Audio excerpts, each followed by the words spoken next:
The following is brought to you in part by a grant from the Foundation for White Wellbeing.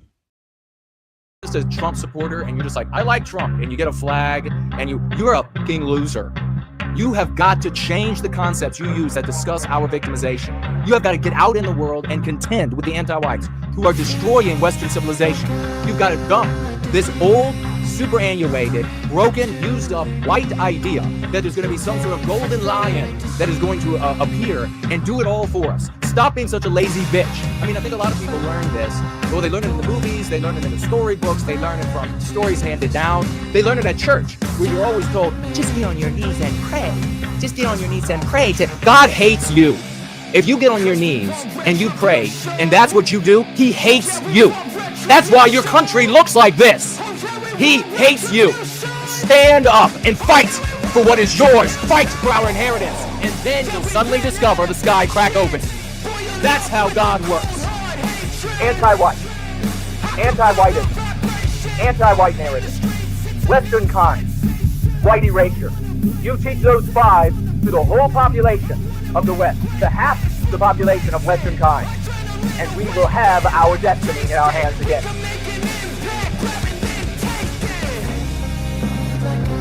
The real leadership has to just keep saying to the masses, if you are going to keep making the wrong decision, well, we'll just keep plucking these people out of the equation. Because I'm not going down with your ship. I'm not going to go to the bottom and be with all of the dead sailors under the seas, fathoms under the sleeves under the seas. I'm not going down with you idiots. At some point, raw, real, angry, masculine, and extremely high IQ white men need to be in charge of this. Not little girls, not half Mexicans, not half Jews, not married to Jews, not all of this other garbage of so-called leadership for white people that spend their days hating on non-white races or pretending like white people aren't being attacked. No, we don't want that anymore. We want real, white, masculine, brilliant leadership that says enough is enough when it comes to victimizing our people. Not another step, not another inch, because if you do, you're gonna bleed, mother. You are going to bleed.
Like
trying to tear us apart. They throw their stones, but I've got a brave heart. I'm proud of my roots, I won't be ashamed. With fire in my soul, I'll never be tamed. They want us silent, but I'll raise my voice. With every ounce of strength, I'll make my choice. No more shadow, I'll step into the light. With pride in my blood, I'll stand and fight. No white guilt, I'll carry the flame. In this fight for our honor, I'll stake my claim. With every heartbeat, I'll stand my ground. In a world of chaos, my voice will resound. They try to erase us, rewrite the past, but the strength of our heritage is built to last. I'll shout it from the rooftops, let the truth be known. With every step I take, I'm never alone. They can't take my spirit, they can't take my pride. With my brothers beside me, I'll never hide. Together we'll rise, we'll break through the night. With courage in our hearts, we'll win this fight. No white guilt, I'll carry the flame. In this fight for our honor, I'll stake my claim. With every heartbeat, I'll stand my ground. In a world of chaos, my voice will resound.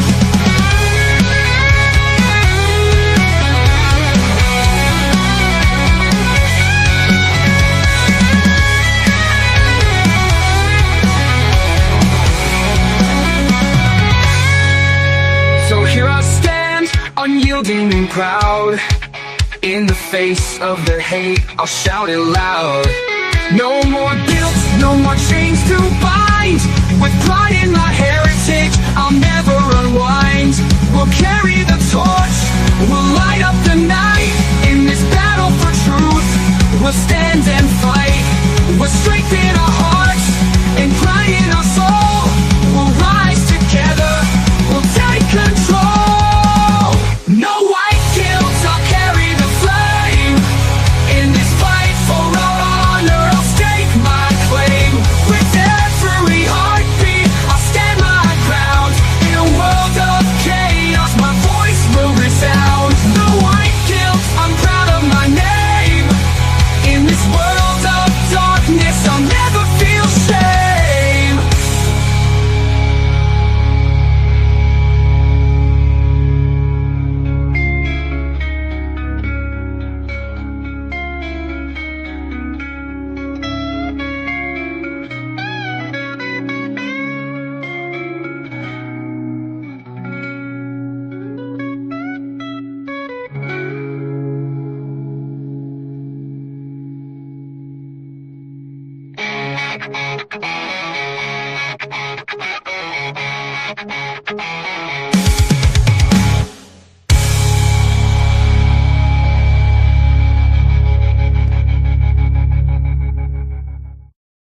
When there's nothing left but the fire in my chest and the air that fills my lungs, I'll hold my tears and trade my ears for a glimpse at kingdom come. On the other side of misery, there's a world we long to see.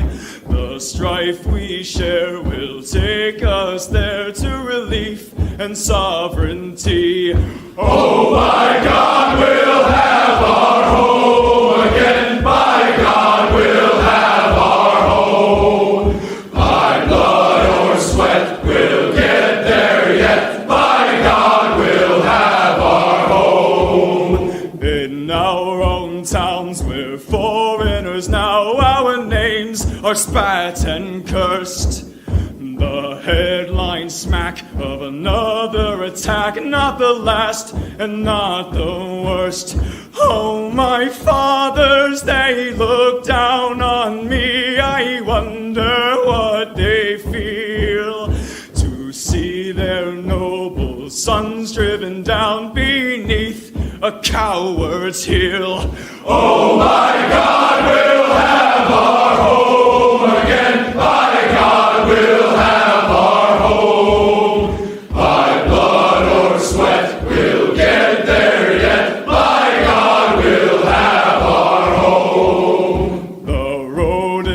dark, the way is lost. My eyes, they strain to see.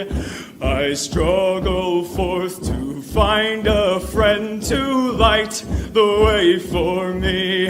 Oh, brothers, can you hear my voice, or am I all alone? If there's no fire to guide my way, then I will start my own.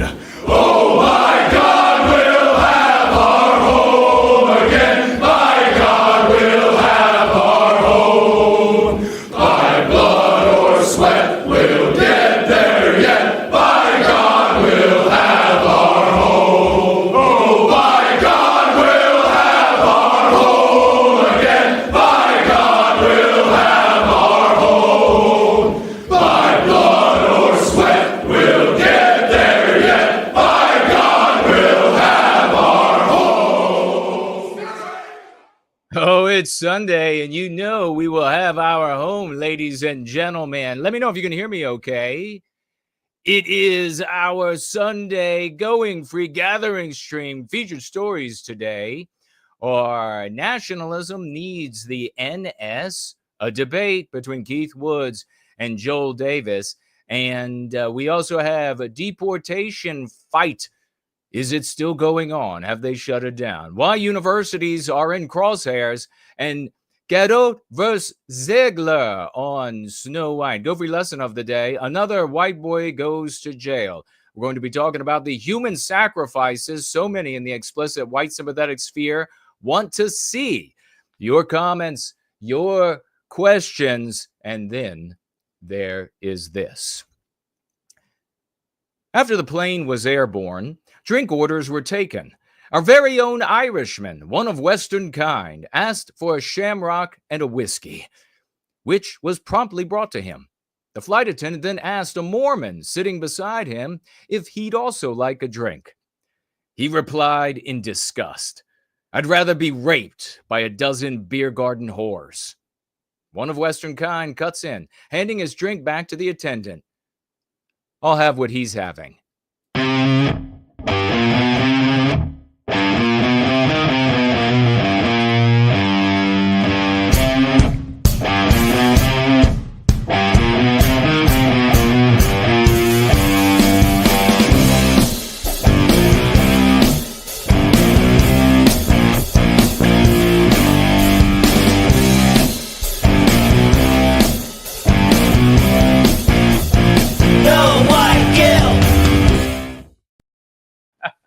He's old man, ladies and gentlemen. It's Sunday, a great Sunday evening, Monday morning in the once great state of Virginia, across from Mordor on the Potomac. It's 5 p.m. in this once great state of Virginia, 7 in Sydney, 10 in London, midnight in Moscow. And thank you very much for letting me know that you can hear me over there.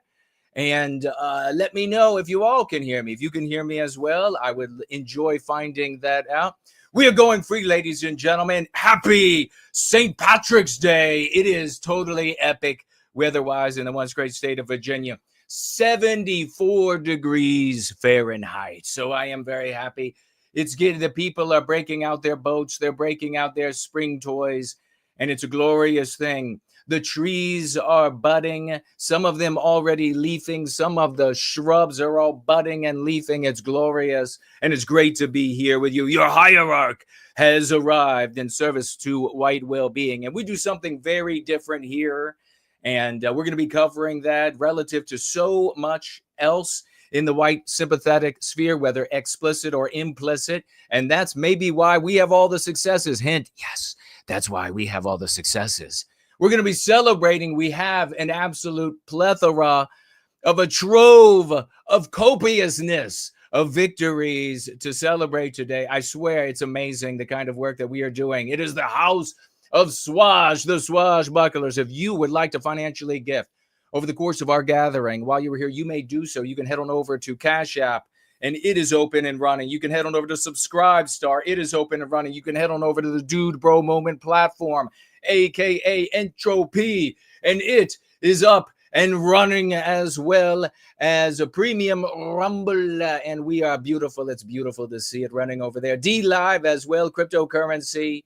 Odyssey cryptocurrency. Remember, no more than $1 or at most $5 on premium Rumble because they take such a bite out of every financial gift that you give. If you would like to financially gift in a cryptocurrency, you can head on over to nowhiteguild.org. That's a .org and a no white guild. You'll click on that financial gift tab. You'll follow it down. You'll see the cryptocurrency wallets that I use. Send me $1 first to let you know that we have a connection, and I will be reading the anonymous gift next Sunday, and then you can follow up with your actual financial gift. There's also a snail mail address, and you can send me mail, beautiful mail. I love to get it. The best mail comes here. Everybody says so. And we will be looking into the thaumatological mailbag a little bit later in this gathering. But if you would like to donate instead, you can head on over to the only foundation that serves white well-being. It is the Foundation for White Wellbeing, .org. You can also reach it by heading to nowhiteguild.org. You'll see a link to click it there. You could donate. It's a 501c3. We are changing the world, ladies and gentlemen. Make sure you tag yours truly as the destination for those funds, and I will greatly appreciate that. But those are your options. You get tax breaks. It's tax season, and there are people getting tax breaks. They're getting their companies to match their dollars and donations. You can too. There's nothing immoral about service to white well-being. And if you have not found that out yet, you will find out from the wonderful, the glorious people who are here in service to white well-being. They have endless testimonials. Be kind and ask, and we will be kind with you. We want to help you. That's what this is all about. Helping individual white people and then helping them in their circles of influence. That's their family. That's their work. That's their leisure. That's their recreation. That is their dates. That is their etc. Strangers. And by doing so, we promulgate the tools, the white magic, the practice that liberates our people as a whole. Otherwise, I would like for you to tag me as No White Guilt. My eyes will be primarily on the live chat here on Twitter X. And if you say something smart, I might put it up on the screen for all to see. I already see some wonderful people over here. Daughter of Eve, and we were reading from celebrating her last week. There she is. And she is celebrating Church of White Wellbeing. She's saying hello. Ardent Party is over here as well. Good to see you. Good brother. He said some strange classifies. He was actually reading the ticker along the bottom. Isn't that totally awesome of the great Ardent Party? If you're not reading that ticker that goes along the bottom, you're missing some very interesting things that you could be enjoying right now. For White Wellbeing says, let's go free. And we opened up with one of his videos at the very beginning. Totally epic. Man of the West, swashbuckler of the House of Swash. The House of Swash, everyone knows who that is on the internet now. They may not know that exact name. They may not know that you're a swashbuckler, but they know what we are. They know what we're up to. And they know either to fear or love us, we're changing the conversation. What time is it where you are? Can you name a state that's near you? A country that's near you? What continent are you on? Name it right now in the live chat if you would like. The time, the day, the continent, the country, your state, a nearby state. If you don't want to give up your state, whatever it is. We know that we are hunted by the anti-whites and we are slandered by so many others as well. And so I know we got to be careful. But jump in, participate. Let's get some news about yous. How do you like how I did that? We are together, ladies and gentlemen. I'll be keeping an eye, as I say, on Twitter X and on Premium Rumble, which is, as I say, let's have a look. Yes, it is Aliens Exist is always there first. True champion. And, of course, I'll be keeping my eye over here on the live chat where I already see the great, the epic, the one and only Dean Danger, Brent Danger, rocking it out. He says he's somewhere between Venus and Mars. And you can believe it when the great Dean Danger says that. The only school of the West world, the only school on planet Earth teaching white positivity as well as all of those necessities like reading and writing and arithmetic, and most importantly, history, inoculating our children and those, whether you go to public school, private school, home school, no school. The School of the West is the place to be. schoolofthewest.world. Support, promote, help, learn from God. This is the future. This is the foundation for white well-being. And a big, very big, happy St. Patrick's Day to all of you. A glorious, as you can see, we have our wonderful, we have a wonderful wallpaper up with a lovely lady I can see over here, the lovely lady and a little leprechaun, I was thinking about a joke I could use, and it's not going to work. It wouldn't work. It's a little bit too for the boys only kind of a joke, but we didn't use it. So we do got the leprechaun. He is jumping around and it's good to see him. Why don't we get into some of this news right away? And while we are doing that, some lighthearted stuff, a little bit of fun, a little bit of funny. While we are doing that, you're going to take the opportunity to, especially on Twitter X, give it a retweet, give it a quote tweet, give it a like. Make sure you share it there. Make sure you share it across all of the different platforms. That's the very first thing that you can do on Sundays to swashbuckle, epically spread the gathering that is changing the world. It is 1850. Auden Party says in Newfoundland, 1850. Good to see you, brother. What are you all saying? Do we have any more other than Brandt and Auden Party? Spudarukis is here. CKO, Cindy Ben, J Bishop, for White Wellbeing over here as well. Deplorable Scotland Scorpion is with us. Spartan, Sparta. What do we get into? Why don't we get into some of this hilarity? Well, wouldn't you know, we have some hilarity. And this, unfortunately, is the reality of the West's future, where white people have been white erased from entertainment. And to the point, it will be to the point where there are no white people, unless maybe there are a few actual white females and maybe a few guys who are not necessarily liking the ladies. Maybe not necessarily they like the ladies. They like something else. That'll be all you'll be able to see. And this is what we all have to talk about. Disney, and that, of course, is anti-white as all hell. We have a little bit of a situation going on, a little bit of drama, because Gal Gadot and Rachel Zegler posed for photos together at scaled-back Snow White premiere amid reported tension. Well, what's the tension? What's going on? I'll just fill you in very briefly, because there is just the little bit to know that matters for the work that we do in service to white well-being. Gal Gadot and Rachel Zegler were seen posting for photos together at the scaled-back Snow White premiere in El Capitan Theater in Hollywood, California, on Saturday. The two co-stars, who are reportedly not friends and clash, wrapped their arms around each other. Wouldn't you be able to throw your arm around anybody for all of the millions that they're getting paid? They make it sound like, oh no, you would never. Can you believe they're so brave? They're throwing their arms around. If you pay me millions and millions and millions of dollars, and I think anybody else with any sense, they'll be able to throw their arm around somebody and smile, and then move on, collect the money, and do wonderful things with it, and for our people. But they actually got together and they wrapped their arms around each other. They stood between fellow cast members to promote the live action remake of the Disney classic.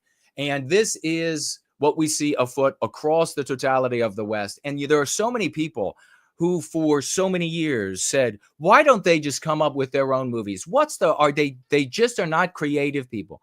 That's not it at all. And I will continue to say this from the rooftops, literally, if I have to, from the rooftops in your neighborhood, if I have to.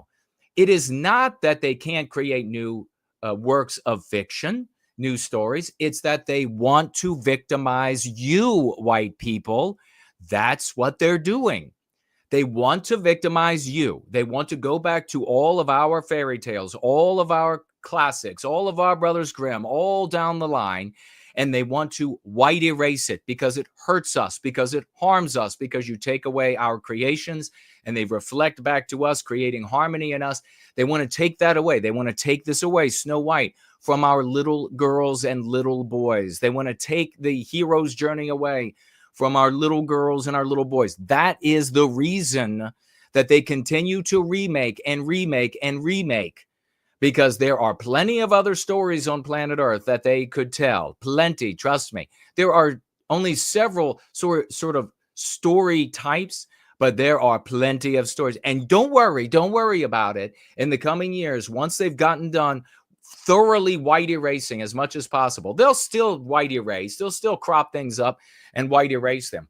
But once they've really sated their bloodlust of white erasure throughout all of our stories, all of our tales, remaking it all to white erase us, just like they're remaking our countries to white erase us, just like they're remaking our countrysides to white erase us, just like they're remaking our towns to white erase us, our statues to white erase us, our law and order and police force to white erase us, our air traffic controllers to white erase. I mean, there's a bit of a theme here. There's a bit of a theme. You really gotta go out of your way, either to just be, I don't know, midwit or just sub-midwit, midget-wit, whatever it is. You really got to go out of your way to pretend like you can't see this. But maybe some of you, I get it, you can't. But that's just the way things are. Rachel Zegler, who is, well, first, I mean, I guess we can say Gal Gadot. Gal Gadot, she is an Israeli Jew, okay? If you didn't know that, she's an Israeli Jew. She's extremely proud, too, of her. Wouldn't that be nice if we had white people that were proud, had pride for our people? They were proud of that's what they talked about. Wouldn't that be nice? But we don't get that. We just get that around these parts. We don't really get that elsewhere. Maybe a little bit of a seasoning sprinkled here or there, really as a pretext to you know what. But she's very proud. In fact, she's so proud. She served in the Israeli military. And of course, she's hooked up everywhere, all over the place. She's got connections. I wonder how that happens. Wouldn't that be nice? Wouldn't that be nice as well? Doesn't happen for us because we don't see ourselves as a people, because we're not using the right concepts for that to happen. Gal Gadot is using the right concepts for her people, but our people don't. They just refuse, except for this community and those that we are able to push. There's two real champions out in the world. And so she is an actress, and the white people, they pay big money to go see this female, another female who is not white in our fairy tale. So be it, So I'm surprised they didn't give her blonde hair, but maybe that would have been too much of a affront to her pride as an Israeli Jew. Zegler, on the other hand, born in these United States, and she is a half and half. Isn't that something? She's half Colombian coffee. She is half Colombian coffee, and she is half white. Of course, when they share, and it's very interesting too, and we just saw this a couple of weeks ago, when they share, these people who are half white, biracial, half something else, they always are referring to their race, the non-white race, and then to an ethnicity for the white. It's a very strange thing. And Zegler, she does that. I've seen it. She does that as well. It's kind of like they hate the white. Oh, exactly. That's exactly what it is. Another strange thing. Since we live in this anti-white narrative and we are incessantly told that everything in the West benefits white people, everything is better if you're white, don't you? Everything is just better if you're white. It's better like butter. And then you go out into the world and everything is so easy. You have a card they give you. You have a little white privilege card and you go into the world with your card and everything you don't even have to, you scan it. You scan that instead of a payment card and you scan it, you get a coffee and you could get your automobile and you could get a car and you could go out into the world. Everything goes smooth for you. It's so easy as a white person.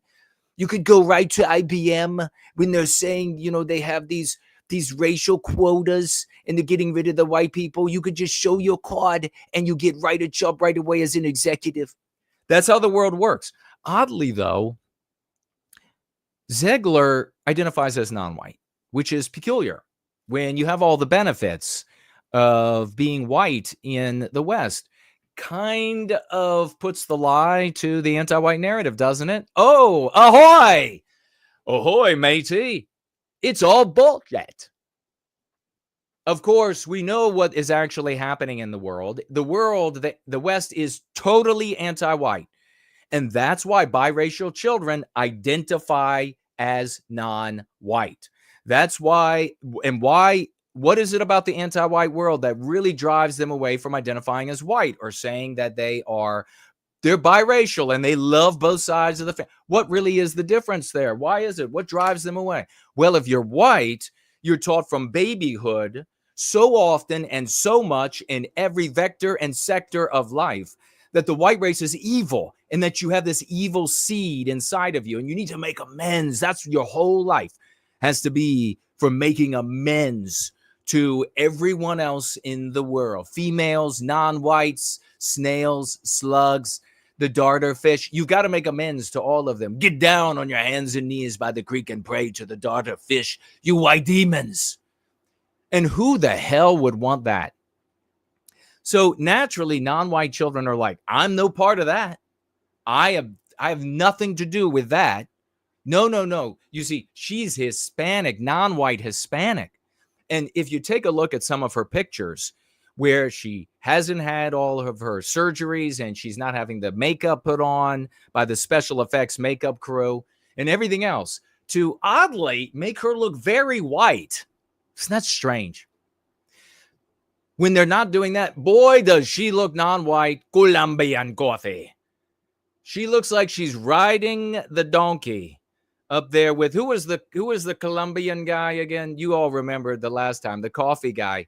She looks like she's like right by us. She's riding the donkey. What is his name? Senor what? Marilyn is here. What is the coffee, the Colombian coffee? Noriega? Juan Valdez. That's it. Hyperborean dream. Hyperborean dream. Juan Valdez. Yes, she's like, Senor Valdez. Azamul Clark, isn't it? Senor Valdez, I see some good coffee beans. But no, she's not riding the donkey on the beautiful, the pristine slopes of Colombia, where there's coffee and many drugs grown. No, she's in America making millions and millions and millions of dollars off of, almost entirely, of course, white people. And she was cast by anti-whites that work at Disney to help them white erase this epic Snow White fairy tale, to remake the thing into something that comports with anti-whiteism. So they choose themselves a non-white identifying, half non-white female to play this role. And she says, sure, I'll do that, despite hating Snow White, despite hating Western civilization, despite she is speaks at nauseam length about feminist theory, about colonial oppression, about several other subsets of the superset that is anti-whiteism. Gets real easy when you see things through the clear lens of the Go Free dialogic, doesn't it? So, yes, I know. I love it. I see you over there. I love you. So that's how it works.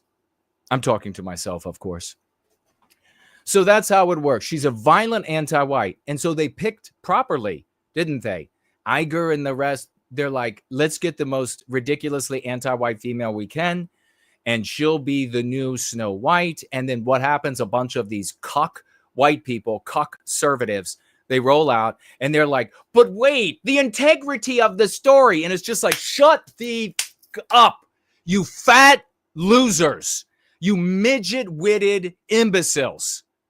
Stop talking about like the integrity of the story and and what the authors meant and what this parable is supposed to teach and all of this bullshit. You're doing anything but talking about what's actually happening, which is an attack on our norms. And specifically, this isn't for adults. I mean, can't you get angry over these besmirching of our children's lives? If you can't get angry, so many in the white sympathetic sphere, they're not going to talk about that, ruining this for millions and millions and millions of white children, especially white little girls, ruining it for all of them, for generation and generation and generation to come, absolutely just wrenching this out of their lives, this thing that brought them so much bliss, so much joy and identity to be proud of. Not mad about that at all. But a genocide might happen some point in the future. Meanwhile, your daughters and sons are over here being eviscerated by anti-whiteism. But a genocide might happen in the future. I mean, for God's sake, I know I got to keep it moving along. These people, I just want to choke the ever-living flowers out of them. So this female comes in, and Disney's fine with all of this. Disney, they say, of course, to the limp cuck arguments, they're like, which are easily defeated. Integrity of the story, whatever. You can remake stories. You can absolutely and say this is a new artistic depiction of this earlier tale. So you're defeated, cucks. You're defeated. Stop using these abstractions. Start talking about what's actually going on. At least use some of the 6 key concepts in service to white well-being when you talk about these things. Stop with this nonsense, the abstractions. The integrity of the story. Any guy talking like that is absolutely has more estrogen than your daughter. Just know that. He is surfeited. The cook is powerful within him. They're fine with that. So they bring her in, and she continues what she's been doing her whole life, slandering white people, slandering Snow White, and all of these cucks out there are like these Disney adults. Let me tell you, that's a special lot. All of these Disney adults, they're out there complaining that she's slandering Snow White when she is Snow. So Disney doesn't care. The market's not going to care. That's anti-whiteism. That's the social morality. So this cutting out and this abstractionist argument about, well, what's going on with an artist slandering the character that she plays? Maybe she just shouldn't have played it. You're an idiot. Knock it off. Doesn't work. Doesn't work. It didn't work. Everything was fine. Everything was on track. She had appearances set up for Jimmy Kimmel, for what's the girl's name? Drew Barrymore, for Saturday Night Live, and several other talk shows. She had premieres set up in the UK, big premiere in the United States, all of it still running. A $10 million event in Disney World where Zegler herself was going to be playing Snow White in Disney. I mean, it's going to be like spectacular, over-the-top Disney style. And then something happened. Oh, something happened. What was it? You see, if you insult and you kick white people, you spit on them, you piss on them, you vomit on them, all of that is good. That's moral in the West. That's what we should be talking about defeating, because if you can't defeat that, everything else is useless. She decided to side with the Palestinians. And you see, there's a group of people out there, a percentage of which serve individual well-being by way of group well-being, maybe better than any other group on planet Earth. Maybe. I don't know. But it's a very noble and beautiful and wonderful thing. They seem to excel at it. While white people seem to be they're the F students when it comes to this. I mean, take my word for it. You know how many white people I've tried to convince to focus on us and worry about our own and achieving individual well-being by way of group well-being, that have decided instead to slander me, lie about me, ostracize me? Let me just tell you. And then this other group, they like to slander. And then this other group, they like to slander for being born. This other group, they do this miraculously. And the moment that Zegler decided that she was going to side with the Palestinians over the Israeli Jews, oh, it all went away. Oh, it all became a problem. Now, mind you, places like Disney, they'll also mention now that they have taken away the appearances, SNL, Drew Barrymore, Jimmy Kimmel, and others. They took away the premiere in the UK. They totally diminished the premiere in America. They got rid of this $10 million spectacular event that was going to be taking place for all the lovely little children that were going to be watching in Disney World, these different acts. They took it all away. And of course, these people are not going to come out and give away the game. They're not going to give away the game. And you'll see there's a little bit of a recurring theme as we work through this. They're not going to give away the game. They're not going to come out and say, well, it's just because she sided with the Palestinians. No, they're going to go out and say at that point, you see, she sided with the Palestinians and she slandered the character and she slandered the development of the program. And she's been a problem in other ways. They're going to throw all of this in there. And then what's going to happen is, and you're already seeing it, is all of these cuck-servatives out there, and that's not all, good people, conservatives or paleo-conservatives out there. I guess they're not included unless you cuck out, then you're a cuck. But they're going to look at, oh, she was attacking Snow White. Oh, she was causing all of these other problems. She might say X, Y, or Z when she's being interviewed on these that could turn people away from the movie. So it's all about profit. That's what the cucks will say. They will do anything. And what's the reason for that? Because the social morality across the West is the anti-white moral imperative. You have to contend with and defeat that if you want to recapture the destiny of Western kind. I can't make it easier for you. What do I got to do for you people? What do I got to do for you people? I can't make it easier. You must really be a special kind of a, Babalini. So they come out and they say, oh, well, now we're canceling all of this. And at its heart is that you have a group of people. And if you hate them because they work together to shut down Zegler, then you're a fool. You should be astonished and you should be immediately asking the question, how can we function like that? What do we have to do? Stop talking about things you don't have any control over. Stop talking about, like we're going to be talking about in just a moment here, this back and forth about nationalism, Keith Words and Joel Davis on the other side. It's got to be national socialism. Stop talking about this shit. So, I mean, seriously? Are you playing SimCity? Why are you contemplating what nationalism should look like at some point? Why are you contemplating how the economy should function at some point? Why are you contemplating what the resistance reactionary movement should look like? You don't have shit for power. You barely can decide what flavor of Slurpee you want. You can get busy with these concepts changing yourself, your life, and the lives of those around you. And incidentally, that is the path to the recapture of our destiny, even in the life that you think is so unimportant, yours. That's where the battle is fought and won or lost. And it was in all of those conversations, even people whose lives were actually valueless, where they won and took the moral high ground for all of these years. It was those losses for us that ended up here today, where we are discussing two non-white females going at each other like cats, and none of the truth coming out as for why, until you listen to yours truly. You are so very welcome. We got so many wonderful things here to share, and I want to be sharing them all with you. What do we have next up on the list?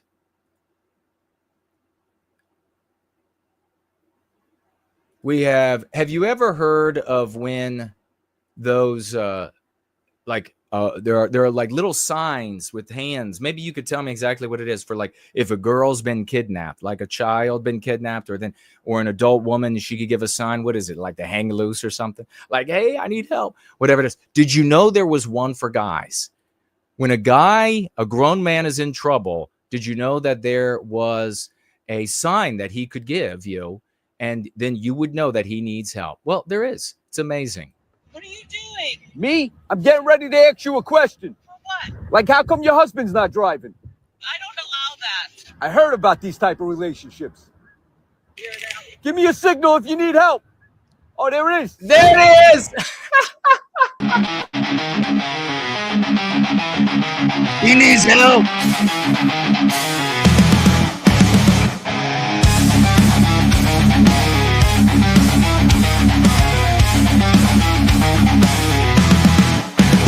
In the shadow of your feeble eyes, I see your fear. Bowing to the mob, you cower, you sneer. You watch our children burn, but dare not speak. A slave to the anti-white, you're craven and weak. Cowards and liars, you feed their flame.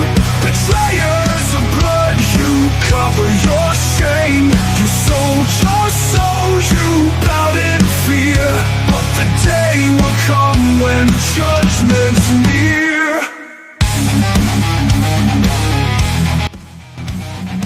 All right, ladies and gentlemen, can you hear me? Let me know. We got a great gathering put together for you. I want you all to take the opportunity, if you haven't yet, give a like, give a share, give a quote tweet, give a tweet.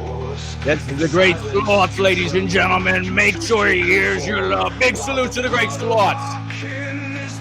LG is with us. Eva's with us. He's in the house.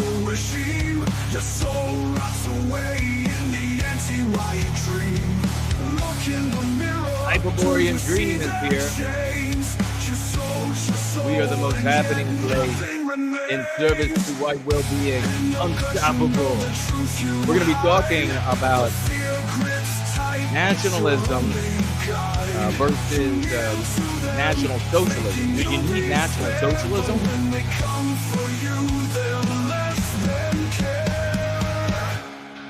We also have quick news that will roll through as well. Donald Trump invokes the 1798 Alien Enemies Act. That's going to be interesting, isn't it? The judge, his response to what he had to say with that. And can he put a stop to it? We also have the tide has turned against elite universities. We're going to be taking a look at that. Like I said, epic swashbuckling today. A glorious go-free lesson, very educational aspect, as well as what we're getting into here in just one moment. What are your thoughts? What are your thoughts? Bud Rugged is in the house. Does nationalism need national socialism? SN is with us. Ooh, Bubba J Magic. It's been a long week, y'all. Good to see you, brother. Boy is here. Hello and welcome to you. Matt is here. Cara Bear, hello and welcome. AOC says, good day. A good day to you as well. I'm juggling work with no white guilt today. My typical Sunday, says Dennis. Awesome, brother. Thank you. Anonymous is with us. Ori is in the house. Aaron is here. William is here. Lawrence is in the house. Super Blue is here. Hello, Super Blue.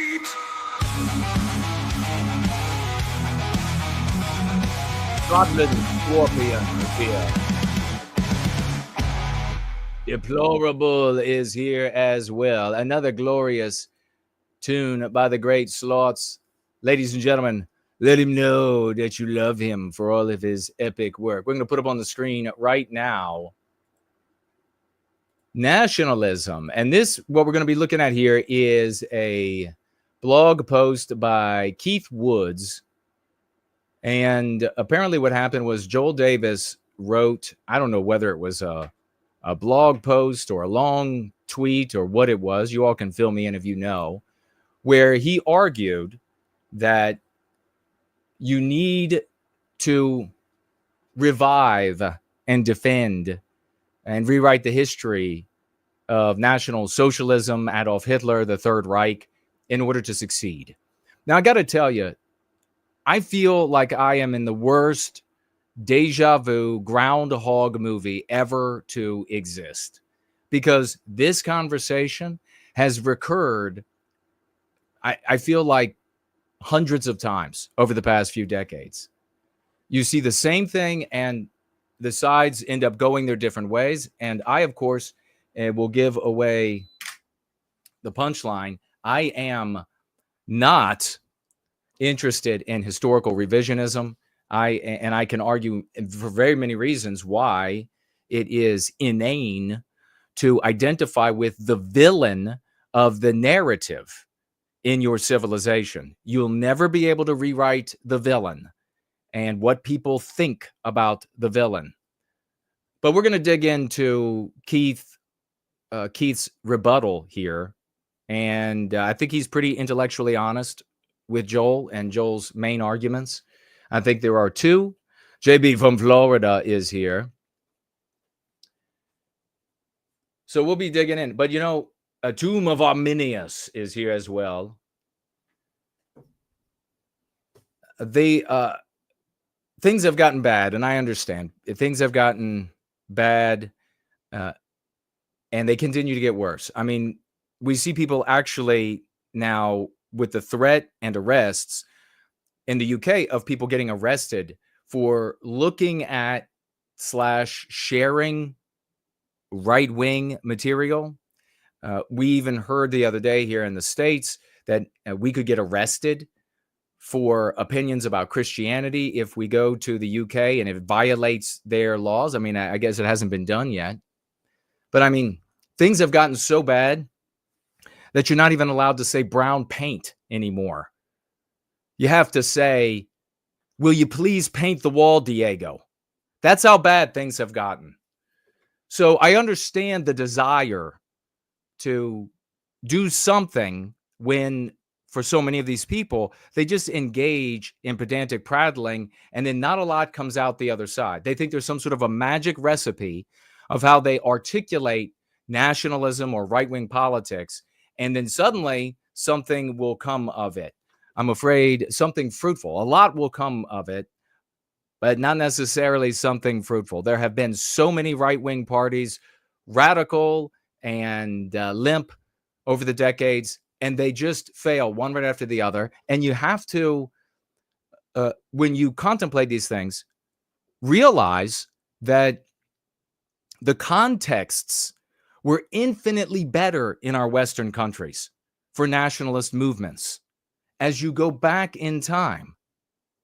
So if those movements in these iterations didn't work as you go back in time, with the context being better, then you have even less hope moving forward with the context being even worse.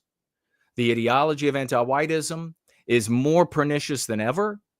It gets worse by the day, and the actual peopling of our countries is far less propitious than it has been in the past when it comes to advancing such ideas and ideology. To ignore that is really to do a disservice to the people you are trying to persuade to follow your line of thinking. So let's get into this. Does nationalism need national socialism? Keith Woods versus Joel Davis. I saw a series of Telegram posts by Australian nationalist Joel Davis recently that I feel the need to respond to. Joel argues that rehabilitating the image of German National Socialism and Adolf Hitler himself is essential for the success of a nationalist movement. For a time, Joel and I were very closely aligned ideologically and collaborated a lot together. Our paths diverged somewhat when Joel embraced, for want of a better word, neo-Nazism. To be clear, I still consider Joel a friend and the smartest advocate of the position he holds. But I think that position is misguided and have wanted to address it for some time. So I'm guessing it's not just that he felt the time came, but it's because Joel actually ended up writing something. Joel's position isn't exactly niche. By the way, let's point out, Joel's position isn't new. It's not novel. Like I said, this has recurred over the decades, I feel like countless times. The conversation comes up, a personality or five or whatever begins the argument. Oh, we need to revive and rehabilitate Adolf Hitler and National Socialist Germany because we're always going to be cast in this evil light. I really want you to follow how my thinking circumvents what Joel's thinking binds him with. So when we talk to our brothers and sisters in the world, what Joel is saying is he's coming up against this problem of when he advocates for white people that he gets associated with Hitler and the Third Reich. For Joel, that's a dead end. The conversation ends. For me, I found a way to circumvent it. You all have a way to circumvent it. Maybe that's why a lot of these people, they don't like yours truly so much. Jealousy is an awful color. So he meets an impenetrable wall, and the conclusion at the impenetrable wall is, well, I need to take that away from my interlocutor. I need to take away from them Hitler and the Third Reich.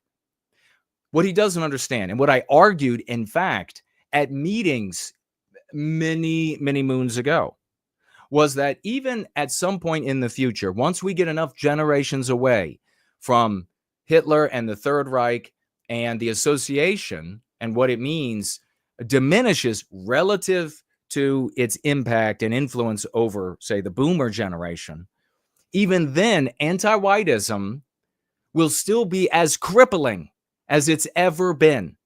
I can defeat any nationalist or social nationalist in argument playing the anti-white without referencing Hitler, without referencing World War II. I've done it many times. Maybe I'll have to go back to doing that, just defeating these people playing the role of the anti-white. It's no problem because I understand what anti-whiteism is and how it functions and how it influences minds. So this notion right off from the very beginning, Joel runs into well, then you're just like Hitler. Joel's two-dimensional response is, unoriginal two-dimensional response is, well, then we got to rehabilitate Hitler. We've got to go the route of historical revisionism because then I'll take that away from them because everybody will then just love as though, talk about wish listing, as though you're going to be able to influence, the country or all of our countries with the historical revisionism of Hitler was good and Nazis were good and the Third Reich was good and etc. Preposterous wish listing. Preposterous. But even just in theory, if we're going to entertain it for theory, which I have many times in the past with stolid individuals who would not end up yielding to a superior argument because they have insecurities, because they have proclivities, etc. Even just entertaining this in theory, it still fails. Because anti-whiteism doesn't need Hitler. It doesn't need the Third Reich. So that's where we begin. So let's see, as Keith lays out his position here, and as opposed to Joel's, we'll be able to see both of them in parallel. Joel's position isn't exactly niche within nationalist circles now. In the past couple of years, there has been a great opening up of the topic of Jewish influence in the West. I want you to note that right there. What Keith just revealed. He just articulated Joel's position. You've got to rehabilitate Hitler and Nazis. They need to be the good guys. Then what Keith says is that Joel's position isn't niche within nationalist circles. There's been a great opening up of the topic of Jewish influence. So what he's saying is slandering, doom dissecting, doom documenting Jews is synonymous with Hitler and the Third Reich. It's the same thing. So what is the actual problem here? What are the advocates like Joel now who are saying we've got to rehabilitate Hitler? What are they really trying to do? Is it benefit white people? Or is it to slander Jews, whether they're anti-white or otherwise? And there are plenty of anti-white Jews out there. Well, clearly, Keith has just revealed what's really happening is that the desire is not to serve the well-being of white people, but to attack anti-white Jews. We'll just say, we'll be very intellectually fair, which they would never be with me, and say that they're only talking about anti-white Jews. All right. And in their minds, that's synonymous with Adolf Hitler, Third Reich, because they were Jew haters too. Do you see how this breaks down in the thinking in a very destructive way? It's not helpful for us one iota. He wants to rehabilitate Hitler so he can slander Jews. Because if Hitler was good, then what Hitler was for, in his mind, just slandering Jews, what Hitler was for then opens up for him the slandering of Jews. So that's really what he's all about. That's really what he wants to do. And this focus, centering Jews, Jews love it. Anti-white Jews, at least, anti-white Jews love being centered. They love being the center of the story because it works perfectly for them. You have lived your entire life with it working well for them, not for you, not for white people. So don't come to me frothing at the mouth saying, oh, I still want to be able, it's something that has not worked your whole life, the lives of the people before you, the generations of before that. And this has brought with it a resurgence in revisionism and outright Hitlerism. Not the worship of Hitler, the rehabilitation of Hitler, because of all that he did for Pan-Europa, all that he was for white people, all the good for white people, all the big difference. Big difference. This has real-world consequences for our movement. Justin Barrett, the former leader of the Irish National Party, has also chosen to go the route of embracing Hitlerism, now self-identifying as a Nazi and donning replica SS coats to protests. He has done a tour of live streams arguing that the only way forward for Irish nationalism is to educate our people on the success of German National Socialist experiment. Again, let me tell you, this is the worst kind of Groundhog Day for me. This never ends. This definitely subgenius, mid-wit response. I've seen people of even midget-wit IQs. They come to the conclusion, that same conclusion. So the fact that like Keith Woods, the intelligentsia, the fact that that's a conversation for the intelligentsia, for the pedantic prattlers, that the dumbest people arrive at should throw into question the direction of the thinkers. Janice is with us. Good to see you. Copycat Ninja is here. I think this approach is not only misguided, writes Keith, but it's leading people to a lot of wasted energy on projects that are doomed to fail and often outright counterproductive for the growth of our movement. So I completely concur with Keith here. This isn't to say the people involved don't do some good work. I would like to see Keith elaborate on why it is doomed to fail. Because that's pertinent. That's really relevant. That is seriously germane. Joel's recent courage in facing down the tyrannical speech codes in Australia is particularly admirable.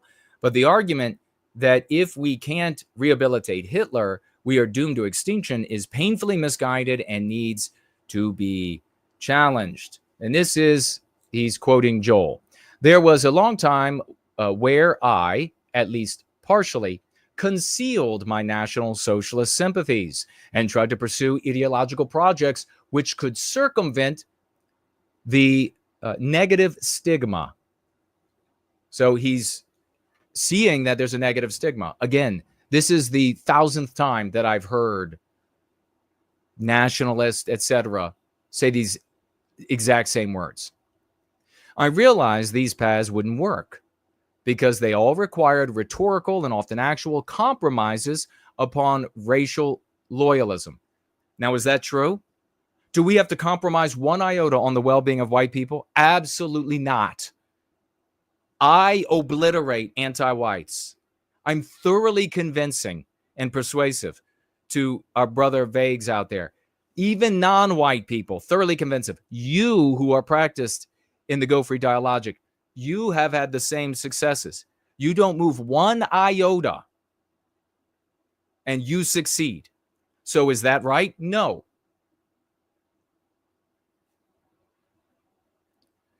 At the core of the pathologization of white nationalism, is its association with the specter of National Socialism as a unique and ultimate evil. It's simply not possible to avoid the association in good faith without damaging the conviction of your position. It simply is possible. It simply is.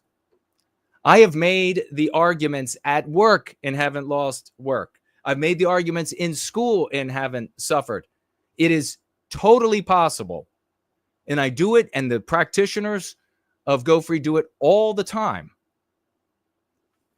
The only solution to this, says Joel, that he can come up with, if you want the white race to survive, is the rehabilitation of National Socialism.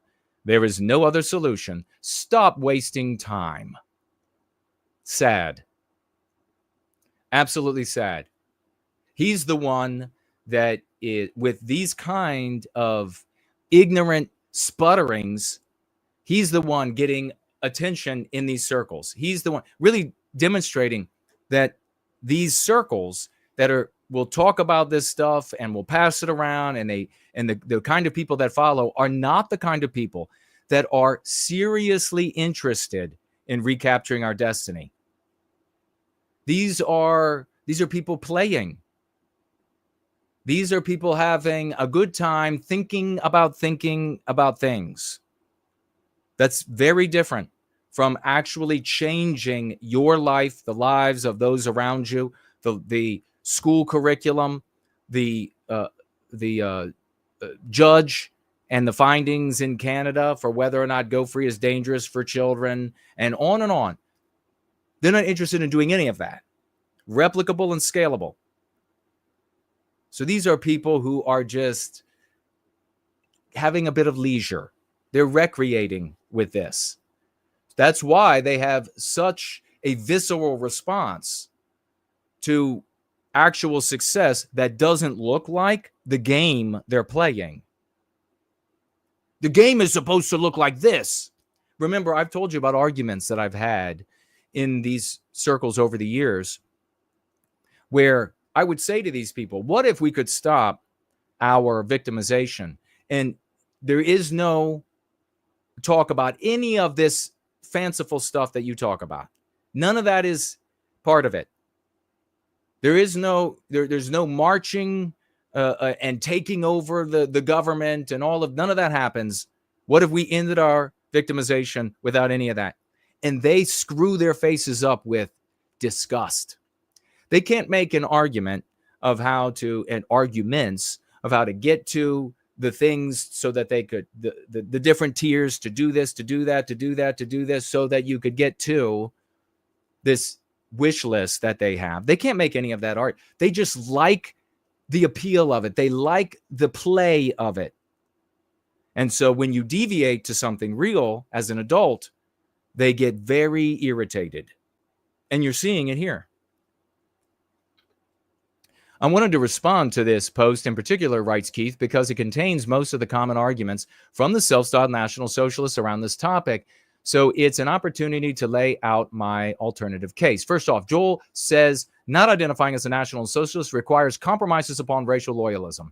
I think it's quite the opposite. National Socialism was not a generic pro-white movement, but a German chauvinist movement bound up with Nordicist racial theory. Central to its project was the planned ethnic cleansing of tens of millions of Slavs and the destruction of white countries like Poland, Ukraine, and Russia.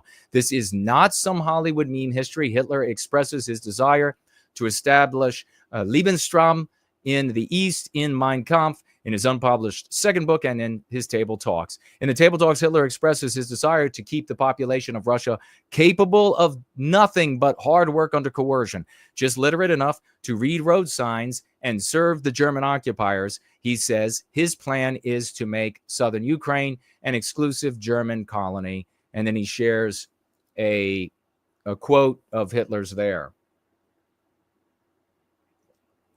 Amazon Eve is here. Hello and welcome. Do we need to rehabilitate, writes Keith, that to get people to support nationalism in 25? The strongest, most patriotic white countries today are found in Eastern Europe. Now, going all the way back decades, they were saying the same sort of nationalism in the East. And there were others as well, Sam Dixon and others, who warned about ethno-nationalism and it being problematic for our people because it's a form, I articulate it as a form of anti-whiteism, and has been used against us to destroy our people. I mean, if you can't figure that out from the world wars, you're a special kind of dumb, and you probably should be in a cage in the kennel.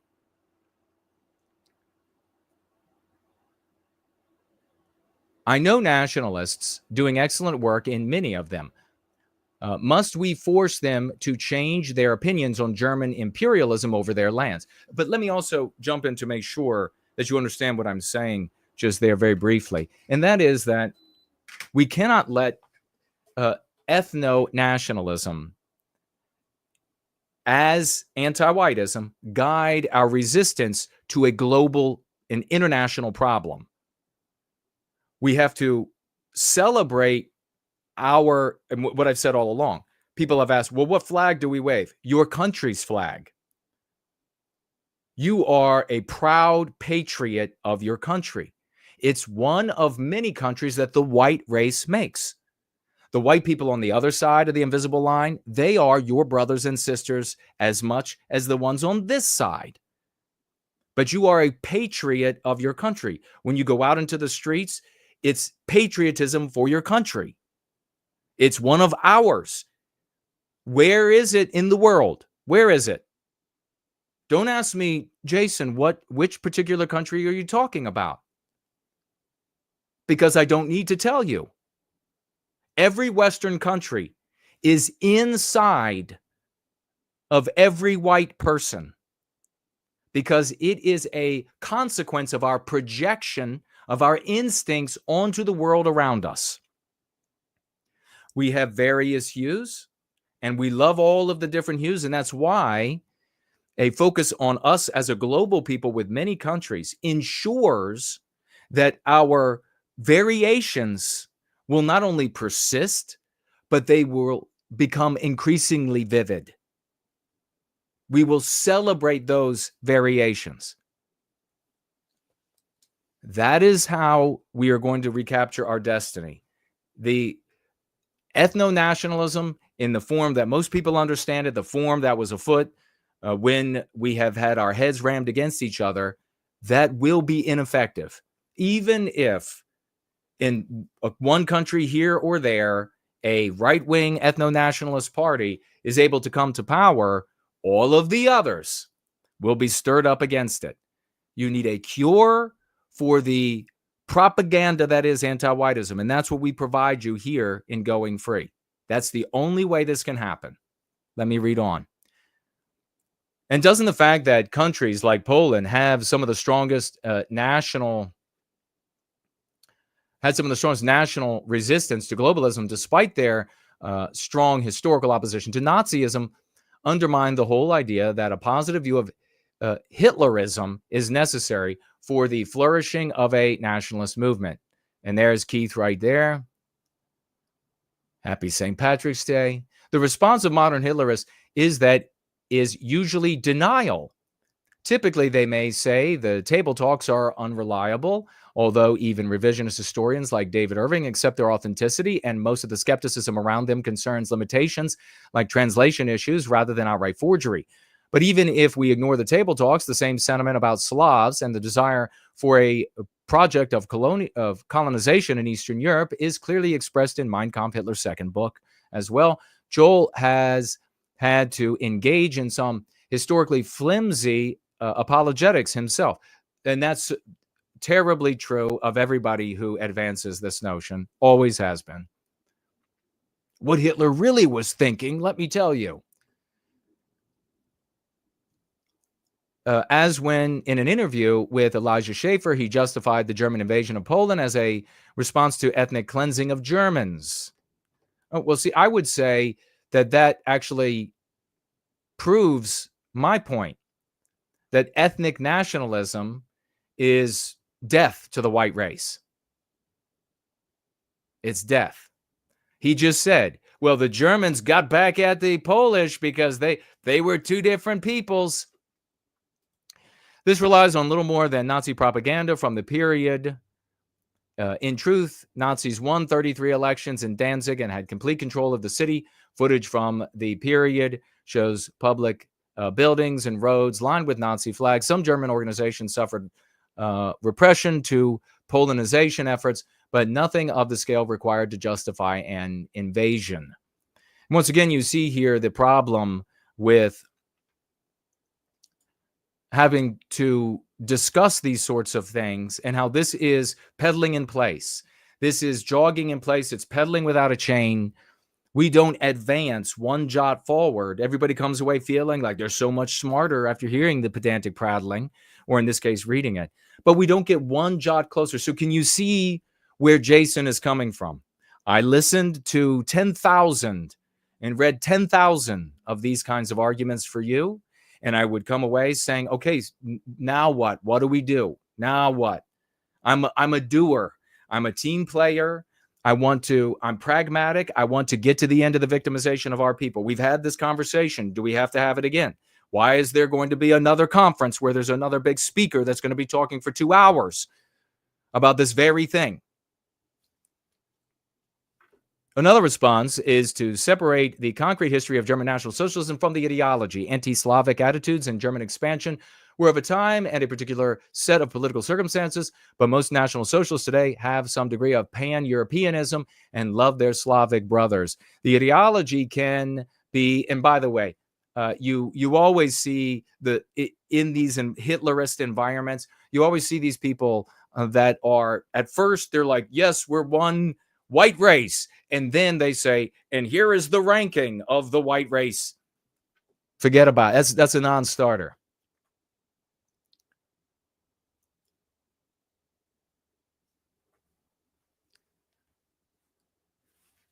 But at this point, why would National Socialism, the historical movement, need to be rehabilitated at all? If it just means a set of ideas like racialism, loyal to folk, pro-natal state policies, etc., then these can surely be better rehabilitated by decoupling them from Hitlerism altogether.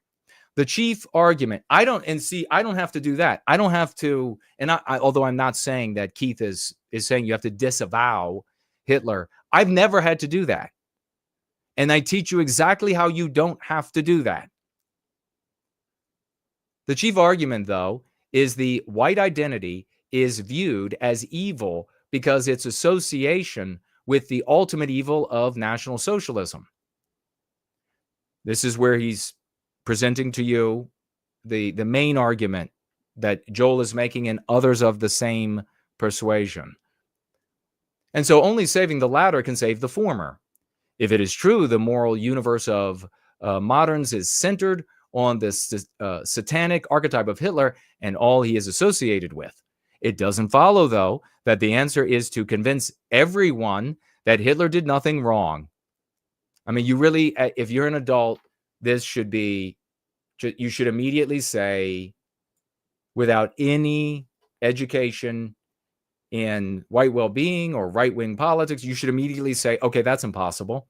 Now let's get out of the clubhouse. Now let's stop with the LARPing. Let's stop with the playing, and let's talk about something real. A lot of intelligent revisionists, such as the head of the Institute of Historical Review, Mark Weber, came to the conclusion that as events in World War II grow more distant and the masses lose their most basic grip on the narrative, any narrative about that war, our energies are better focused on what's happening here and now. In the past couple of years, we've seen the legitimacy of Jewish Zionist power be fiercely undermined by the left, who focused on present-day injustice and stepped right over the kind of special pleading for Jews that is centered on the Second World War. And we explain to you here exactly how and why that is happening. And this is relevant for what else that we will be talking about in this epic Going Free Church of the West gathering. Exactly how some of the anti-white left are incorporating Jews, particularly Ashkenazi Jews or just Ashkenazi Jews, in their criticisms of the white race, the white devil, the white evil. And much of what the anti-white, much of the, we'll just call these people what? The extreme right, the alt-right, the reactionary right, whatever. Much of these people, their perception of this growing attitude or growing willingness to talk about the anti-white Jews is not friends of theirs. It is other anti-whites who are criticizing Jews. It's not going to benefit white people.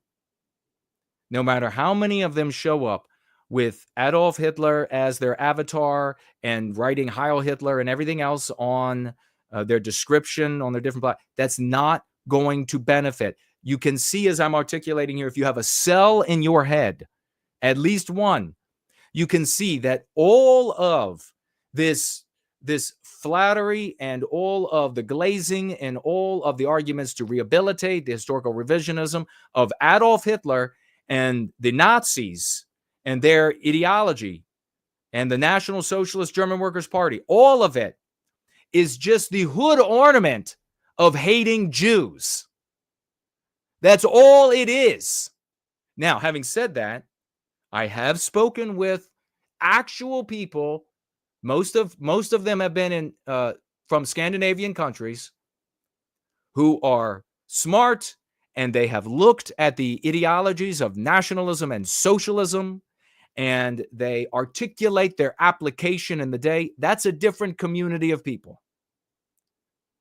These people, all it is, all Hitler is, all Mein Kampf is, all the SS soldiers are, all any Panzer tanks, the King Tiger Panzer that they will put on there, all of that is a hood ornament on the Audi Volkswagen of hating Jews, which for them serves some weakness in themselves. It's their crutch. It's their excuse.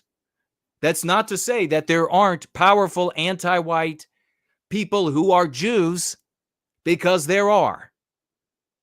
You have to be, the white race has to be smart enough, and unfortunately so many aren't, to be able to see this spectra and act on it for the well-being of our people. Somehow every race of people has a percentage, a pretty decent percentage, that's able to do this, except for white people.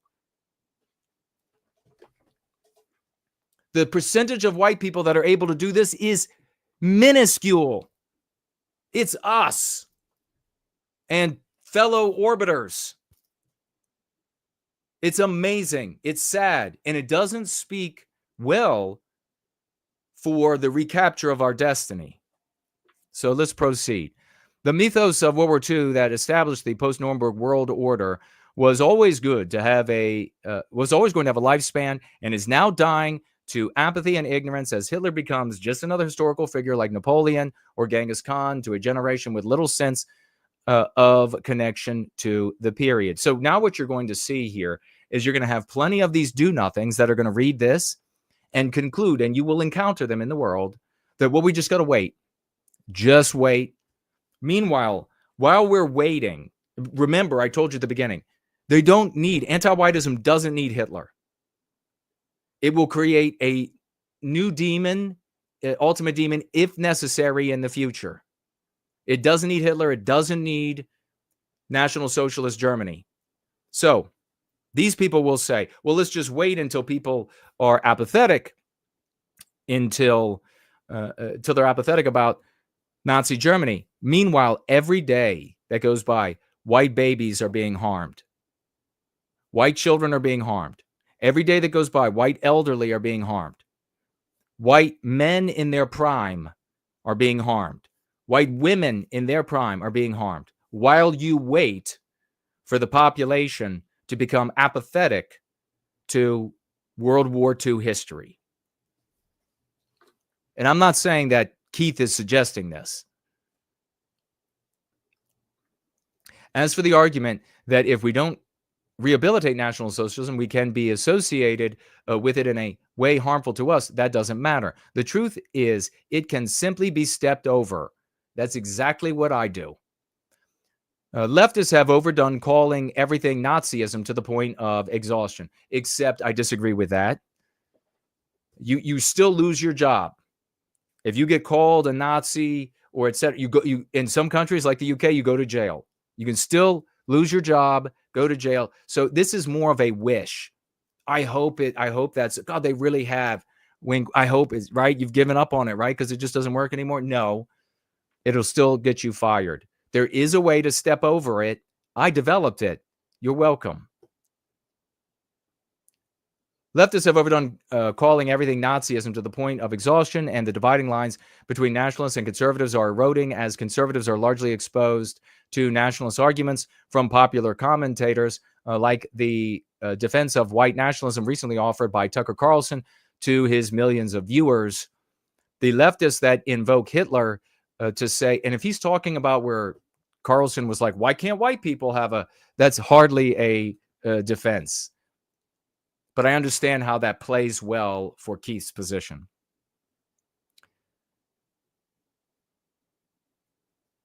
Like the defense of white nationalism recently offered by Tucker Carlson to the millions of viewers, leftists that invoke Hitler to say racism is bad aren't going to have their mind changed by facts. So true. And conservatives who are afraid to embrace white identity because of the specter of Hitler are more easily red-pilled by other topics anyway. So here's another big difference. Mostly here I've been talking about my differences with Joel, a little bit of the differences with what Keith, and just a generic nationalism. Maybe he is for an ethno-nationalism. I don't know. I don't read his stuff, as I'm sure he ignores mine. But I disagree with that as well, and I disagree with what he is saying here. You cannot argue white people into white identity. I'll say it again. You are not going to present a case for white ethno-nationalism that white people are going to buy. Why? Because the social morality of the West, the actionable definitions of words, emotions, etc., that they learn from education, news and entertainment, media, the government, their companies they work for, the friends that they see get demoted and fired for saying and doing the immoral thing, the ones that they see get promoted and rewarded for doing the moral anti-white thing. That's all in all of our brothers and sisters' heads. You cannot sell them. I have tried every available way because I was action-oriented.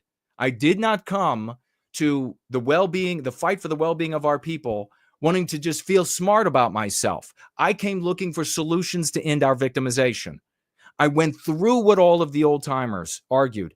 I adroitly made these arguments and I put these practices into practice, and only to see they fail, how they fail, why they fail, to make recommendations, to then be ignored, to be shunned as a consequence of it, to implement other strategies. Some of those strategies I personally created, and some of those sucked, and some of them worked. I kept the ones that worked. Some of those I took from successes of the past and put it all together so that you could win in your own head and with your family and with your coworkers. You will not make an argument to white people to get them to become white nationalists. That's the bottom line. So how do you do it? It's impossible, everybody else says. It can't be done, everybody else says. I know, I've heard it a million times. It's impossible and it can't be done. The men of the West have never accepted it's impossible and can't be done. So like so many others who live through me and through you, I knuckled down and thought and researched and experimented and discovered that white people can be made into a people by, the way I colloquially put it, backing them into it. Back them into the room, and then they suddenly find that they're in the room of white positivity. You back them in. You can't stand in the room, and this is how I have articulated it in the past at meetings and speeches I've given. You can't stand in the room of white positivity and talk to white people out in the hall and say, here are all the reasons why you should be a white nationalist. Here are all the reasons why your white identity should matter most of all, above everything else.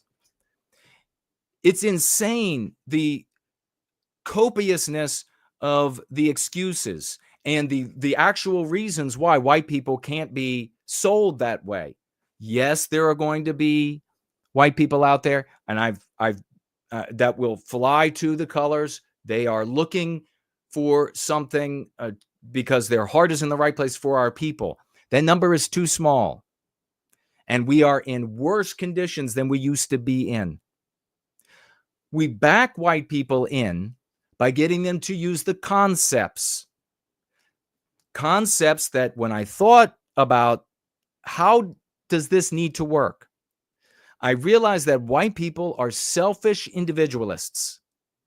They need a concept, a set of concepts that will work for them as selfish individualists, and at the same time, with unspoken premises, back them right into the room with the rest of the white people that care about white well-being.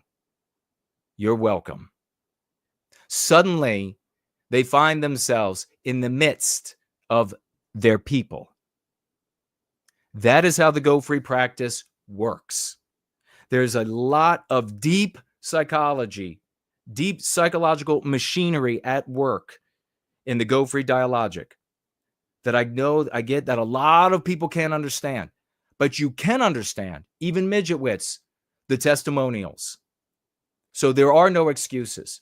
And there will be no excuses from these people, these whites today, who continue to entertain these non-starter ideas, the LARPing and the like.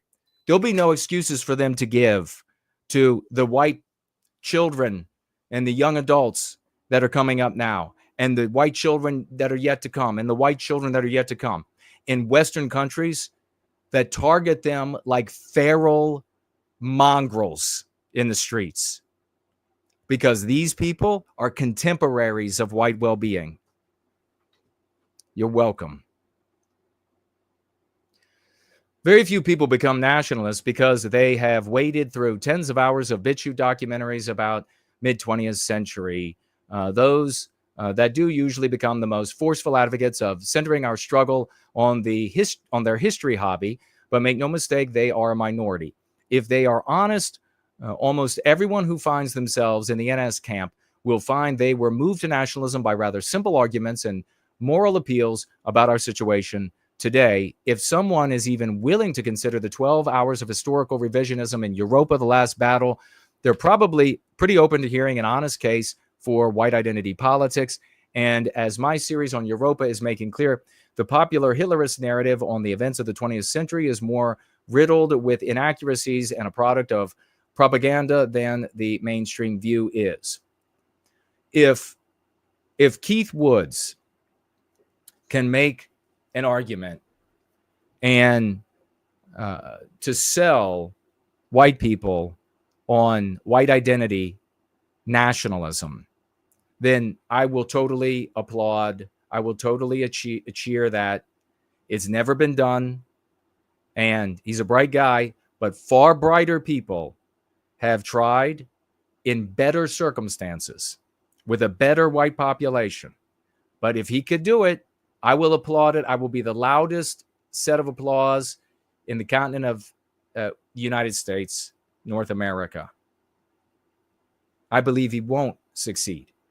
He'll bring in some good people, no doubt, but that isn't the path. But what I do see from, in my opinion, what I do see from Keith is occasionally the use of the concepts that the House of Swash are spreading.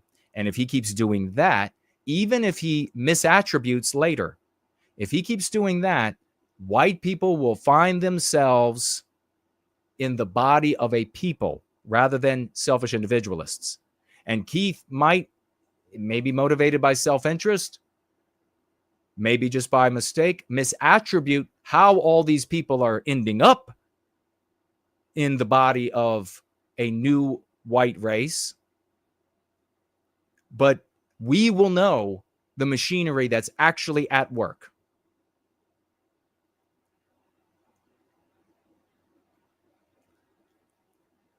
The argument about getting over the stigma is the main argument for rehabilitating National Socialism, but another is that it uniquely has the solution to our problems. As I said in the main criticism, the former leader of the National Party now has of its leadership, the National Socialism alone has the answers to our predicament today. Hopefully, Joel also lays out the case for this, writing that National Socialism is fundamentally the notion that the highest value in politics should be loyalty to one's nation, its repudiation of both liberalism and proletarian socialism, as well as its criticisms and overcoming of conservatism, continue to provide a robust ideological orientation within the modern political paradigm.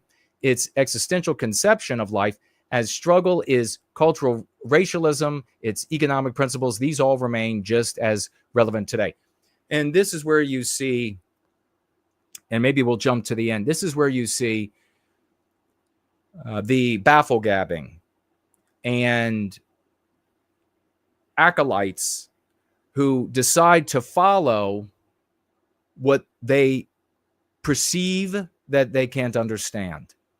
And they can't understand because it's inapplicable, theoretical, abstractionist baffle-gabbing. I've watched this literally dozens of times in the white sympathetic sphere, where these people come along and you have it usually as a young guy and his head is pretty empty and he has started reading the hell out of National Socialism, Adolf Hitler, etc. He shows up. I mean, God, you guys have probably seen several of the iterations of these kinds of people just over the years that you've been in. They show up and they will spew all of this, down home we say, like highfalutin language. What are they doing? They're back in the playhouse. They are articulating what something should be. We should have this. We should have a government like this. We should have it's a totally ignoring the context, the people, the most important element there, totally ignoring all of that. But what ends up happening is a lot of folks, and some of them well-intentioned, hear the pedantic prattling and they think, oh, there's something legitimate there. I don't get it. And so therefore it must be very bright. And therefore I will become a follower of it.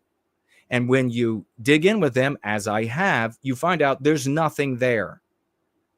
There are no pragmatic steps, A to B to C to D. There is just a personality or two or three articulating a best case scenario, this quixotic scenario that mesmerizes those who haven't done that reading and research.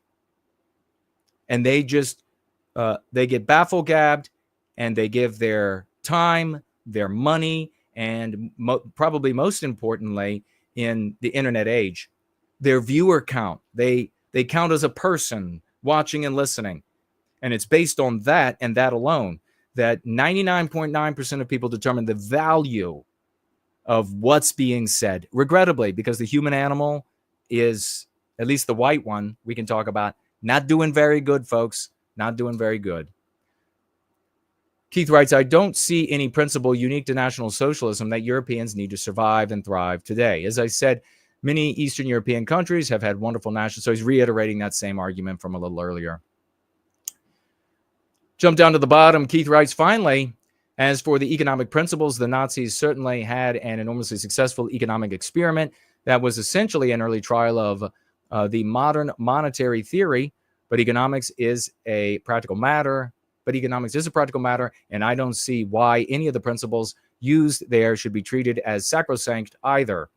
I think tax credits for large families and stimulus programs are great, but I think you should probably sell people on the merits of those policies without explaining the monetary theories of Gottfried Feder. So there is really nothing especially novel from National Socialism that nationalist movement need today. And if there were, it would benefit from being disassociated with the negative stigma of Hitlerism anyway. All of the political steps I see as necessary to save my people from erasure can be carried through the vehicle of a regular old ethno-nationalist. So you see, he's arguing for ethno-nationalism, and I firmly disagree with ethno-nationalism.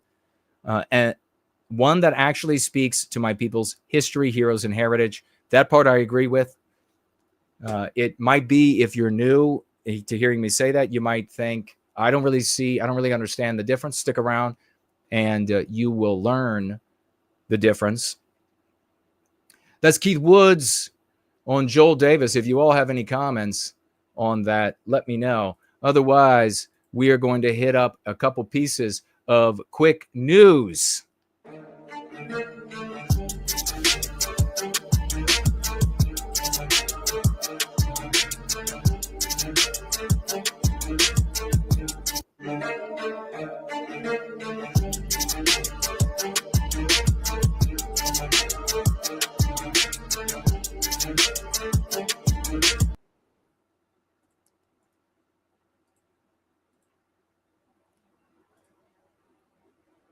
SpaceX Dragon docked with the space station several hours ago. Look at the triumph of the white man.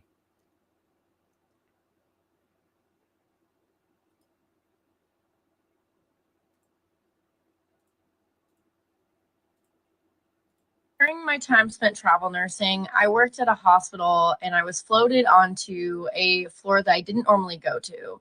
And they specialized in organ transplants. And within 5 minutes of me being on the floor that day and getting a report, I heard someone make a comment about, oh, haha, it's okay, half the floor is Israeli anyway. And I didn't really know what that meant. So I asked the girl that was about to give me a report, and she was like, oh, yeah, like half our floor at any given moment are Israeli citizens that have come here for healthcare, which I didn't really think much of. I was like, oh, okay, they're flying in. Okay. It wasn't until I sat down with one of my Israeli patients and she talked me through the whole thing that I realized what was going on. Israeli citizens are given the option. If there's a U.S. hospital that has a procedure that is not offered in Israel, or if there's a U.S. hospital that is better at a procedure than a hospital in Israel, or if the Israeli organ donation centers don't have a good match for them, they come to the U.S. and receive our organs from our citizens. I don't know how it's happening, but I have a very high suspicion that some of these Israeli citizens are being fast-tracked on the wait list for U.S. organs. In specific, because one of the patients I was taking care of had received a double heart and lung transplant, and they had only been in the country for less than a week. Wow. How do you get matched and then become a recipient of such a important set of organs after waiting only a week? More than that, for any Israeli citizen that is brought here, their flight to the U.S. is covered. Their stay while in the United States, their stay in the hospital, which, mind you, for the average person receiving a organ transplant or a high-level procedure where they will need to be hospitalized for up to 2 weeks afterwards, that's like 7 during my time. All right, I will mention that this lady claims to be a traveling nurse, and this is her experience. Don't know if it's real or if it's false. You can take it for what it's worth. And then there's this woman getting her little baby to come over. He won't come. Oh, look at that. All of us guys, we understand, don't we, guys? We understand. Look at that little baby. She shows him, and here he comes. Works on all of us, gals. I was sitting in my kitchen reading through the morning news. Got that same old sinking feeling like I'm being accused of things I never did. All right. Said, thoughts I What did you think about? Started wondering why these stories always pain me bad. What did y'all think about Keith versus Joel, and then kind of like we show up and then we give our argument? What did you think about that? Land of the Fake, home of the gay, is with us over here on Premium Rumble. We're going to be going into your comments. I want you to tag me. Tag me as No White Guilt so I can see what you have to say. I want to see what you have to say. Greg the Man is here. Tomb of Arminius. Good to see you. Anonymous is in the house. Danunaki is here. Nancy Drew is here. When times are separate, folks just lived and worked and prayed. He wrote about his troubles, but he kept his head up high. TM thinks that you have to center Jews if you're white Christian. I disagree with that. We have a lot of Christians practicing Go Free, and there have been from various denominations have written me and said that Go Free has deepened their faith.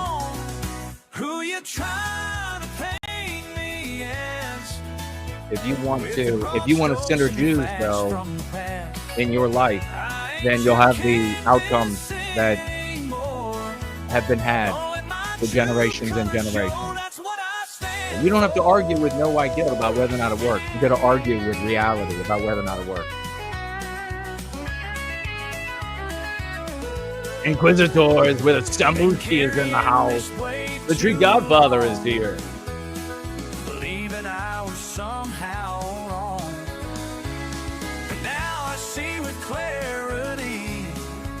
Yeah, and at the same time, if a Jewish person is anti-white, if you want to consider the Jews who responsible for Jesus' crucifixion, if you want to consider them anti-white,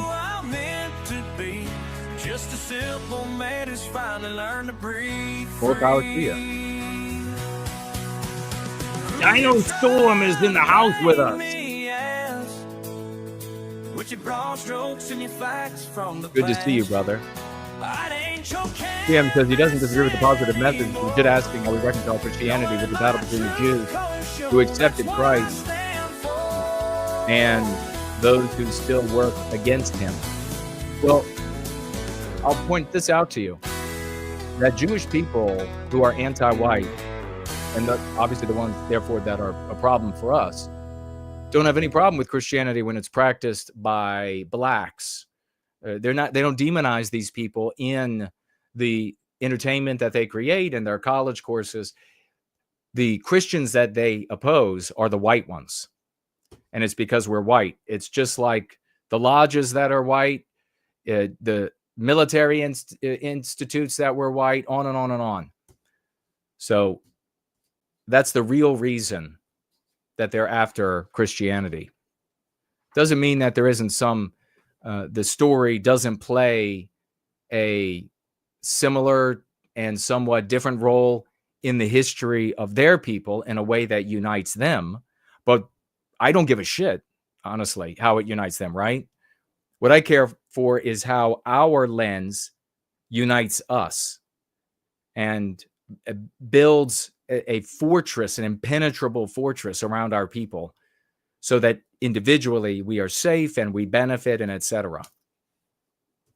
That's how we should always look at these things. I know it's such like a, and I'm not saying that you're not doing this, TM, but it's such a crazy thing for me that for white people, for so many white people, it's as alien of a way of thinking as they could fathom.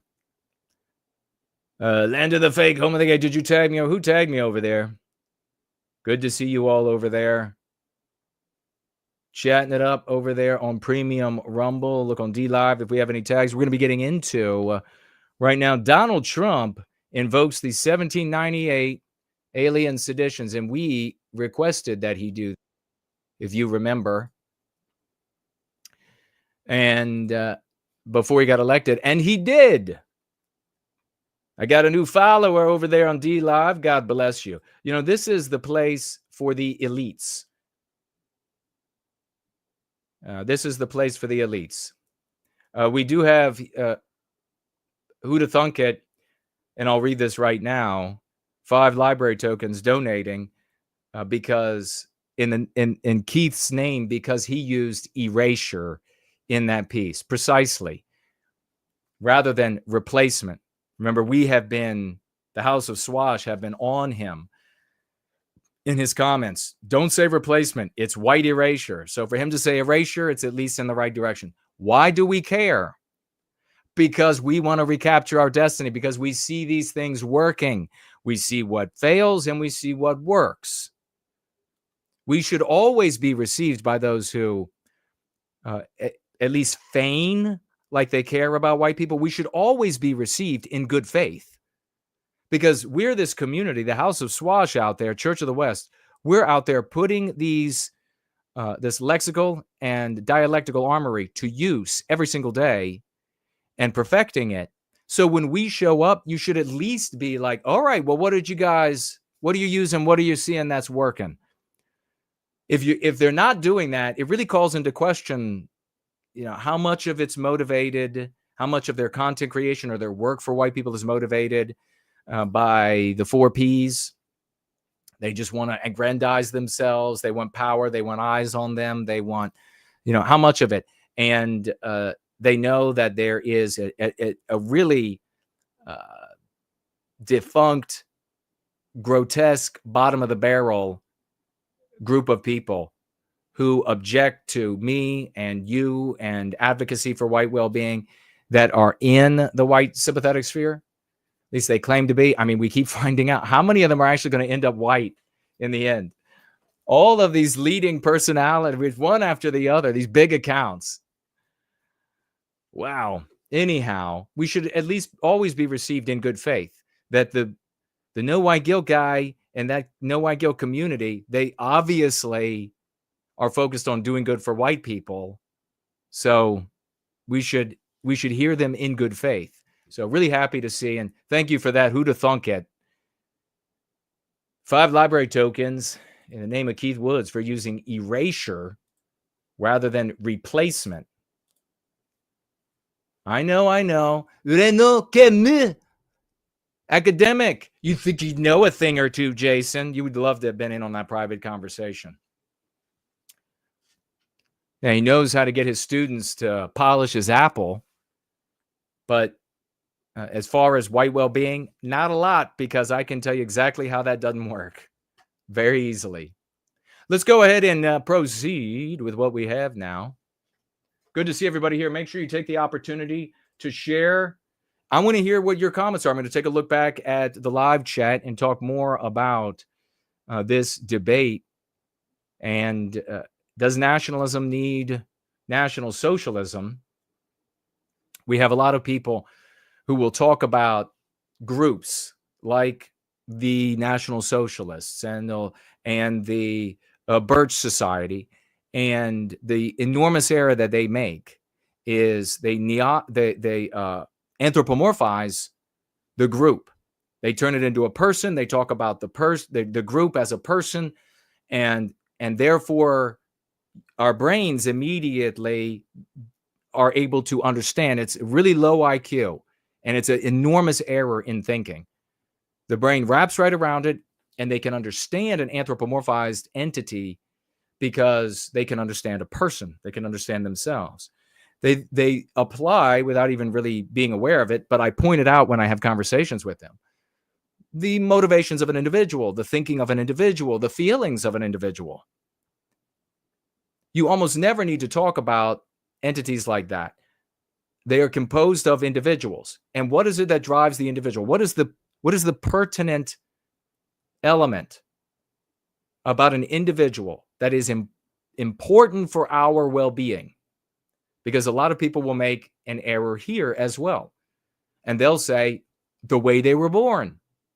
No, what's relevant for our well-being is the anti-white ideology that they're infected with, and the social morality that is the substance that we all have to wade through. You can think about it like the way the physicists talk about the Higgs field and how the composition Higgs bosons, how they make matter more or less dense, different elements in the Higgs field. And they explain it the same way you would understand an object in water. And some objects take a lot of force to move through the water. The more water they're going to displace, the wider they are, the more force it's going to take to move them through. The physicists talk about this in relation to matter, and therefore in matter, the items are denser, they're more substantive. On the other end of the spectrum, you have matter that, like in the pool, maybe something nice and narrow, a torpedo, goes through the water very easily. Such particles in the Higgs field, theoretically, that are lighter, if you will, are less dense, are a consequence of less interaction with the Higgs field. You think about people the same way. What is it that matters for our well-being? These people are moving around. The people that are the group, say like the Birchers or the National Socialists or Republican Party, Republican voters, they are the stuff that moves through the water or the field of the social morality, subject to it until another universe crashes through. Maybe that wasn't the easiest way for some of you to get it, but some of you got that. Processing power. Kaiser Willie is here. Good to see you. Let me take a look at the live chat. We're going to throw up this new item on the screen here. Such a beautiful day today. I cannot stand it.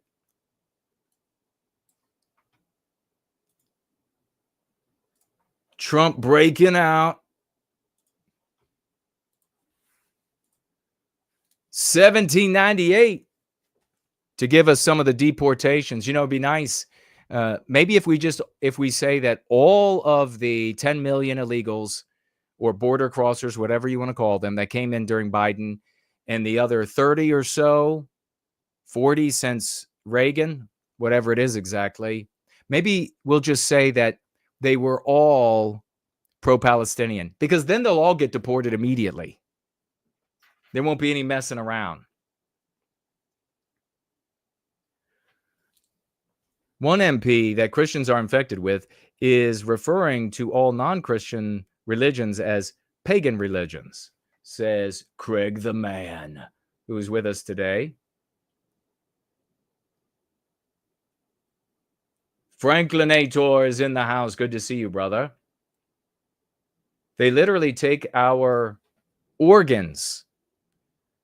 We're chattel for them. Crazy, says anti-whiteism ends with you. Yeah, if that woman, number one, if she is sharing the truth as she received it, and number two, if the Israeli woman that shared this with her is all true, then that is indeed what's happening.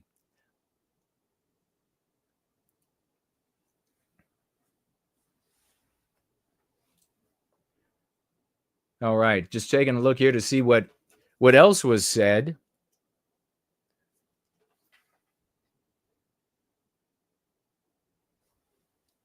I like the way you just worded that, says Craig. Well, thank you, brother.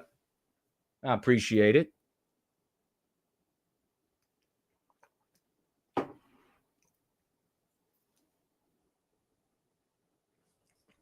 Craig also pointing out that other races, if you try to analyze them, it's, I guess you're saying like it's instinctive, their defense. Lynn is with us. Good to see you. Max is with us. Hello.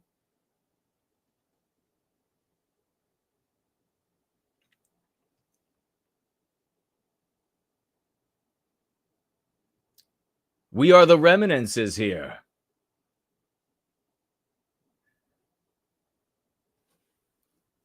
Vincent B is in the house. Just looking for tags as I scroll through the conversation I can find here. They call me redneck, white trash, and blue collar. But I could change all that if I had a couple $1 million. What are the rest of the words? I keep hearing that money is the root of all evil, and you can't fit a camel through the eye of a needle. I'm sure that's probably true. But it still sounds pretty cool, because it could buy me a boat. It could buy me a truck to pull it. It could buy me a Yeti 110 ice down with some silver bullets. Yeah. What are the words?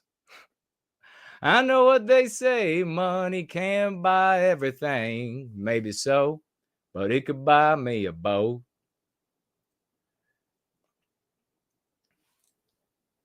A boat to float down on the river with a beer. I hear the Powerball lotto is sitting on 100 mil. Well, that'll buy me a brand new rod and reel. It could buy me a boat. Jared Taylor has not been canceled or blacklisted from distancing himself away from the Sig Heil optics. Yeah, because he's useful to them. He shares data for IQ differences, for different differences in crime rate, and all of that sort of business. So it is, what he shares is supportive for their arguments, whereas what I share is a challenge to their arguments. If they are busy articulating, this is the perfect, this is what we need, wish listing, and I come along and I say, here's how we get step by step to the end of our victimization, that's challenging what they do. Jared Taylor shows up and he says, here's the data on how these races are not as intelligent and are more violent. And so they gladly will take hold of that and tolerate him not being a Jew, anti-Jewsburg.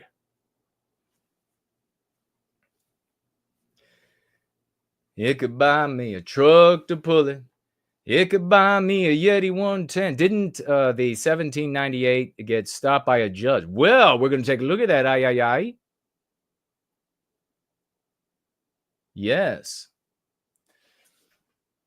I ain't rich, but a damn sure wanna be.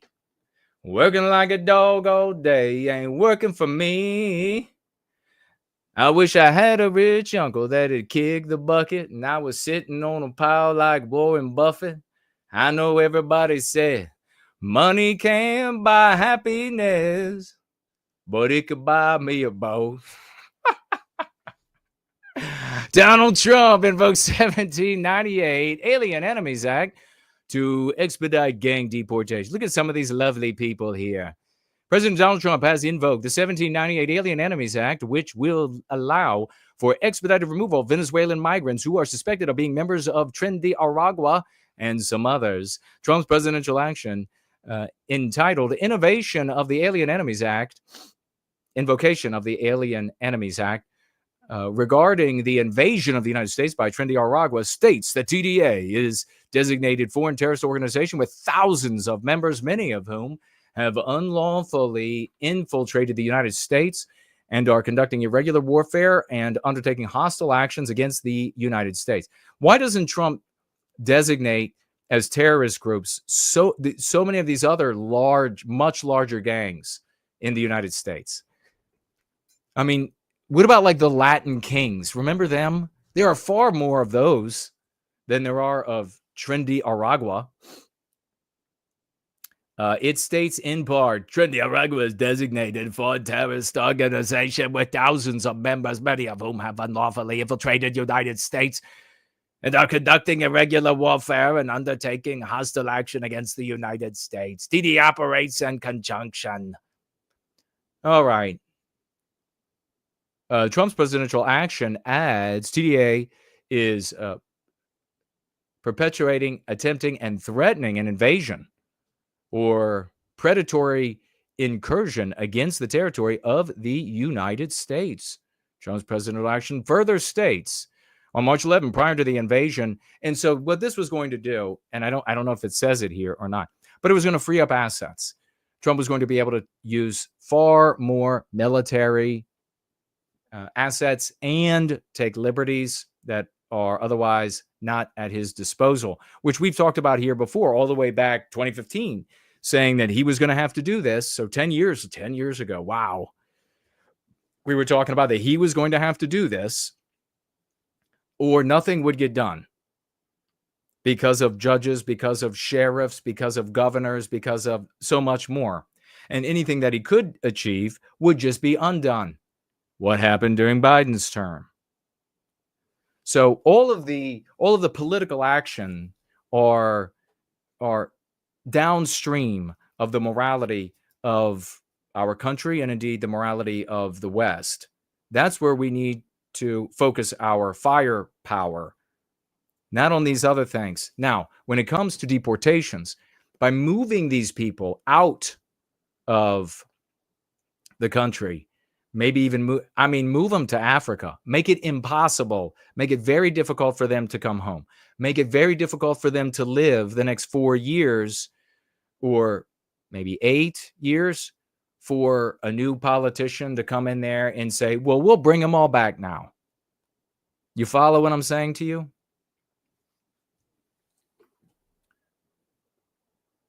And by the way, to finish my final point on the substance that the people move through, the programming is what controls the human animal. What they learn is right and wrong, moral and immoral. That's what controls. So what I figured out was if you target that, you can flip people, which is what we do, which is what we succeed in. In other words, we're not a nationalist content creator that has a guy or a girl who is maybe their heart's in the right place and they go out looking for something to join. There aren't going to be a lot of those. There are always going to be some of those. And I can tell you what else. There's always going to be a lot of faith in the burgeoning, etc., of those that show up. Those people don't need much selling, right? They are a man in the desert looking for a glass of water. You really don't got to sell him on it. So when he comes looking, you don't have to tell him all the benefits of H2O. He's going to buy it. Those are the people that are buying into your basic bitch nationalism, ethno-nationalism. We need the mass of our people flipped. So I've been here for decades, and this is what needs to be done. That's what we specialize in. On March 11, prior to the invasion of the invocation of 1798 Alien Enemies Act, 4 Democrat lawmakers wrote a letter to Trump stating that immigration is not an invasion, and added that proclaiming a rhetorical invasion would degrade protections throughout the Constitution. The letter reads, and typical of an anti-white leftist, that anybody on planet Earth, but this is, of course, the anti-white right as well. Remember, the right wing is anti-white. They will argue, looking with you straight in the face, that America is an idea. And we have laid that out very clearly. If America is an idea, then that means everybody on planet Earth is an American, because all they got to do is change their opinion. As a legal matter, migration is not an invasion. As courts have consistently held, an invasion under the Constitution requires armed hostility from another political entity, such as another state or foreign country that is intending to overthrow the government. You need to really appreciate that anti-whites looked at this verbiage a long time ago and said, just bring in a bunch of families. Breitbart News on Friday wrote that the Democrat letter did not mention the predatory incursion aspect of the law. So this is the legal battle going back and forth. How do you believe that the Biden administration's policies empowered terrorists and these terrorist organizations like Tren de Aragua to commit violent crimes against American citizens, especially in places like Colorado and Aurora?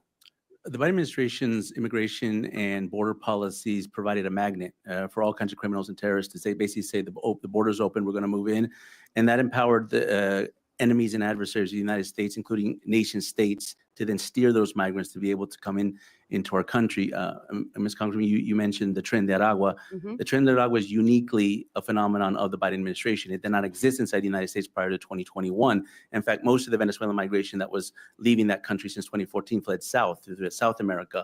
But because the Venezuelan government was able to establish both a land bridge through the Darien Gap, a once uncrossable border between Panama and Colombia, and an air bridge into Mexico, they timed that because they knew that President Biden was going to open the border. Now we have Tren de Aragua in 23 states, including your state of Colorado, and they've captured, killed, and raped all kinds of Americans throughout the country. And right on schedule, an anti-white federal judge orders deportation flights carrying Venezuelan gangs as well as others to return to the U.S. And he blocks Trump from invoking the Alien Enemies Act. And that's what some of you saw already in the news. Why is it that, like, all of a sudden the advertisements have been able to just take over again? Is anybody else having that problem? I've made no changes, but advertisements everywhere. A federal judge temporarily blocked President Trump on Saturday, just yesterday, from invoking the 18th century Alien Enemies Act to swiftly deport alleged Venezuela gang members without a hearing, ordering any flights carrying the supposed criminals to turn around. To turn around. And here is the anti-white POS that did it. Leave him alone. A federal judge temporarily blocked President, so there it is. Turn him around. U.S. District Judge James Boasberg. Is that really his name? Boasberg? This is like right out of a comedy. Juliet says the dual citizen judge for a big FU Article 2 of the Constitution won the battle. In addition to they were in the air upon his ruling. Right, that's what we're reading right now. Thank you for chiming in with that. How do we answer Christians like EMJ who say that the FBI is promoting white identity? He's a liar. This is the dumbest thing I've ever heard. You tell him it's anti-white, Bravo Sierra. He's a crazy, crotchety curmudgeoned, and no one should heed what he has to say. I would ask for the evidence of the promotion of white identity. And that, quote, the Jews are desperate to promote Hitler and the racial narrative versus religion. Well, not the Jews, but all anti-whites, including Jews who are anti-white, want the anti-white narrative to be the narrative that we all are participating in, because that narrative serves anti-whites and anti-whiteism. Great questions, TM. Yeah, he's been a problem, E. Michael Jones, forever. This notion, it was exactly the ethnicities, the white ethnicities, that caused us to lose control of the United States. White ethnicities working against each other, and then once there were non-white ethnicities in enough number and power, they worked. Sometimes white ethnicities worked with non-white ethnicities against other whites. I mean, so this idea that he wants to go back to that state of affairs is just obviously the crotchet of an old, crazy, wizened man. Boy, he's not a man. The guy he could not be more pugnacious and offensive. So he's cancer to white well-being. Gee, let's go back. Let's go back to how we had it when we were completely shattered into pieces and they absolutely took America from us. Shut up, old man. Mafiels is here. Merlin is here. Fuzzlest is in the house. So here is this. I can't even believe his name is Boasberg. Here's the anti-white Boasberg. And what matters in our story is what's important, because it ensures our collective well-being and therefore our individual well-being, is that this guy is anti-white. That is the aspect about him. That is the fulcrum. There are other kinds of aspects about him. You could say he has gray hair. You could say he has no hair on top of his head.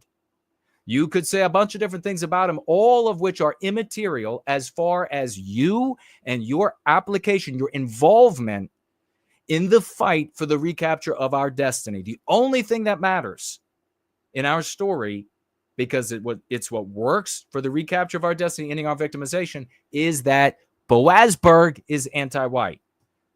You take another stance, and you're choosing a characteristic that isn't going to benefit you in your contests with others for the well-being of our people.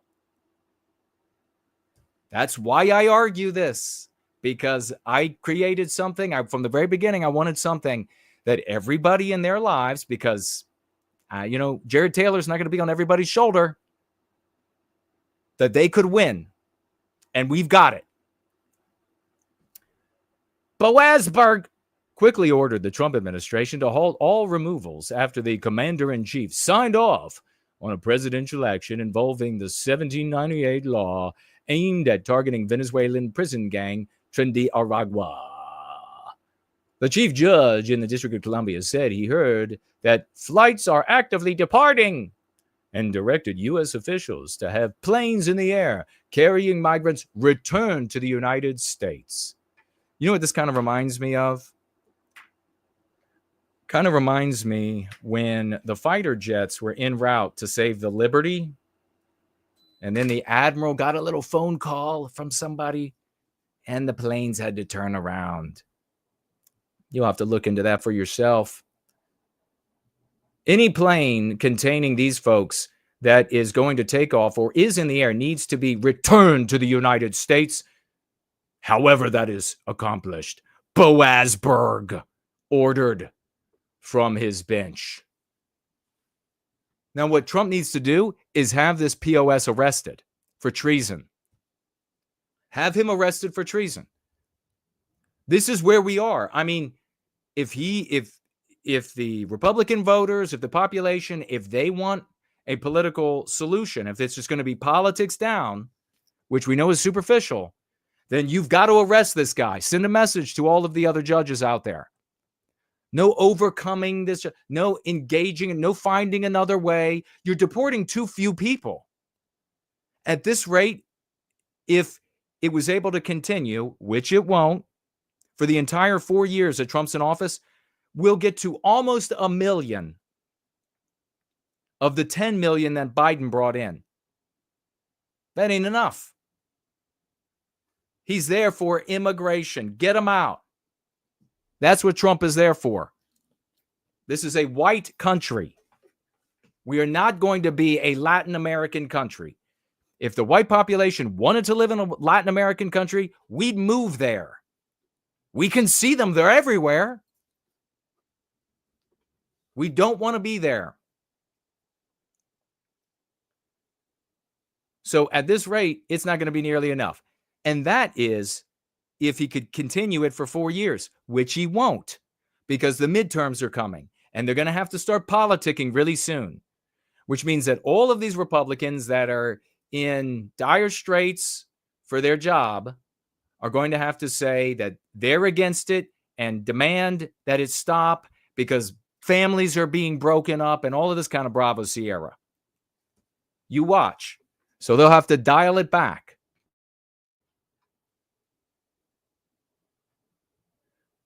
The temporary ruling will put a 14-day restraining order on use of the Wartime Act, which the Trump administration hopes to use to deport any migrant it identifies as a gang member without following normal criminal and immigration channels.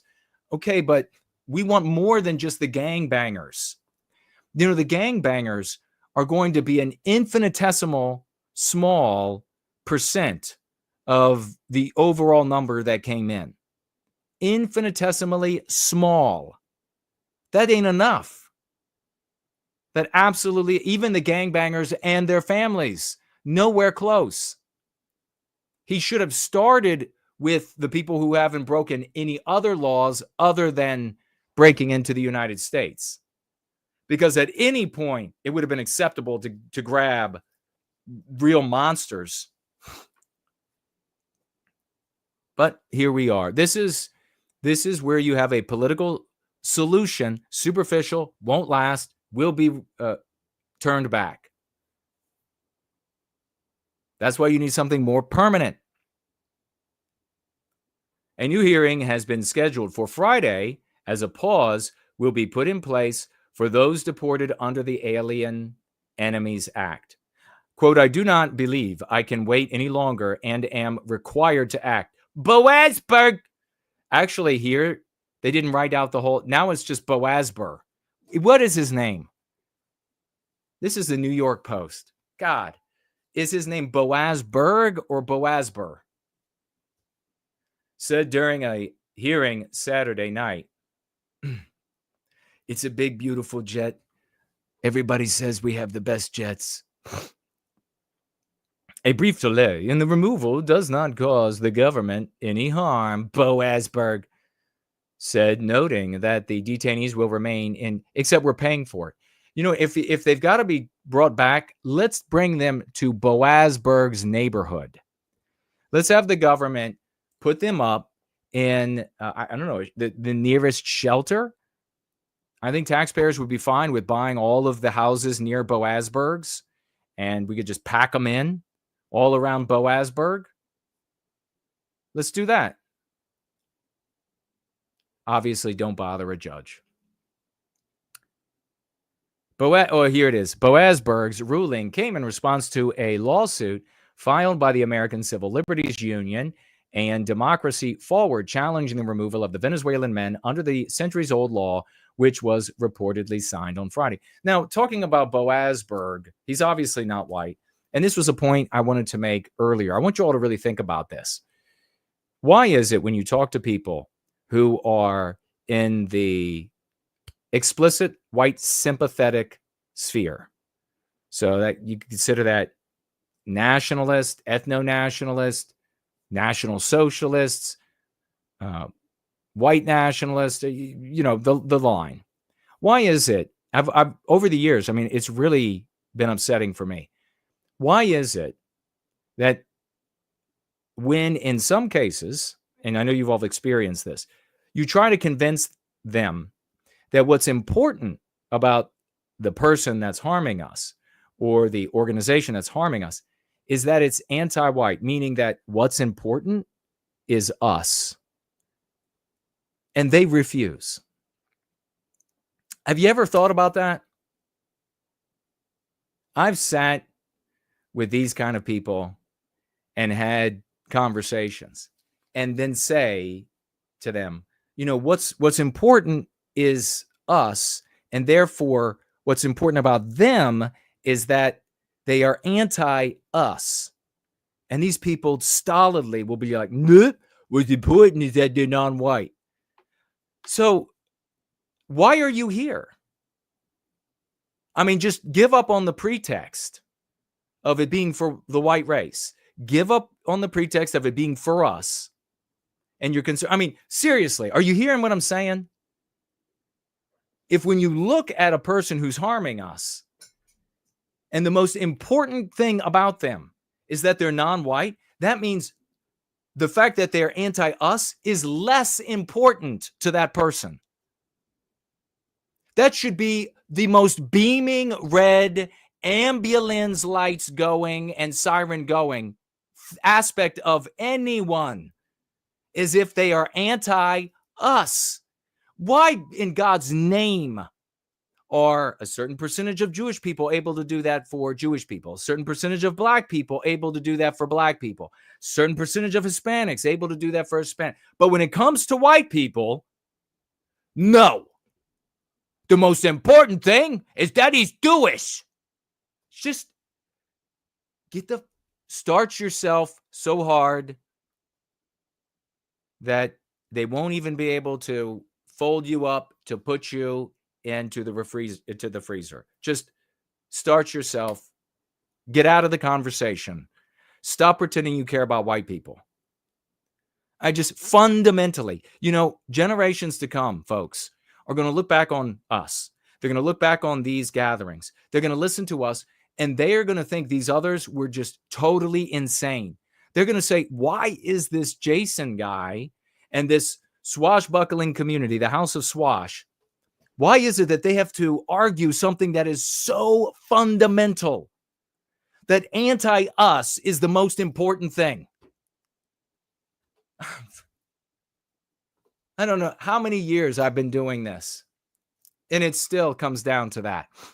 They're still like, nope, most important thing is daddy Jewish, or daddy black, or daddy shut up.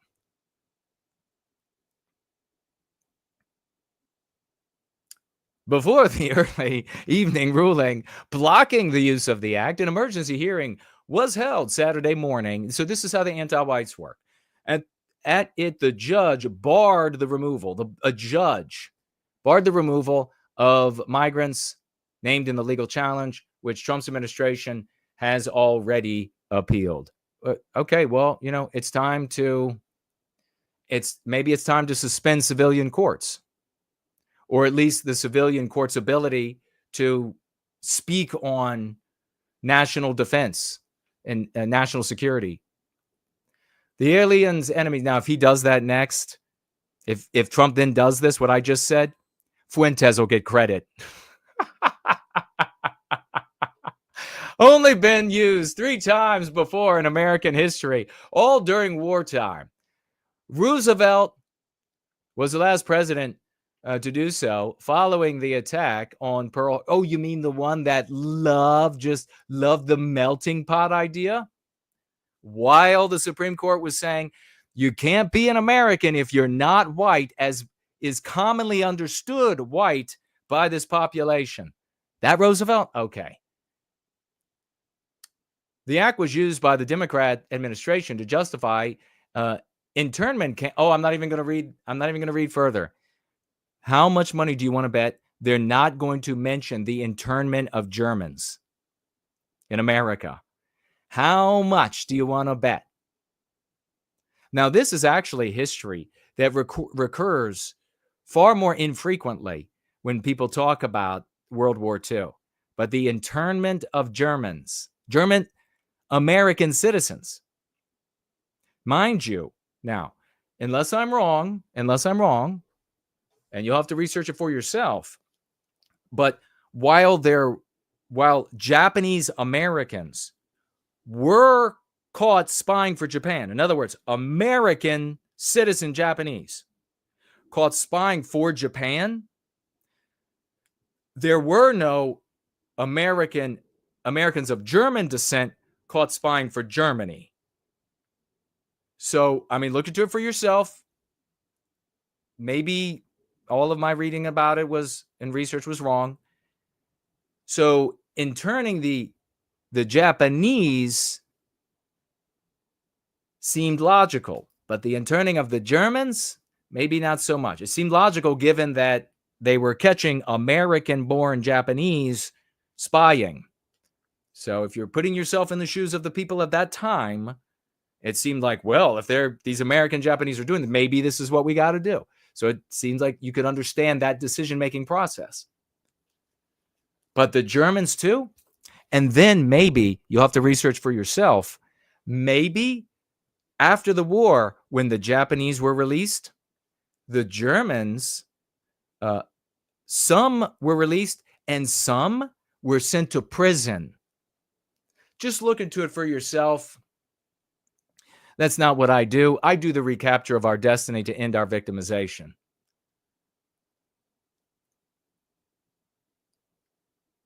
Trump's proclamation language, however, contends the gang is effectively at war with the United States, and Venezuelan nationals are now liable to be apprehended, restrained, secured, and removed by the alien enemies. Over the years, Venezuelan nationals and local authorities have ceded ever greater control over their territories to transnational criminal organizations, including Tren de Aragua. So I think that's a legitimate argument to make, especially since countries like Mexico and Venezuela and so many others, they are like narco criminal governments. They are allowing mafia governments. We see when we peek down into Central South America, so much control wielded by what appears to be criminal enterprises. So it sounds like a pretty fair statement. But we get down here to the end. What does it say? The White House said 300 people, U.S. custody, have been identified as members of the gang, could soon be deported to El Salvador. Trump signed. I wouldn't do that. I would take them to Africa, and I would drop them. I would parachute. They would all get a parachute. It'd be the last American thing they would get, and they would be dropped in the most inhospitable portions of Africa. You invade my country, you cross the border without legal right to do so, then this is what we're going to do with you. And if they survive, they survive. If they are handled roughly, oh well. Trump signed a presidential order in January designating Tren de Aragua a foreign terrorist organization, clearing the path for immigration. So is it just Tren de Aragua? Tren de Aragua? Because something's not right about that. Let's get to, and I'll take a look at what you all are saying. The tide has turned against elite universities. These erudite, pinky in the air folks. We all must listen to them. And if you think their opinion don't matter, you haven't been in the white sympathetic sphere very long, because they will immediately, so much of the population in the white sympathetic sphere will immediately, no matter how bright you are, what you've accomplished, what you're doing, they will immediately ignore you if a academic peacock shows up. And they're like, what does he have to say? What does she have to say? JM is with us. Good to see you.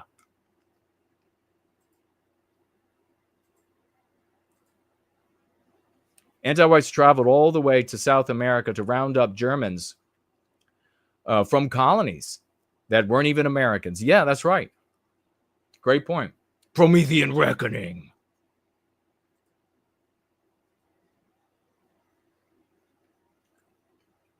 Oh, we got an anti-white called Doug in the live chat. My troll slayers will silence you for that kind of disrespectful speech, anti-white.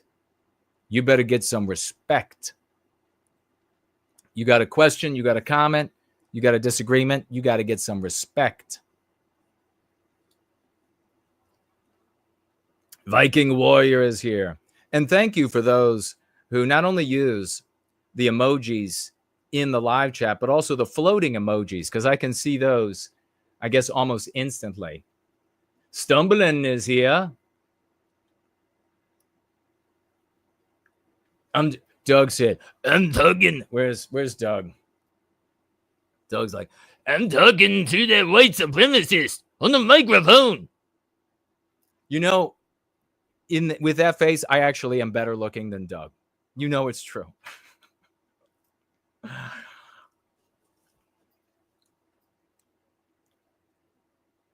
Nameless is here. Doug said, you are a stain on America.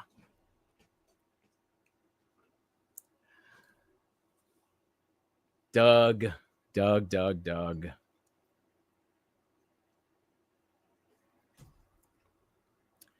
I bet those family reunions are small since everybody is so related in your circles.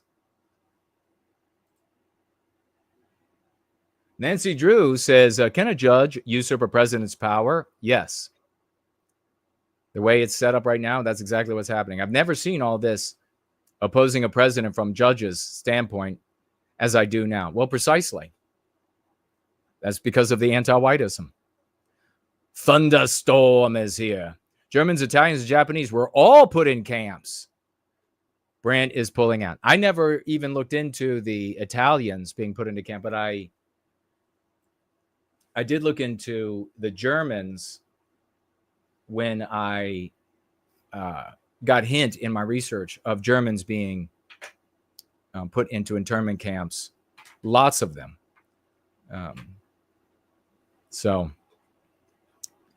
some really sad stories, too, of families that were broken up and everything. Jason, you've been doing this since before 2011. That I can remember, says Andrew. Absolutely. Thunderstorm also pointing out our Italian brothers and sisters here. I should have known the Italian in me should have come forth. Soygoy says, I agree, we shouldn't hate other groups. But the problem is when we don't have something that is exclusively our space. It is human nature for other groups to exclude us. We need balance. It is human nature for other groups to exclude us. You're kind of talking about a couple different things there. And hating another group of people, first of all, what do we mean by hate? And we'll get into this final story in just a moment. But remember, continue to tag me.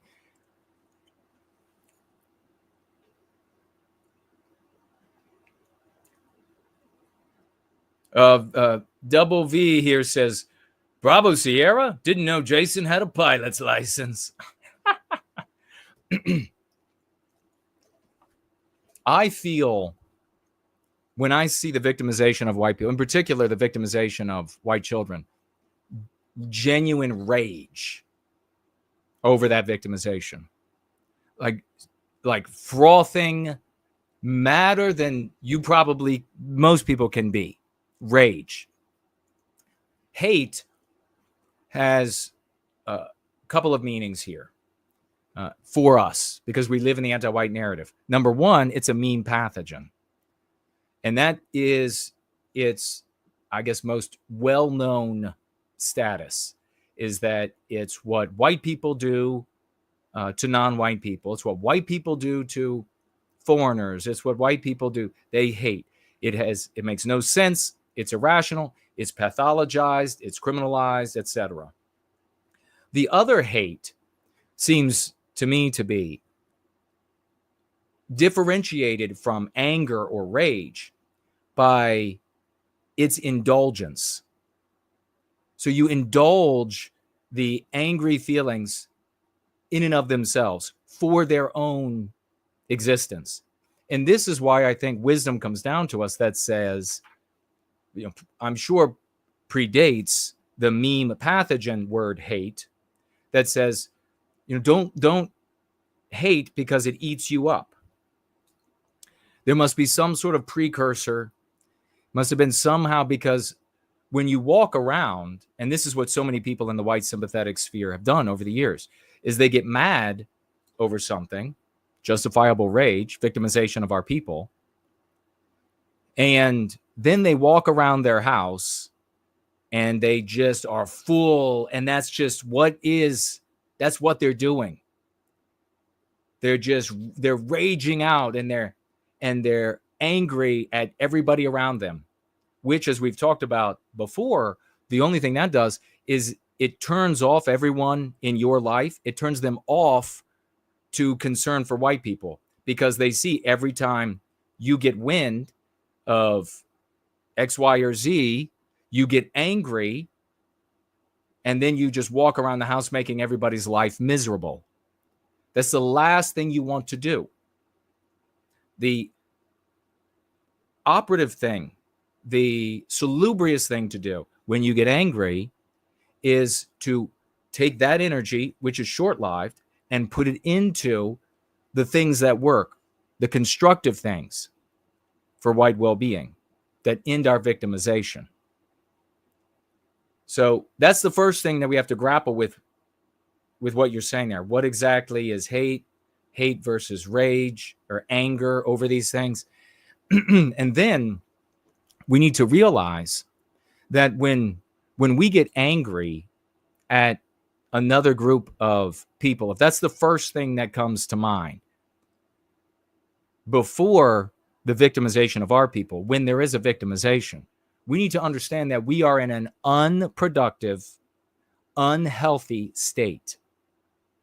Because you're not going to go out and I mean, you even take these abject losers who they decide, Dylan Roof style, they're going to go and get revenge on the blacks. And then where do they go? Do they go down to the ghetto where they can find themselves some actually violent and aggressive and armed blacks? No. They go to a black church where a bunch of innocent black people are sitting worshiping. They might even like white people, and you shoot them. So you need to realize that that feeling is harmful to us. It's harmful to you. It's harmful to our people. That doesn't mean that you decide that all of this group is good or all of that group is good. It means that your focus is on the aspect of the victimizer being anti-white, because you're focused on the victimization of our people. When this is where you all are asked to do something that we know the majority of white people are not going to be able to do. And that is to, of your volition, of your agency, decide you are going to behave as an individual member of a people, and you are going to seek your well-being by way of your people's well-being. The rest of the white population, we've got to back them into that with the concepts. But you are better than that. You are of your own volition and agency deciding, I will behave this way. I will do this with my willpower. And there are going to be times when it's challenging, especially when that's not your normal behavior. Here's the thing. You can see the difference. When you immediately are angry, let's say at the black murderer, when your anger or hatred that you're going to walk around and let it eat you up over is for the black murderer, you're thinking about who? Whom are you thinking about? Not the white race. Don't tell me what you think I want to hear. You're thinking about you.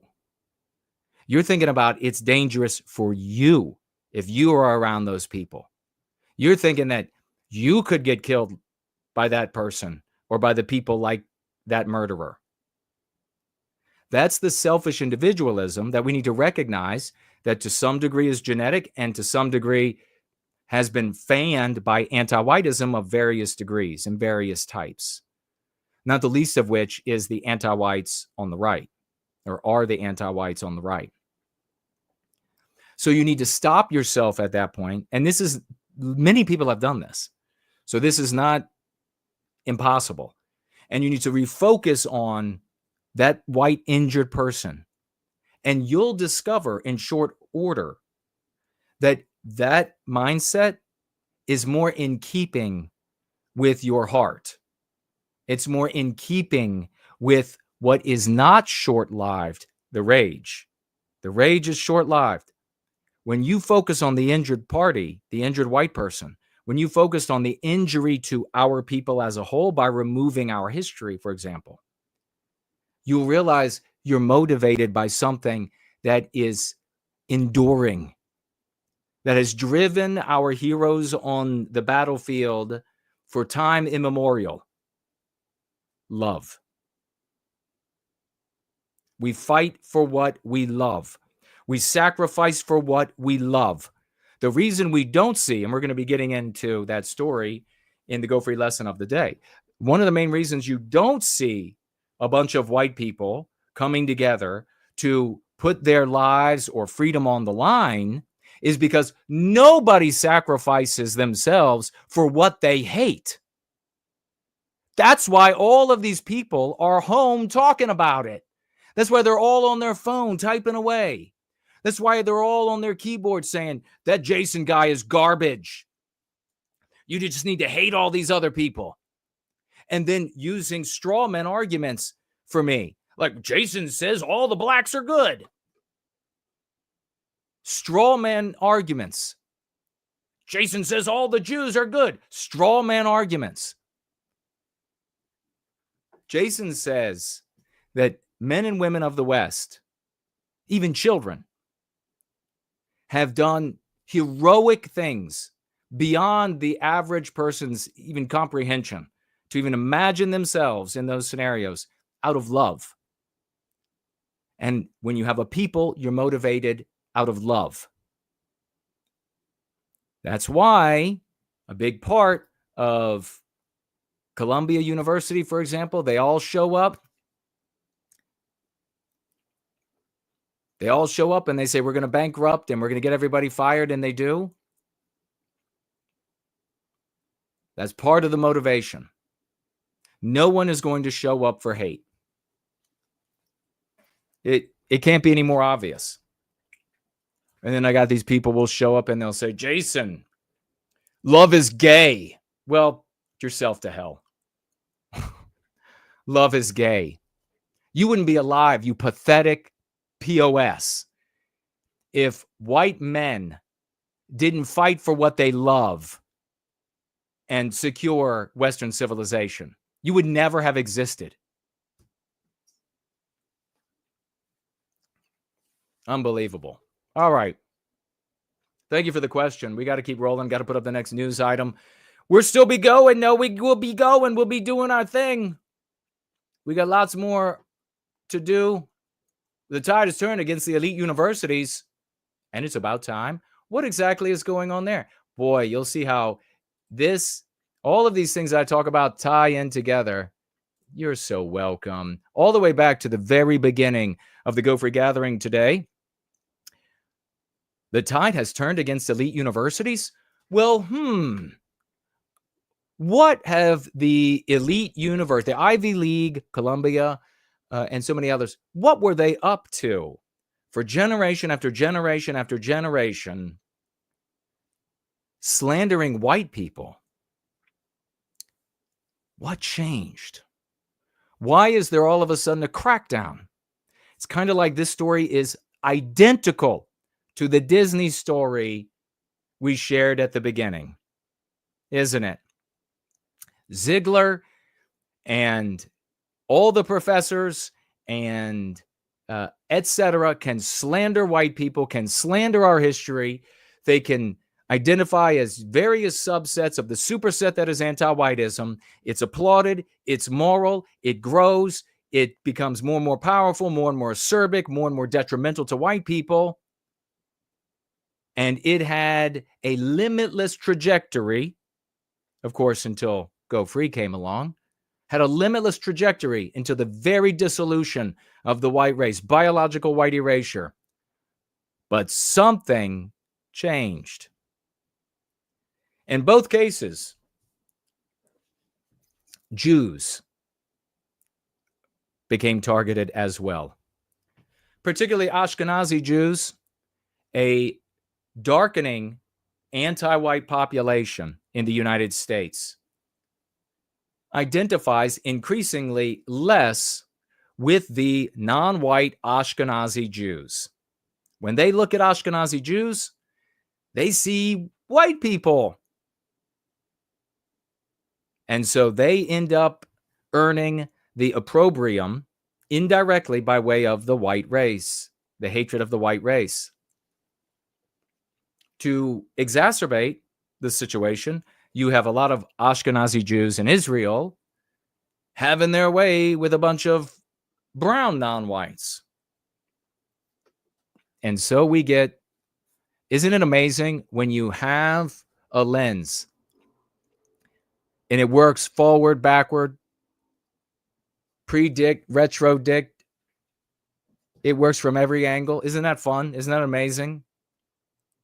Over the last 3 decades, elite American universities have engaged in economic, political, social, cultural practices that were often unethical, illegal, and suicidal.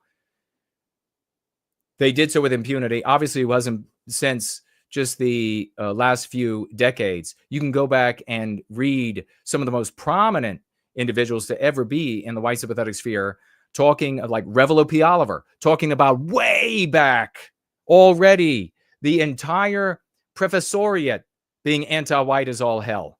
Look it up. Apparently, confident administrators assumed that the brand of, Ivy Leagues were so precious to the nation's elite movers and shakers, they could do anything they wished. By the 70s, nonprofit universities had dropped pretense that they were nonpartisan before then.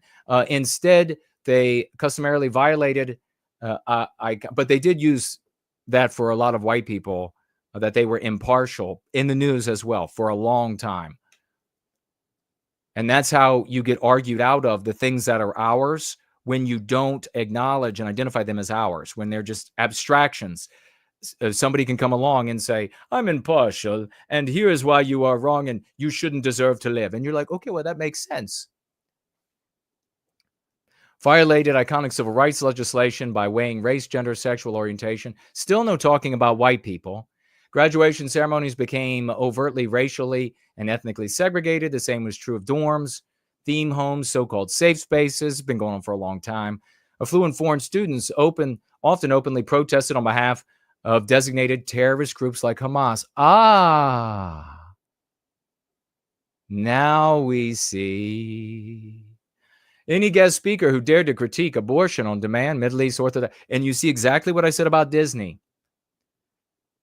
Zegler was fine burning the white race down when she took the position of the Palestinians. Then the certain percentage of Jewish people, some of them may have been anti-white, some of them neither here nor there, who knows, I don't know. They decided she's got to go. She's criticizing us. And then, of course, they're not going to give the game away and say, well, it's only for criticizing us that we're getting rid of her. No, they're going to say everything else. The exact same thing is happening here at the universities. These Bill Ackman, for example, Steve Martin lookalike, he rolled in there to Columbia. He had no problem with the anti-whiteism in Columbia. None whatsoever. It was moral. But then, when they started tossing Jews in with the white people, now he has a problem. And he showed up and said, we got to make changes. What's wrong there? You think Ackman's going to come out and say, well, the only problem is that they're criticizing Jews. No, he's got to make his argument broader to appeal to more, right? So he comes out and says, well, they've been teaching a lot of things They're even anti-white. Do you remember when Ackman said that? Here's what's going to happen. As the Trump administration and powerful, influential Jewish people, as they get involved, you're going to watch as the criticism of Jews is made illegal, verboten, punishable, etc. It will continue, as we see across the United States already happening. That'll continue. And when it comes to the anti-whiteism, it will continue without any slowdown under different names. In fact, in some places, the names will stay the same. The names of the classes will stay the same, etc. In other places, they'll change the names of the classes and they'll keep teaching anti-whiteism. And the Bill Ackmans and all the, and you expect them, of course, why would they care? There should be white billionaires rolling in and caring. But Bill Ackman and the rest, they're going to say, and they're going to walk away. No more terrorizing the Jewish students, but the white students will be terrorized, and no white wealthy will care. Wouldn't it be nice to have a people? They ignored the violence done by done to the Bill of Rights, or quietly approved when their rowdy students were turned loose on supposed conservatives. But in their, I mean, we've been watching the heckler's veto take place at American universities for longer than all of us have been alive. All of you. You can go back to Rockwell trying to give speeches. I mean, for the love of God, we are the elite here. We are the only elite. Everybody else, we are the elite of white well-being. They show up and they're like, you only get several thousand that watch each of your streams. That's called special warfare. That's the elite. The general grunt bullet catchers, there are far more of those kind of people. University administrators either ignored the violence done, but in their hubris, the universities began a series of blunders that may now end them as they once were. They began gouging government agencies. Okay, now here are all these other arguments. They were fine gouging the government agencies and bringing in billions of dollars from taxpayers at these universities, getting the federal government. It goes into here talking about laying off the SAT, ACT scores for a while for admit as an excuse to get rid of white males specifically. They got the federal government to back student loans so that all of these institutions, every single college, university, etc., raised their rates because the taxpayer had to pay if the student couldn't. And they offered a plethora of new degrees that no one would ever be able to make a living off of at the same time, knowing that they wouldn't, but the taxpayer would. So they're going to talk about all of that was wrong, all of that was bad, all of it was no problem until they included Jews, Ashkenazi Jews, with the white race for criticism. And here, thousands of Middle Eastern guests brazenly cheered Hamas terrorists. The campus Marxist Orthodoxy Jews, Israel, were victimizing, quote, victimizing white people and Palestinians. Noble, quote, non-white victims ensured that Jewish students were chased and physically. So do you see that? The campus Marxist Orthodoxy, so in other words, anti-whiteism, that Jews were white people victimizing Palestinians. And that these others here were the noble non-white people standing up against all of this white evil, ensured the Jewish students chased and physically attacked on campus. Isn't it something that white people have endured this for generations and there isn't a peep from the New York Post? Not a peep. Is that the fault of Jewish people? Is that the fault of Bill Ackman? No, it's the fault of white people. If it's going to change, we have to change it. If it's going to change, it's not going to be some theoretical abstractionist argument about what a perfect government, a perfect nationalism, a perfect economy would look like. It's going to be with tools that every single person that comes into contact with the practice can practice in their lives and win in the conversations of their lives in their circles of influence. Scalable, replicable, and we recapture our destiny. That's where we are. How many times do you have to see it to know it? It is a glorious thing we're doing here, ladies and gentlemen. And we're going to continue with the glory, celebrating all the work that we are doing when we come right back. Drowning in the argument, the anti-white says, what exactly is anti-white? You have got to be animated with the righteous passion of reclaiming our destiny. We are the heroes of this era.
Get ready.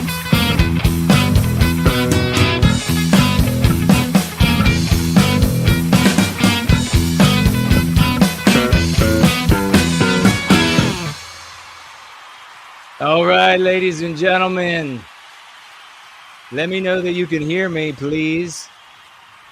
Let me know that you can hear me. The crowd should be roaring. We are going to be celebrating some swashbuckling, and then we're going to get right back to your questions, comments, concerns. That's the great ForNull and what's his name? ForNull will tell you if he's here. And as you can see, our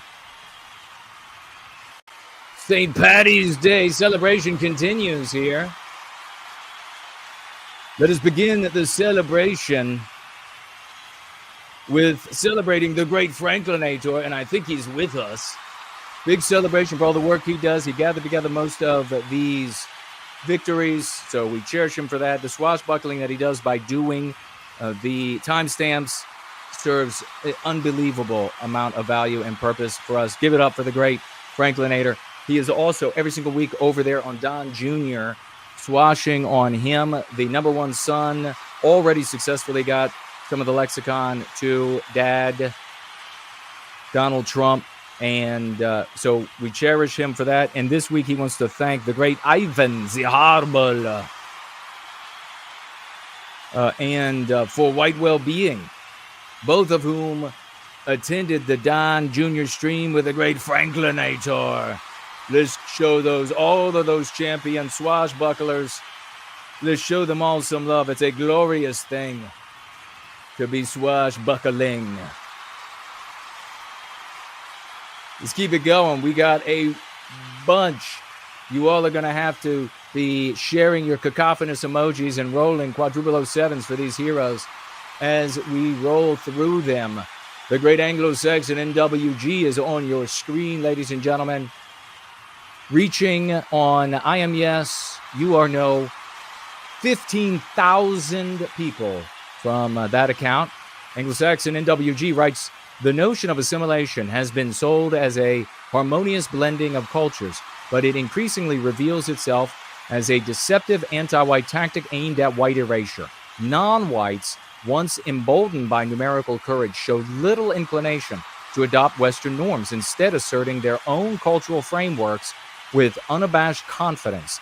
This isn't a subtle shift. It's a bold projection of their ancestral civilizations onto a landscape once shaped by white traditions. Multiracialism, far from fostering unity, ignites a cultural arms race where each group vies for dominance, exposing the lie that assimilation ever intended to preserve white identity rather than exclude it under the guise of inclusion. Ladies and gentlemen, I'm going to tell you, the great Anglo-Saxon NWG has done it again. I've got to read quickly as we have a bunch to get through.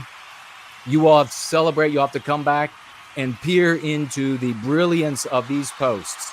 I want you to notice that you have 554 likes and 44 retweets and 19 comments, all from I Am Yes, You Are No's audience. And that is how the swashbucklers change the world. Here he is again under I Am Yes, You Are No. Again, this time he's I Am Yes, You Are No, focusing on the changing demographic here and otherwise not productive for our people. Anglo-Saxon comes in and makes it productive. How many audience members does he get of I Am Yes, You Are No's? 74,000. See this tweet, ladies. To talk about epic swashing. Over 1,000 likes and retweets and comments. He writes, anti-whites, whether driven by ideology or denial, consistently downplay the stark reality of white erasure and the alarming speed at which it unfolds. Note the immediate difference in that very first sentence. Anglo-Saxon NWG is focused on our victimization. I Am Yes, You Are No is focused on the black race. In Western civilization, majority white areas embody a rare and fragile blend of order, cleanliness, and low crime, qualities that erode swiftly once this demographic balance shifts. Whites possess a distinct biospirit, a cultural and biological essence that forged the West's greatness. And as non-whites gain numerical dominance, these regions morph into reflections of their civilizations. White erasure isn't abstract. It's followed relentlessly by a crumbling infrastructure, unmowed grass, and a tangible decay that mirrors the loss of that unique vitality. Once gone, it's gone forever. Genius level swashing from this commander swashbuckler. We'll keep it going. Still on I Am Yes. Over 3,000 more of his audience, hundreds of likes, retweets, and comments.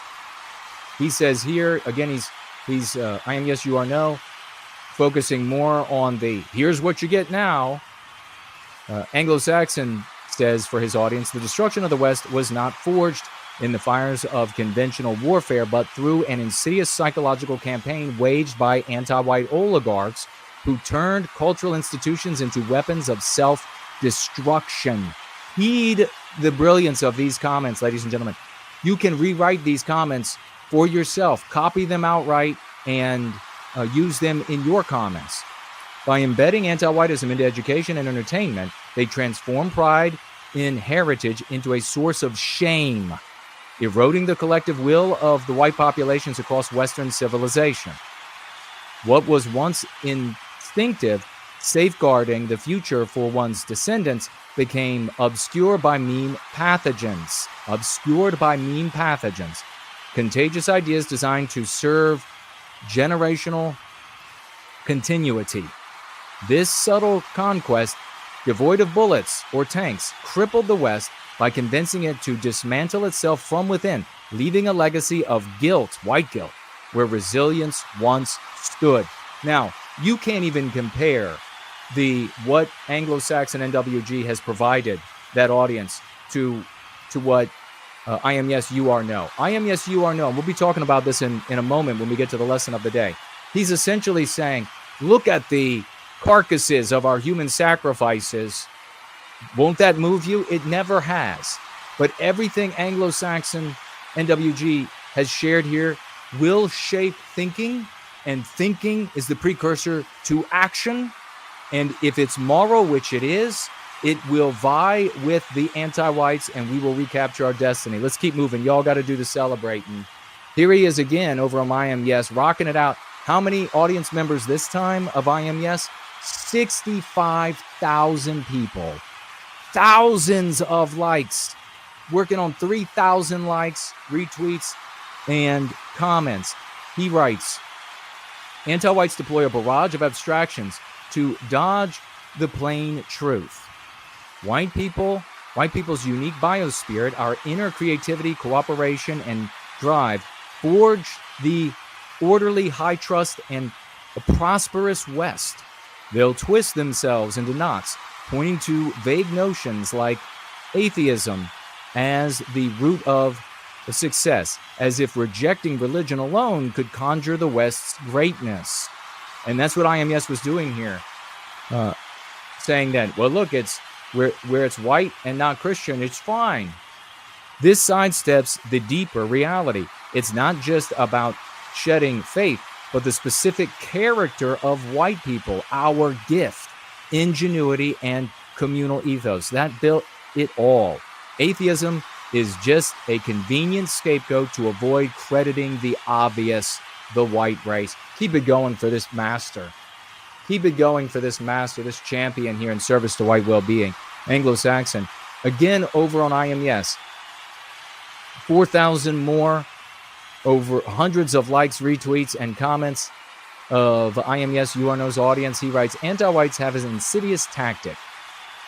They'll try to guilt trip us white people for simply wanting to live among our own, connected by a shared biospirit that's as natural as breathing.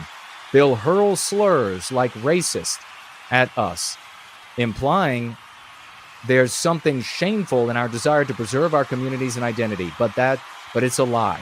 They want us alienated, fragmented, forced to participate in a civilization we built while watching it slip away under the relentless push for white erasure. It's not just practical, it's deeply compassionate for us to safeguard our existence, to ensure our race can thrive without the constant threat of being drowned out. Non-whites know most white women and women in generally don't instinctively prioritize securing our people's future, which makes them a target. If we don't end the erasure fast, they'll exploit that vulnerability, aiming to biologically erase us through our women. If that's what it takes, we can't let that happen. Our survival demands we act now. Aren't the things that our swashbucklers write vastly superior to everything else that you see? I mean, there's no comparison. There really is no comparison. How could you opt for some of these others? At least one more here, I think, from the great Anglo-Saxon on I Am Yes, You Are No. 40,000 people from that audience. Hundreds of likes and retweets and comments. South Africa offers a stark glimpse into a potential future for the West when an anti-white social morality has eclipsed all other values, driven by a relentless ideology that brands any defense of white interests as taboo.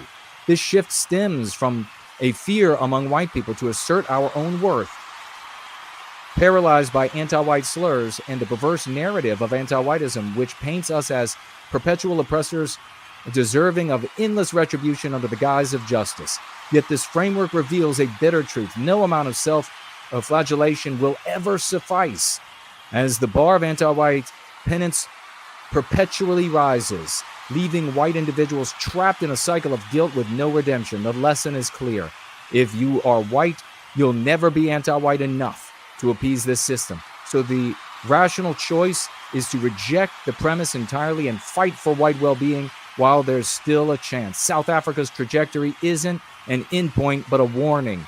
And with resolve, there remains hope to reclaim a balanced future across the West. Nothing but salutes as we continue to move through, ladies and gentlemen. Nothing but salutes. Hans de Skipper, the great champion, stepping up here. How many audience members of also I Am Yes's audience? 47,000 saw this, with hundreds of likes, retweets, and comments. The great Hans de Skipper writes, pristine environments is a Western norm and not shared with all races. White erasure creates a cultural arms race. Swashbuckling powerhouse Hans de Skipper. Here we have the great John G, with the best handwriting on planet Earth, out there swashing up and down the highways for literally tens of thousands to see, writing this: stop white erasure, epically using the lexicon, nowhiteguilt.org, giving the people the link, a tool for them to use, and a link for them to find out more. That's how it's supposed to work. Give it up for John G. John G, not done though. Thousands, tens of thousands of more watching the IRL swashbuckling for the future of our people. nowhiteguilt.org. I've never seen it written more beautifully, John G. Epic swashbuckling. Could you imagine going down the highway? This guy is a true swashbuckling general of epic proportions. Here we have Justin McDaniel coming in, I think, as the audience takes a breath over here on Radio Genoa. How many members of Radio Genoa's audience? 21,000 people saw this. Hundreds and hundreds and hundreds of likes, retweets, and comments. Justin McDaniel shares the epic meme, white erasure. White erasure is the instigating attempt to and or act of eliminating white history, culture, values, religion, monuments, people, etc. Everybody can figure out, every vague out there can understand what white erasure is, and they can see it happening. Give it up for the swashing excellence of Justin McDaniel. Oh my God, ladies and gentlemen. Oh my God. It is the Nocturnia. The Nocturnia swashing in a South American country, I will share. These epic swashbuckling signs. Take a look. Sharing the website. Again, beautifully done. No White Guilt, give it up for Nocturnia. Swashing. She's been a fantastic swashbuckler online, doing a totally epic job. And she decided, I'm going to take it up a step. I'm going to add to my swashbuckling regimen IRL. And I'm going to rock the world. IRL, give it up for this lady. She's stepping it up. Swashbucklers can be amazing, male or female. She's not done, though. Look at this. La battle cultural, however it's properly pronounced, is language. nowhiteguilt.org. Give it up, ladies and gentlemen. A true heroine. And still not done. More and more and more success from this epic swashbuckler. Show her some love. Crowns and gems. IRL across the planet, ladies and gentlemen. Let's keep it going. Homeless Bear. You already know this champion. Here he is, Homeless Bear. He's got a tweet here. And I don't know whose account he was tweeting in response to, but he got over 10,000 people of that person's audience to see this tweet and got in response hundreds of likes, and retweets and comments. This is how it's spread. Remember when they want to say that somebody else is doing it? They're trying to take credit away from the House of Swash. Nobody else. We have literally reached well over 100 million people with our swashbuckling. Give it up for Homeless Bear. He writes here, she's just anti-white and will come up with any excuse she can find to bully or otherwise victimize any vulnerable white person she comes across. The problem is anti-whiteism. Genius level swashbuckling. Give it up for this veteran of the war for the white race. God bless him. Let's keep it rolling. He's back again. Maybe it was under Garbage Human originally as well, because here he says, with 20,000 people from Garbage Human's audience seeing this with hundreds of likes, retweets, and comments, the concept of biospirit needs to be taught from a young age. Race is not just skin deep, it extends to the core of our being. Brilliantly written, empowering Garbage Human's audience in a way that he is not doing. Give it up for the great Homeless, the great bear. Homeless Bear again, IRL, ladies and gentlemen. He got his NWG shirt. He's showing it off on the steering wheel. And right after doing this, he put this shirt on and headed out into public so that all could see IRL, first person, walking around with the nowhiteguilt.org, no arrests, none of this garbage that others face when they play the villain. Man, you got to give it up. We got some epic swashbuckling going on in this house. IRL swashbuckling from these heroes. Here we're even celebrating Sarah Stock today. Isn't it interesting? She used white erasure. Oh boy. Everybody, a salute. Wonder where she got that from. I wonder where this young lady who went from, 38,000 on Twitter to 90,000 in a couple of days. I wonder where she got white erasure. You see, we don't need, and it's what I said all along, and this is the proof of it. The House of Swash has never needed to control people. You've never needed an army. You've never needed to be able to buy off people to get them. No, we are doing exactly as we said we would, with a practice articulated exactly working the way we said it would work.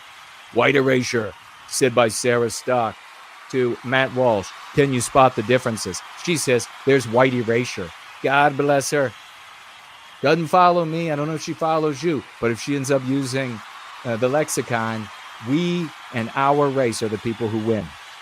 God bless the swashbucklers who are swashing on her. I know that the great biospirit of the West has been swashing hardcore over there. We'll get to this in a moment. Western Kind are tweeting, I accidentally cut off the number of views, but here's a beautiful testimonial that she writes. 2 years ago today, I visited Ireland, including Dublin. We drove all over the Republic of Ireland, saw beautiful sights, and met many wonderful indigenous Irish. So many red-haired people. We sang songs with them in pubs and tipped back a few. The thought of anti-whiteism destroying yet another Western country pains me. Eradicating anti-whiteism is the battle of our lifetime. I am thankful for No White Guilt NWG and his Go Free method. I have the psychological defense needed to combat anti-whiteism in my daily life. I have taught this method to my children, and now, with a new grandchild, my children and I will pass on the knowledge. Holy epicness, holy swashbuckling epicness. Love this lady. Throw her some big hearts and trophies. This is what I said. The heartbeat of any white movement has to be the families inoculating themselves against anti-whiteism. It's the only way, ladies and gentlemen. Our only hope as a race is to act like a people, not selfish individuals. We are Western Kind. You know who to love is Western Kind art, ladies and gentlemen. Keep it going. We are almost there. Get ready for another one of our champions coming back, at least using anti-white, even though he's banned from using anti-whiteism. We are only concerned about African Americans, women of every ethnic background, and other minorities. Please ensure that you share this information with no one identified outside of that. This information is reserved for those classes of people we represent. Now, remember this here, or just know that this is a part of memoranda that were sent out for air traffic controllers to exclude white males years ago. That's what he's reading from that has been uncovered. This is to minimize competition. Like, explicitly saying, we are trying to discriminate against white males. Because that's the only group, by the way, that's not in there. Do not help white males. This is specifically designed to discriminate against them. Just announcing it for the whole world. What's remarkable about this, aside from the brazen anti-white racial discrimination, the ethnic warfare, the complete disregard for public safety, is that to this day, we still don't have any accounting of the damage that's been done. If, he, in the past, he put anti-whiteism there all the time. It's Benny Shapiro, and it's boring, the people who he's working for over there. They banned anti-whiteism, and why would they ban it? Because it works. It's no skin off their nose. They banned it because it works. It's not slandering Jews. It's Jeremy Boring. It's not harming Israel. Nothing. It is banned because it works. You are welcome. And we have, last but not least, the great Ethelred. What? So tell me what to do. So the solution, first of all, is to go free. Yes. And to convince our people to go free. Celebrate. From the guilt, from the ideology that teaches them that they're descendants of an evil people, and they're only worthy of redemption by working towards erasing their own kind. So the solution would be to, and I'd say this to anyone who's listening right now, to go onto the website, check out No White Guilt, all right, and order a copy aligning Western Kind, the architecture of Western Kind, written by Jason Gadot. That would be a good start. That's not the be-all and end-all for our solution.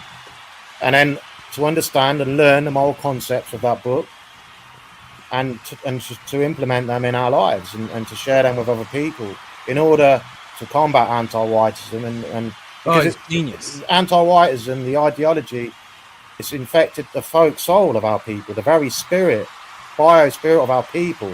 Yes. So it's deeply embedded within the minds of our people and within the soul. And that's done, a lot of it's done through media. Show this genius swashbuckler some love, ladies and gentlemen. Nothing but salutes, and we'll be right back.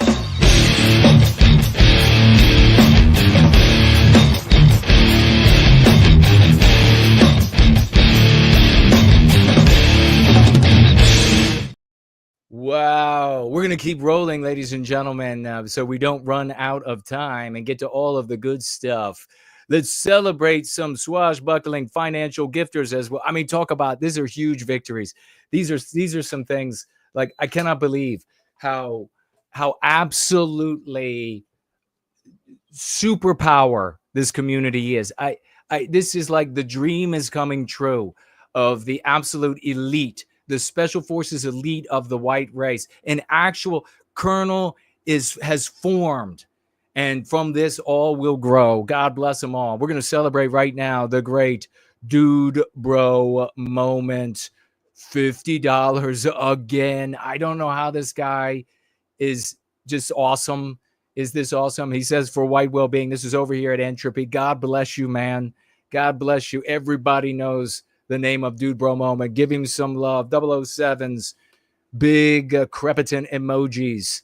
For Dude Bro moment, $50 over here at Entropy. Let's keep it going for Anonymous, gifting $100 to saving the white babies. $100 to saving the white babies from Anonymous. You know who you are, good sir. And we are celebrating you here today. God bless you.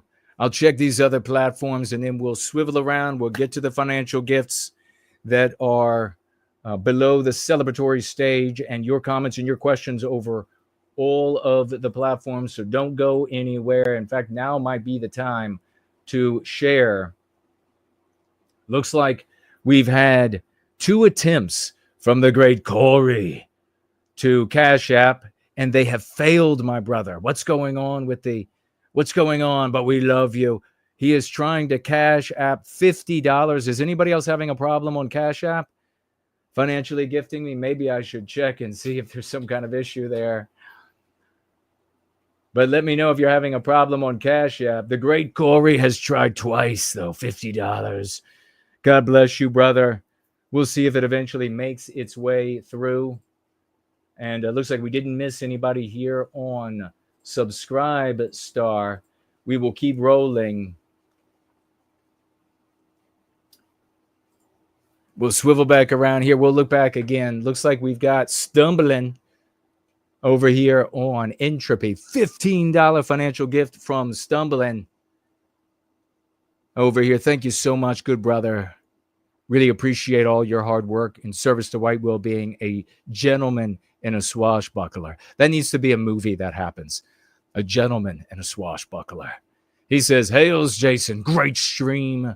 Is it possible to snap some women out of their love for gay pride, drag queens, and such? Anti-whiteism teaches white women to love the gay lifestyle and aspire to live like gay men. No hatred for homosexuals, but they should not be celebrated as if being gay is liberating." That's a really great question, and I've come across it, the phenomenon myself. And generally speaking, the remedy is to address anti-whiteism in general. As you address anti-whiteism and you work through anti-whiteism in general, you are introducing the ideals for our people without any harm or wish to harm anybody who falls short of the ideals. And so as you introduce that, maybe you've got a girl or girls in question. As you introduce this, that anti-whiteism is a problem, it's attacking our mores. We are our mores. We have ideals.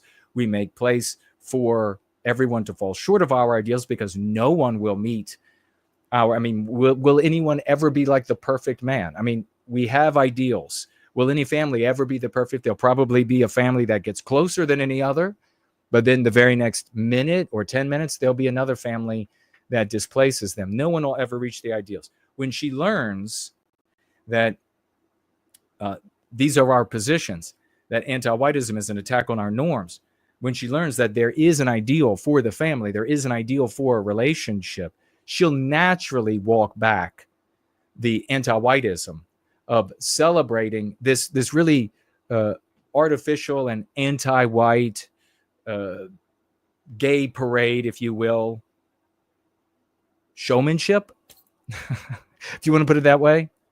I've seen it work this way on females. Now, you might not be, and logically, on a broad scale, that's how it will work for everyone. And incidentally, that's the way that we cure so much of what ails. Remember earlier I was talking about backing white people in by use of the concepts that they use selfishly, but have a subtext that causes them to find themselves in the room of our people. That's the way to sell people on so much now that is said to be morally superior to white norms and etc. I hope that makes sense. But if you have a particular female that's like that you're thinking about dating and she's just like all about it, then bail. I've talked to girls and I was interested and then find out that they're like this. And I've been like, I mean, it's the same as finding out anything else that's she's celebrating that's anti-white. So if you find out that she's radical anti-white in some area, you know, unless you think she's the one and you want to work on her over time or whatever, go for it. But if she's not the one or think she's the one, then I would say just hit the door.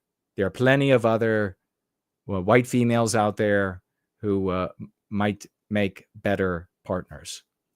Thank you so much. That's a great question. And a lot of A lot of the guys, a lot of white guys out there, we face it. We face it all the time. Some degree in some area of anti-whiteism. Let's keep rolling. Land of the fake, home of the gay.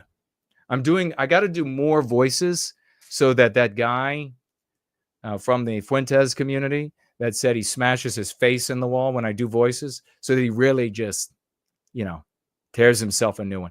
We're hoping that he finds a stud, and not in the way as the previous comment. We're hoping he finds a different kind of stud.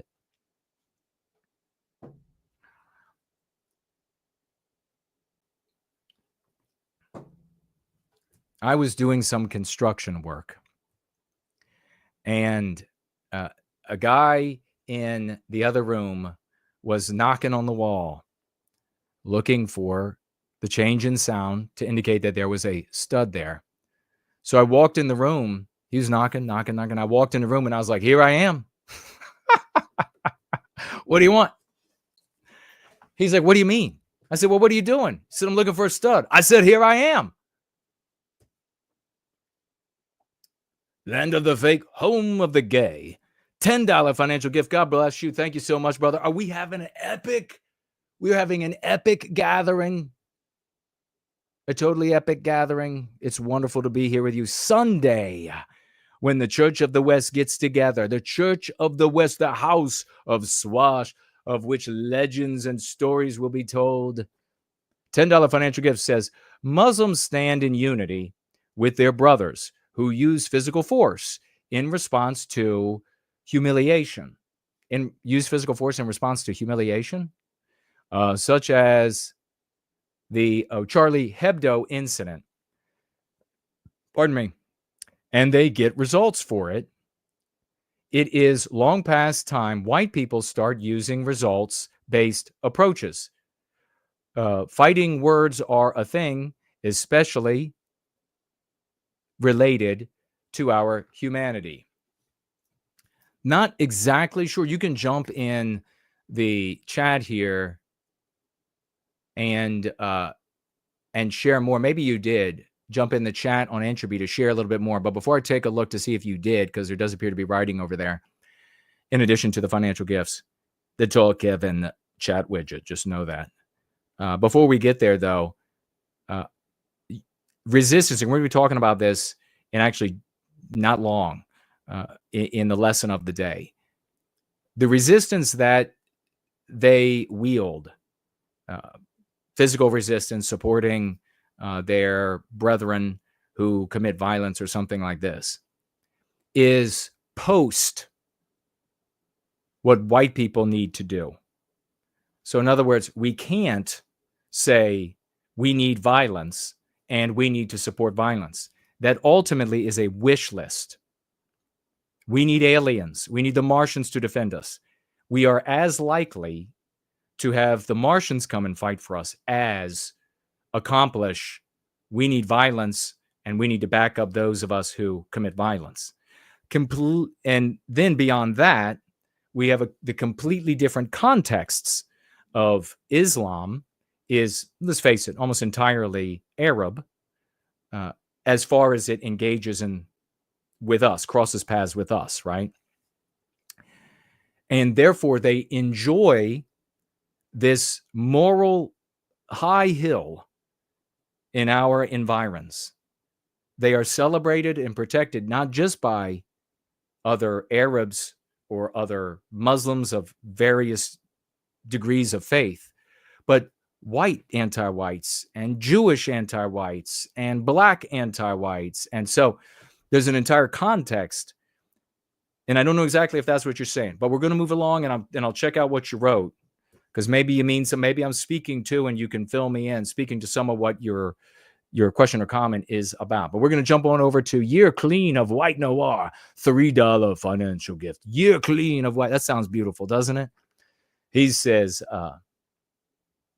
Consulate of Swash, anti-white is not all right. Consulate of Swash, anti-white is not all right. And he goes on. Big salutes to you.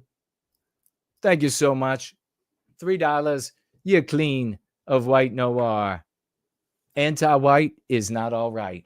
You could put that on a sign. You could stand out like some of our great champions around. You got all over there holding up signs. Anti-white is not all right. See what people think of that. Let them come over and have a conversation. I guarantee you're going to get more applause than with anything else you could put on that sign. All right, let us continue. Did we have anything? We did. Oh my God, the Great Slots has shown up over here on Premium Rumble. On Premium Rumble. Let me see. Can I make that? I got to make it big. I can't see. God damn it. The Great Slots. $1 financial gift. God bless you. Honoring my request of $1. He says, white negativity is the low IQ of excusing one's own lack of sensitivity to our victimization. So let me stop right there. It's a brilliant statement. White negativity we define as when you play the villain in the anti-white narrative. Instead of acknowledging us and our victimization and focus there, and the victimizer is anti-white because and that's what's most important because they're anti-us, we call that white negativity. So white negativity, doing that, is the low IQ of excusing one's own lack of sensitivity to our victimization as a novel, new, conspiratorial aspect by a different group to excuse one's ignorance of our suffering. You know how I can go so brilliantly written. Give it up for the in-house philosopher, the Great Slots, as my stomach rumbles. I don't know if you heard that. It just ate my pancreas. My gallbladder. But big salutes to the Great Slots there. Totally brilliant and epically written, brother. Thank you so much. Aliens exist, throwing up 07s. Great to see you. Remember, if you have something smart to say, make sure you tag me so that I can see it and read it and share your thoughts. Otherwise, I won't have the time. I'm not a speed reader, I'm afraid. The good Lord did not give me the talent, and I have not pursued any sort of education. Who'd have thunk it back? With 5 more library tokens over here on Odyssey, Premium Odyssey. He says, a bit of a joke, but in the wake of legislation banning men from women's sports, when is Trump going to pass legislation banning women from men's sports? Yeah. Yes, indeed. Oh, that's right. They don't come into our sports because they get destroyed. My God, I can't believe my stomach is getting that loud. Whoa. All right, let's keep it rolling. Swivel around to here and see if anything changed on Cash App. Boy, look at this. The Tree Godfather tried to send $5, and that was also canceled. So was ForNull. So was Slots. All right. Something's up. I got to pause. Something ain't right. Let's see what's going on. Let me see. There's no email to me. So far I'm not seeing any news to me here about any issues. It is showing the same that I'm seeing on the computer. All of these financial gifts have failed.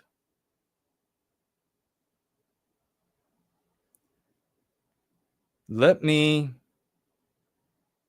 refresh the app, and then let's see if we can get a test.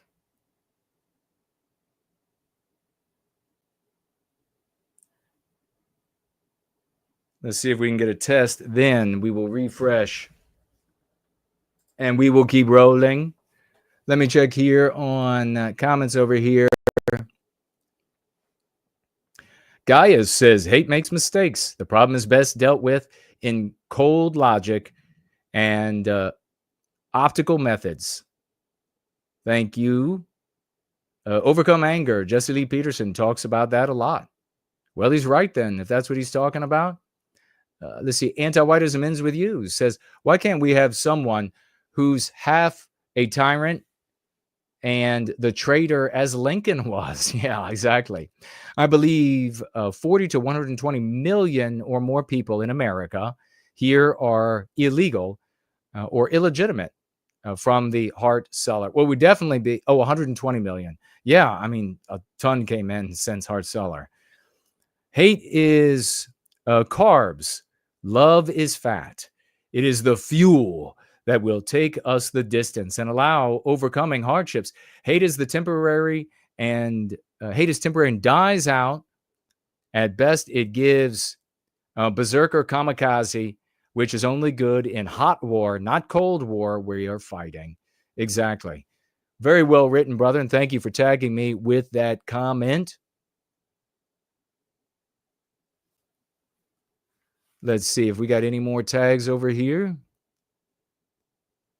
We got our lesson of the day that we are coming to. Very pertinent, since we just had an Irish teenager, Donahue. Was it Andy Donahue or something like that? Has been arrested, and his act that got him 5 years in jail being celebrated. So we're going to have a look at that and see what's going on there. All right, Corey says, you may have to update your security features.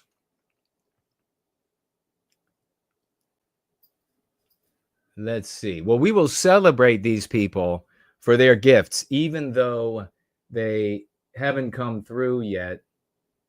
And we will make sure that we get everything squared away. I don't have any. Did you get, Corey, did you get like an email or something telling you? How did you find out that you had to update your security features? Because I'm not being told anything here.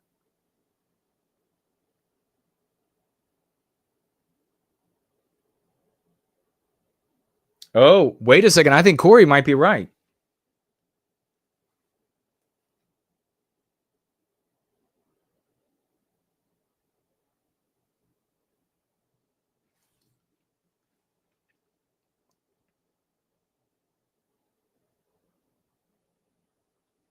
Oh, right. So it's now asking me to, Corey, did this happen with you? It wanted a photo ID and my face.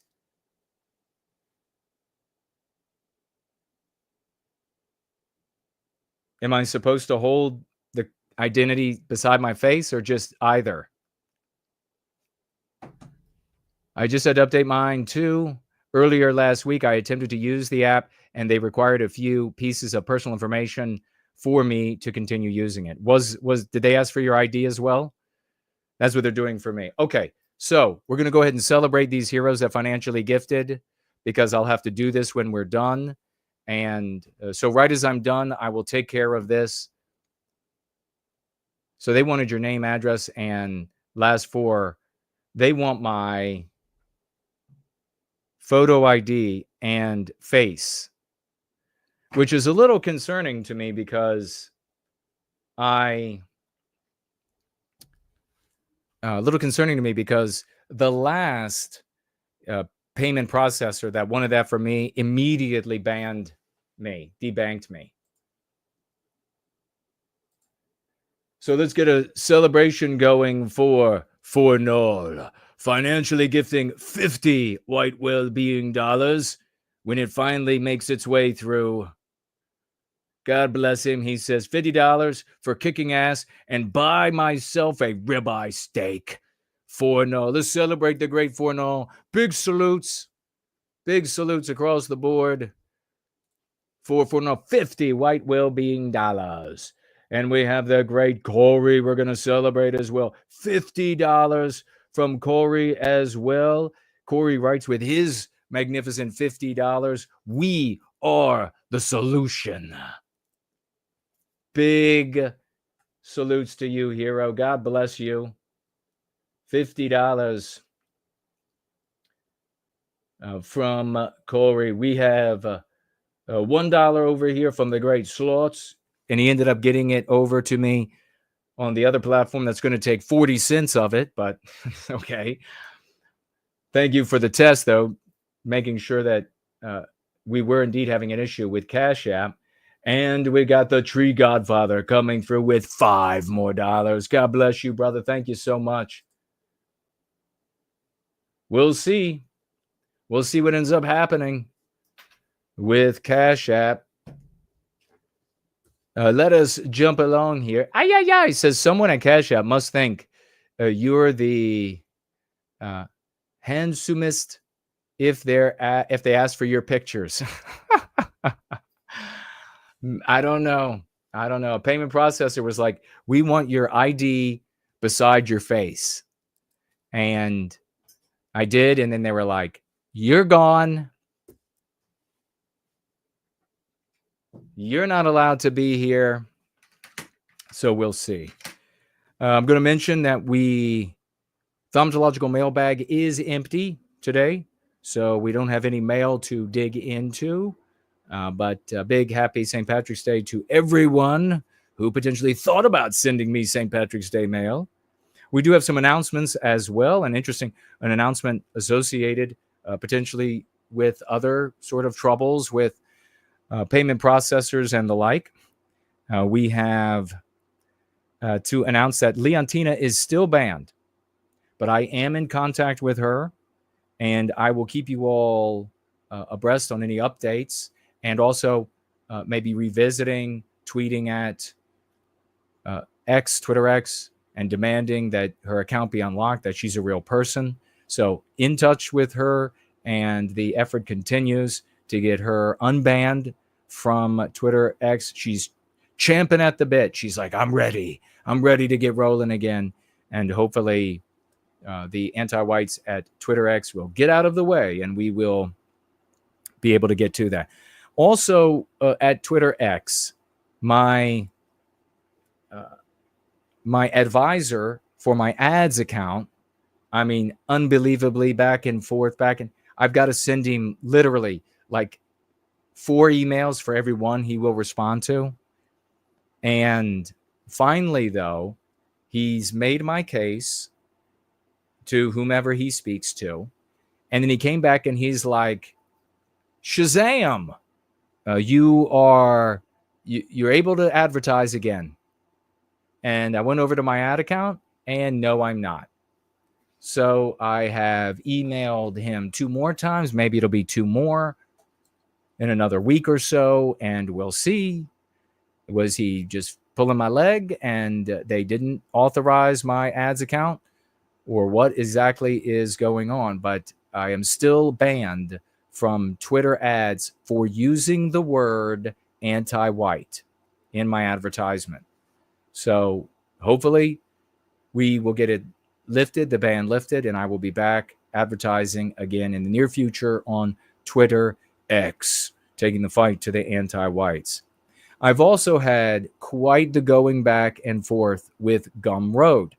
As you all know, there was a problem with Gumroad. They sent me a message that said that one of my products was in violation of their terms of service.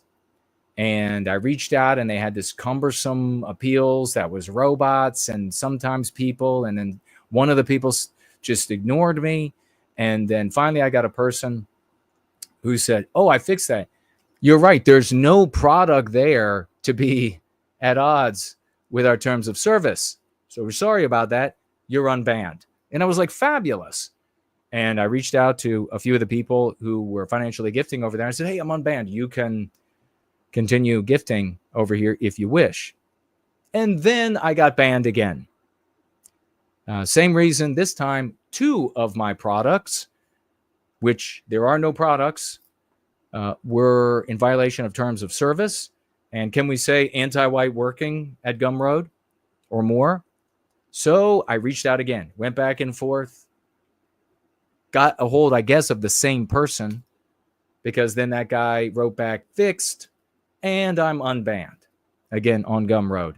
Then I receive an email from Gumroad saying they want more banking information from me. And until they have the more banking information, I'm banned. So more identity stuff. We'll see where that's headed. But I recommend, if you are or have been using Gumroad, you might as well, until this gets ironed out, or maybe it never gets ironed out, you head on over to Subscribestar and financially gift that way without giving it any thought, and get celebrated as one of the members of the Honors Roll Call. And maybe you go all the way up to the All-Stars of the Honors Roll Call. Nova Horror is here, says a photo ID and face. What's the difference? I guess they want to see that I am the guy on the ID, which I am. That's not a problem. Tree Godfather says he'll try again once it's squared away. Thank you, brother. I appreciate it. Strange that they were asking for one set of data from Corey and then a different set of data from me. Did anybody else have an issue with Cash App? Are you being asked for any more information? Tag me as No White Gil. I'm very interested before I take the next step. With you kind of Saxony is here. Says the difference of with you kind of Saxony is it's not or, it's both. So it's a picture of me and a picture of my ID.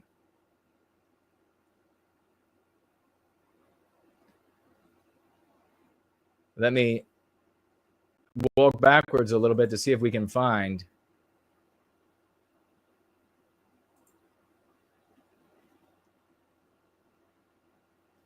any comments where people tagged me. TM says that he just listened to Davis interviewed by Greg Johnson. Joel is basically retreading failed optics from RAM and white nationalists in California from 2015. He's 10 years too late to the game. The great ForNull is here. Yeah, like I told you all. I mean, I've been seeing this conversation recur over the decades. It's like a ping pong ball. And these people, they'll do anything except personal responsibility for recapturing our destiny. They just bounce around from all these abstract conversations. Shouldn't we do this? And then they stay there for a while. And then shouldn't we do that? And they stay there for a while. It gets really soporific.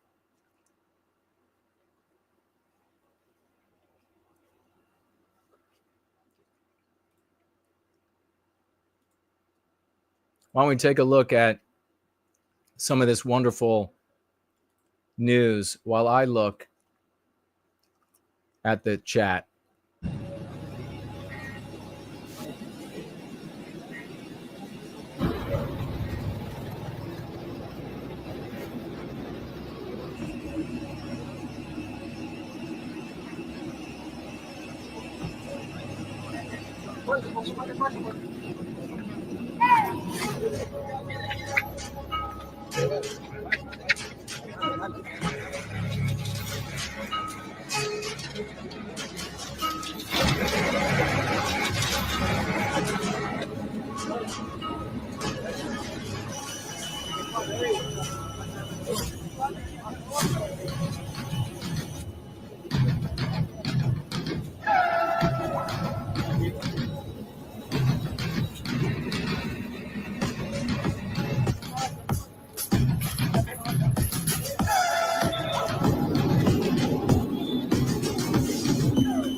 Looks like they're getting carted away, doesn't it? Nova Horror asking, I wonder where they're getting all that white erasure, anti-white lingo that is so effective. Wouldn't you love to know?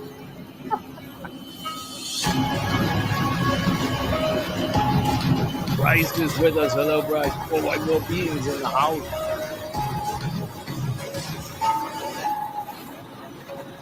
Zizor is here with us.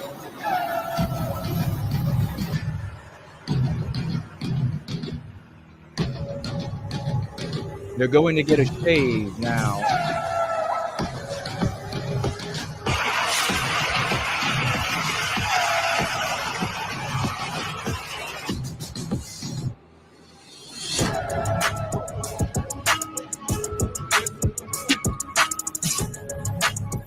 MS-13 and Trinidad. Oh, look at this. I guess that's the way that monsters are treated down there.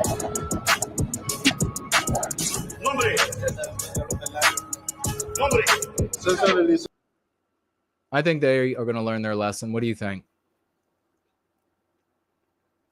Corey said, I have a feeling they'll be asking for my photo ID next. Would you kind of Saxon? He says, I suspect it's a security feature. AI made sure the faces is from an alive person and matches the ID to prevent a thief from impersonating. Ay, ay, ay, ay. Ay, ay, ay, ay. We're going to be talking here about, his name is Andy Donahue, I remembered. Did you hear about this young man? Shame. Brought to my attention by the great Biospirit of the West. And he was highlighting a tweet by Dane, who took the typical course when it comes to this sort of thing. And I think the appropriate way to handle this is to call it in the future a human sacrifice. Way back in the day, I used to always refer to it as human sacrifices. But I think it's even more appropriate now than ever. They're starting a calendar of you over at Cash App. I might already have a calendar, my friend. I might already have one. Somebody might have made me a calendar. Nova Horror says, next you'll want your phone number and address. 3 times I tried Cash App, failed all 3 times. Well, let me see what, and we will mention you because it'll show me the failure. All right. Thank you, first last. Financially gifting tonight, $5 over here on Cash App. Yeah, I've got to give them a picture of my face and passport or driver's license. And then you all should be able to financially gift me at that point. These attempted financial gifts are canceled on my end. That's what they are saying. They're canceled. So it shouldn't be like a suddenly they go through, then all of a sudden they're showing canceled. So just be aware of that when you go back. The content creator called True Europa Discover keeps referring to the R word as an accusation. Well, obviously that is unproductive for us. Anybody is he trying to be an advocate for white people? So he's running around saying the accusation of racism. He needs to, he needs to learn that you can't breathe life into it or it exists in our story. And we can't have it in our story and succeed. Remember, we always hold the keys as long as they have to propagandize us. The moment they don't have to propagandize us, it doesn't matter what anything is called because they'll just physically do whatever they want to us. Something else I figured out a long time ago. JK160's in the house. All right. Okay, Tree Godfather confirming. It says refunded for him. Bass is here. You made some great points earlier on. It's so sad that these NS folks attempt to use something from a completely different time, a time of constant war between our people. Yeah, so true.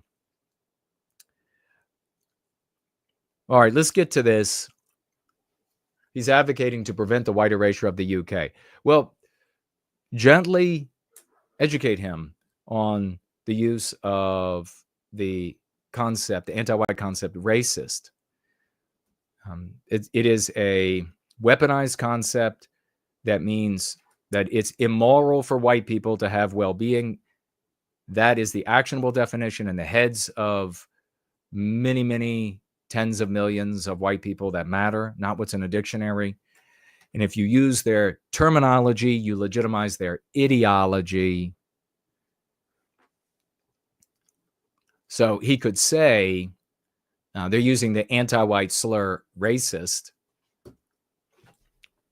But if he says, oh, it's an allegation or an accusation, that means that it's something real that is awful for the reasons that is actionable in everybody's heads, not what's in a dictionary somewhere.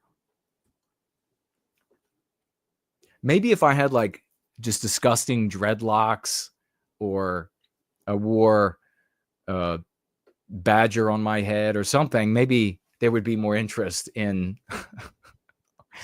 what I'm saying. But let's jump into this.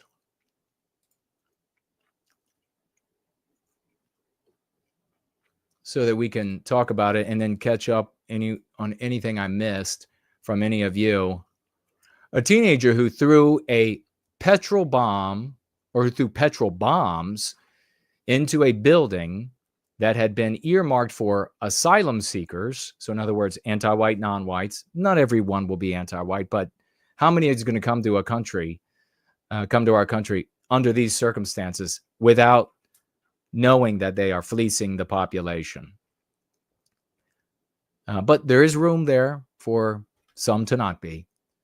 And he caused 28,000 euros worth of damage. And he's been jailed for 5 years. He's been jailed for 5 years. And this act, I'm sure, will be qualified or categorized as terrorism on his career, on his record for his life. So think of the damage done to Andy Donahue, 19. He's just getting ready to go out, be an adult, live his life. He should be finding a way to make some money, building his worth, starting his life, maybe getting more educated, climbing the ranks in some work environment, creating a strong base for himself, finding himself a lovely missus. With that base, he can raise a family, and that entire time with that base, he can advocate for white well-being and do an immense amount of good. That's what Andy Donahue should be doing. Instead, he's functioning as a human sacrifice, the same way that Kyle Rittenhouse did. Do you remember when Kyle Rittenhouse went out there and shot all the anti-white scum, and how everybody was just celebrating, except for us, what essentially was done to this young man? He should not have been in those environments. Nobody should be celebrating that sort of behavior, because what you're celebrating is a human sacrifice. Everything I and we here said about Kyle Rittenhouse came true. Do you remember the absolute tsunami of hatred that I endured from all of these keyboard warriors who were just loving that this young guy had gone out and shot and killed some people, totally ignoring that this guy was going to have to live with having killed people. And the assumption is going to be that he's not a psychopath. And so somebody who's not a psychopath, the taking of a human life has a lot of meaning. No hero went to war and blithely killed other human beings. No good human being ever did that. Like, we never heard about like Sergeant York, for example, and he was just like happily killed them all. No. Psychopaths can kill other human beings and there's no repercussion. So we talked about the psychological trauma of the event on him. What happened? The trauma of being in prison, having his freedom taken away, the trauma of having to go through the courts in the process. And everybody remember the tsunami, and they were all treating him like he was this video game character. And they were playing on their keyboards and through their mouse through this young guy's life. And they made all these memes about him, and it was all sacrificing or celebrating the human sacrifice of Kyle Rittenhouse. And then for the first time, people saw this kid break down and begin crying. And people saw that we were right. He is crushed from what he went through. And as we've noted, and as continues to plague him, numerous problems, threats on his life galore. For what? What did that accomplish? Except to give a bunch of keyboard jockeys something to celebrate that they could never be brave enough to even go out and defend an auto park in a context that isn't going to yield what the sacrifice of your life is begging of it. Little Andy Donahue here isn't going to engender a revolution. He's just ruined his life. His life. Are you even an adult if you don't get this? That's not something to be celebrated. We should mourn Donahue. He's going to be miserable. The challenges that are going to face him over the course of his life for this impertinent act that serves no white people, no revolution is kicked off, but a bunch of sniveling, snide, giggling losers on the internet are celebrating the human sacrifice. And what's in the thinking of these people? The thinking of these people is literally, you can see it in Dane's own post, is magical. It's like they're all primitives. And I've watched this for decades. It's like they're all primitives. They think that if they heap another human sacrifice on the pyre of our people, that something magical will happen. Suddenly magic happens and there's a revolution. That's never happened. Even in better circumstances, it's not about to happen now. And I'll explain more in just a minute. Listen to what Andy Donahue's lawyer argued. Andy Donahue, 19, came under the influence of some extremely racist people. His defense counsel told Dublin Circuit Criminal Court. CCTV footage played in court showed Donahue, then aged 18, approaching the building close to 11 p.m.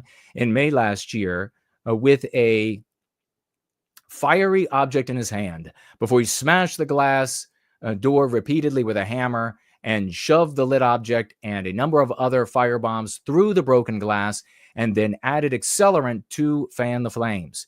A female security guard who was inside the building at the time witnessed the incident on security cameras and fled the building through a back door. However, because she left her phone and other personal belongings inside, firefighters dealing with the blaze initially feared for her safety before she was located. So, did firefighters risk their lives? White guys, I'm sure.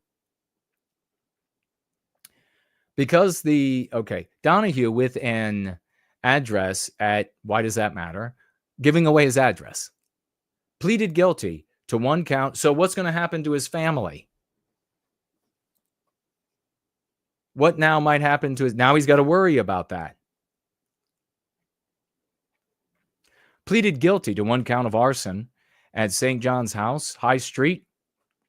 He has no previous convictions and has been in custody since. It is an offense that carries a maximum sentence of life. Sake. You got to be a special, unique piece of shit to celebrate that. You want more sacrificial Donahues to go away for life in prison? at the age of 19? That is some demented shit. That is, what does that tell you? Where is the focus of those people who is celebrating the sacrifice of Andy Donahue or Kyle Rittenhouse? Specifically Andy, though. It's not on our people. They want to hurt the others, and they don't care how bad you get hurt in the process of you hurting the others. That should tell you everything you need to know about them, shouldn't it? And worse is what I explained a moment ago. And we'll get to more of it. How disgusting. He faced the possibility of life in jail. If you care about white people at all, you would do anything to prevent him from that stupid act.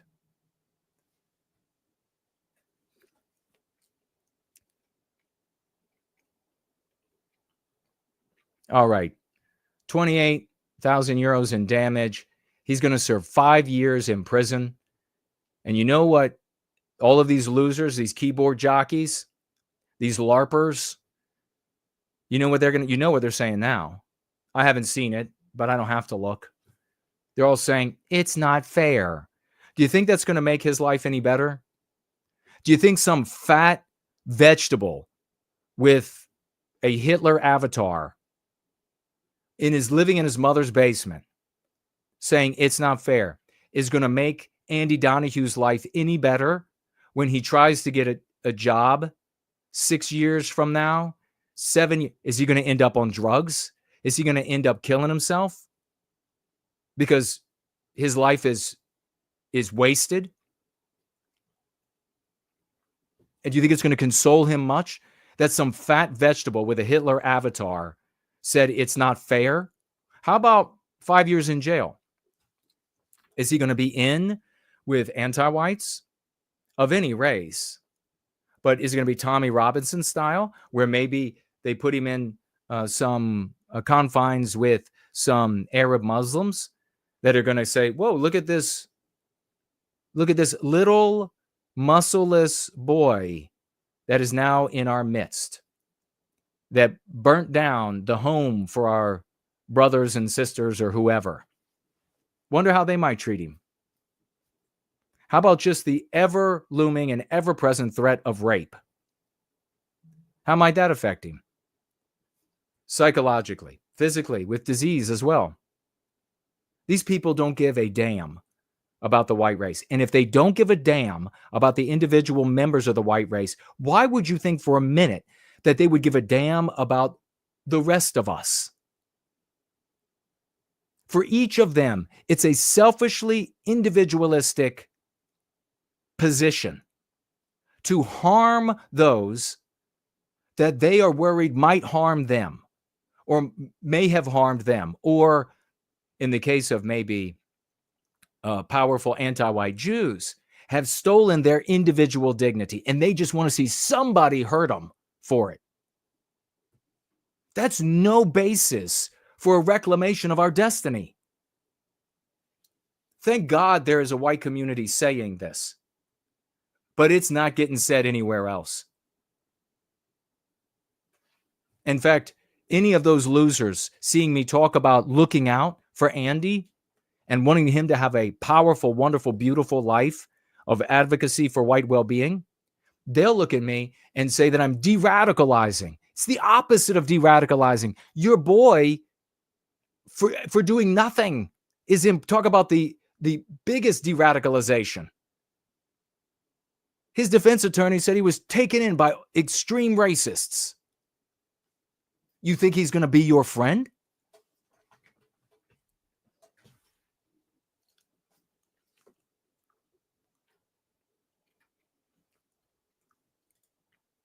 Let me see. Do I have my tweet up about it? I might not. You could see this young guy. I don't guess I have it. He's got, he's a toothpick. He's a little kid. I mean, I get that he's 19, but he's a toothpick. He probably weighs 100 pounds. with no muscle. He's going to go into jail and be totally brutalized. But hey, when you're safe at home and people you hate could potentially get hurt, then you don't care about Andy. So let me read to you what I wrote, though. Another white boy goes to jail. I understand. Now pay close attention to this.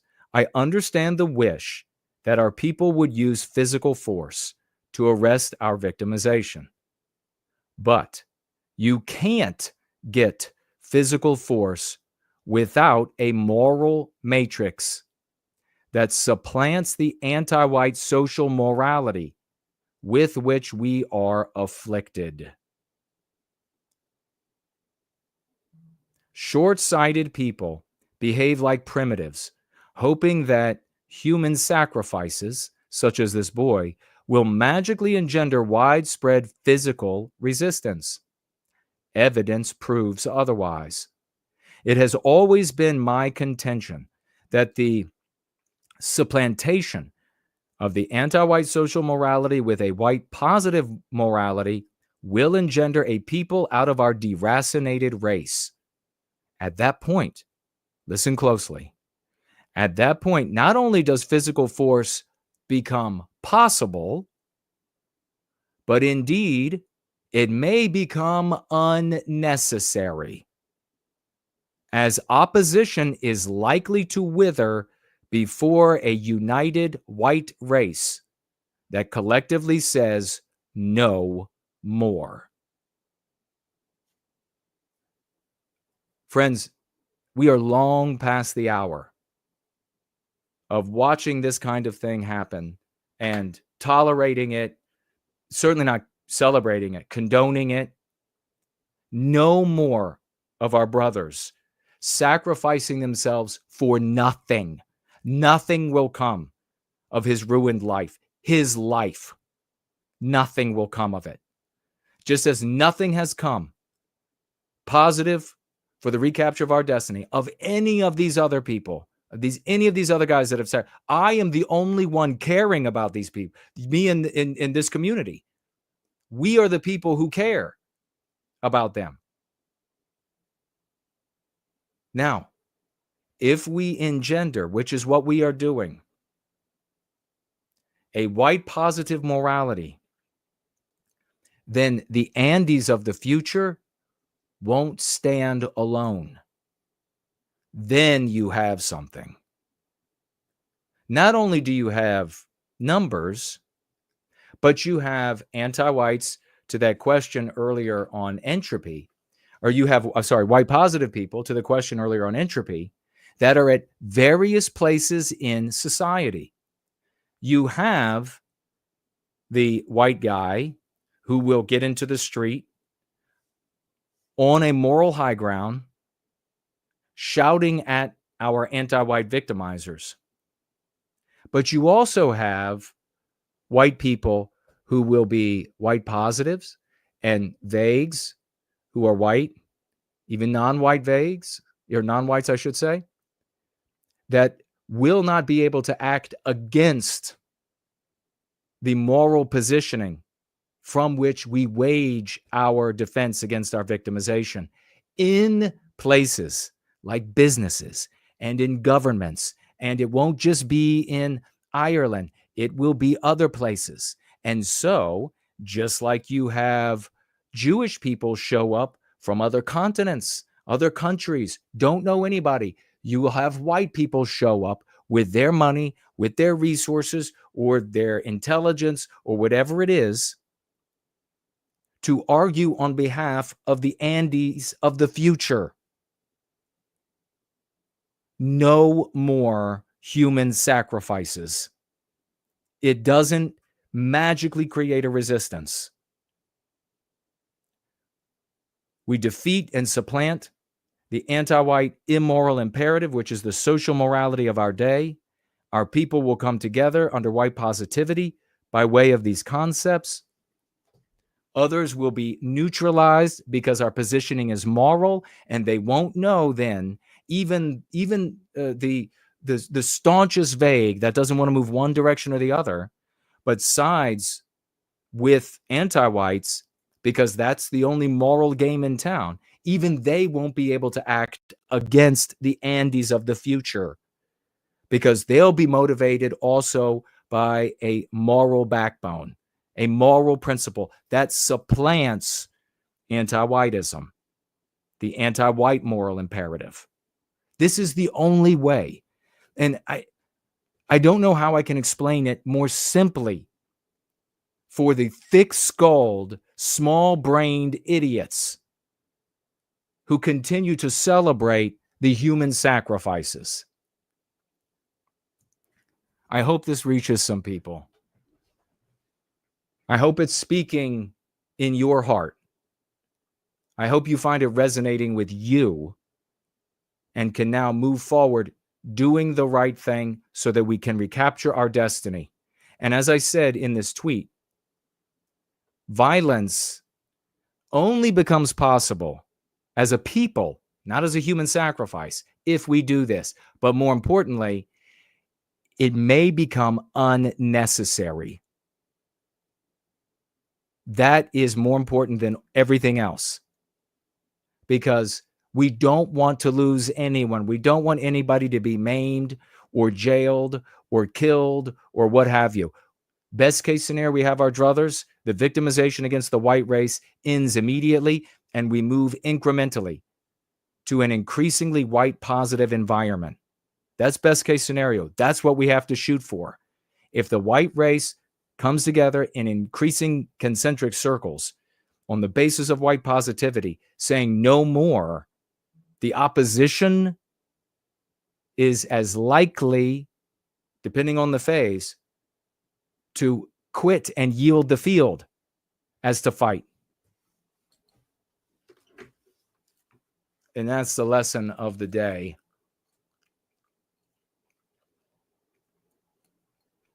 Land of the Fake, Home of the Gay over here. A bunch of comments.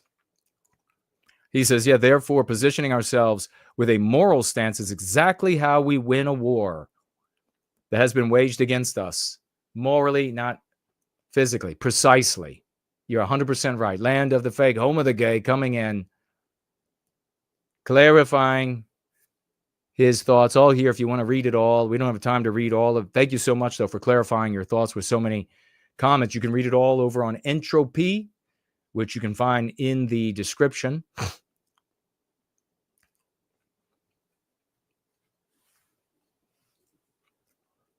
Big O7s, he's saluting as well. All right, there's the great biospirit of the West. He says, thank you for covering this story. Well, thank you, brother. I know you feel for this guy. I do. I can't even believe how childish and selfish a person would have to be in the white sympathetic sphere to celebrate this kind of thing.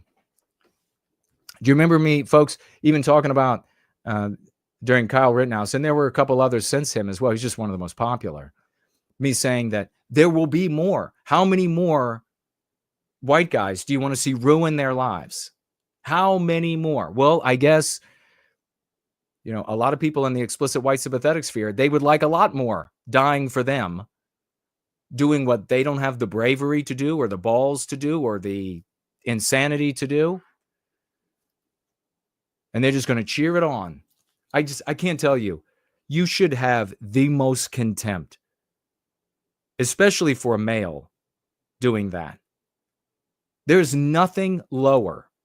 I mean, this is the equivalent of a guy, of some muscleless loser at a bar who has pissed off somebody who can fight, and then him going and getting somebody else to fight that also won't be able to win, and then him trotting off in the darkness. How would you feel about that guy? Maybe this is a better analogy. This is identical to a 100-pound, can't fight at all loser not liking some muscle-bound guy on the other side of the bar for whatever reasons, right? He feels like he's less because he doesn't have all the muscles. He feels like he has less of a chance with the girls because he doesn't have all of the muscles. He doesn't have the swag. He doesn't have the fight in him. So he picks up a glass and hurls it across the bar, and bam, it hits the muscle guy in the head. And the muscle guy turns that direction and runs for him.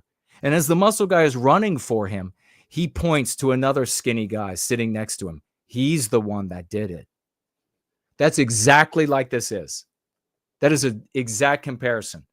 And then the muscle guy goes and beats the ever-living life out of some innocent person drawn into this. And the loser that did this, the coward that did this, runs off into the dark behind the anonymity of his keyboard. Nothing but contempt for that scum.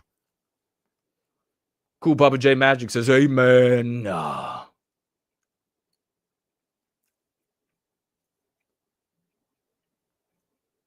matter how bad things get, no matter how many sacrifices and losses, our people act as one without us putting in the work and practice to become united. Go free. Tree Godfather, unfortunately, pointing out the reality for Andy. He's going to be passed around at jail. Anybody celebrating him being passed around in jail is a real piece of garbage. Just as bad as it could possibly be. Anybody celebrating him going out into the world after the horrors of jail and not being able to get a decent job and having this record follow him and celebrating that, you are a absolute piece of garbage. These are not the leaders of the white race. You should not take any leadership or any advice from anybody behaving this way. Tree Godfather says, I promise you, even though they used lethal force in justified self-defense, it's something you wake up with every single day. Precisely. Yes.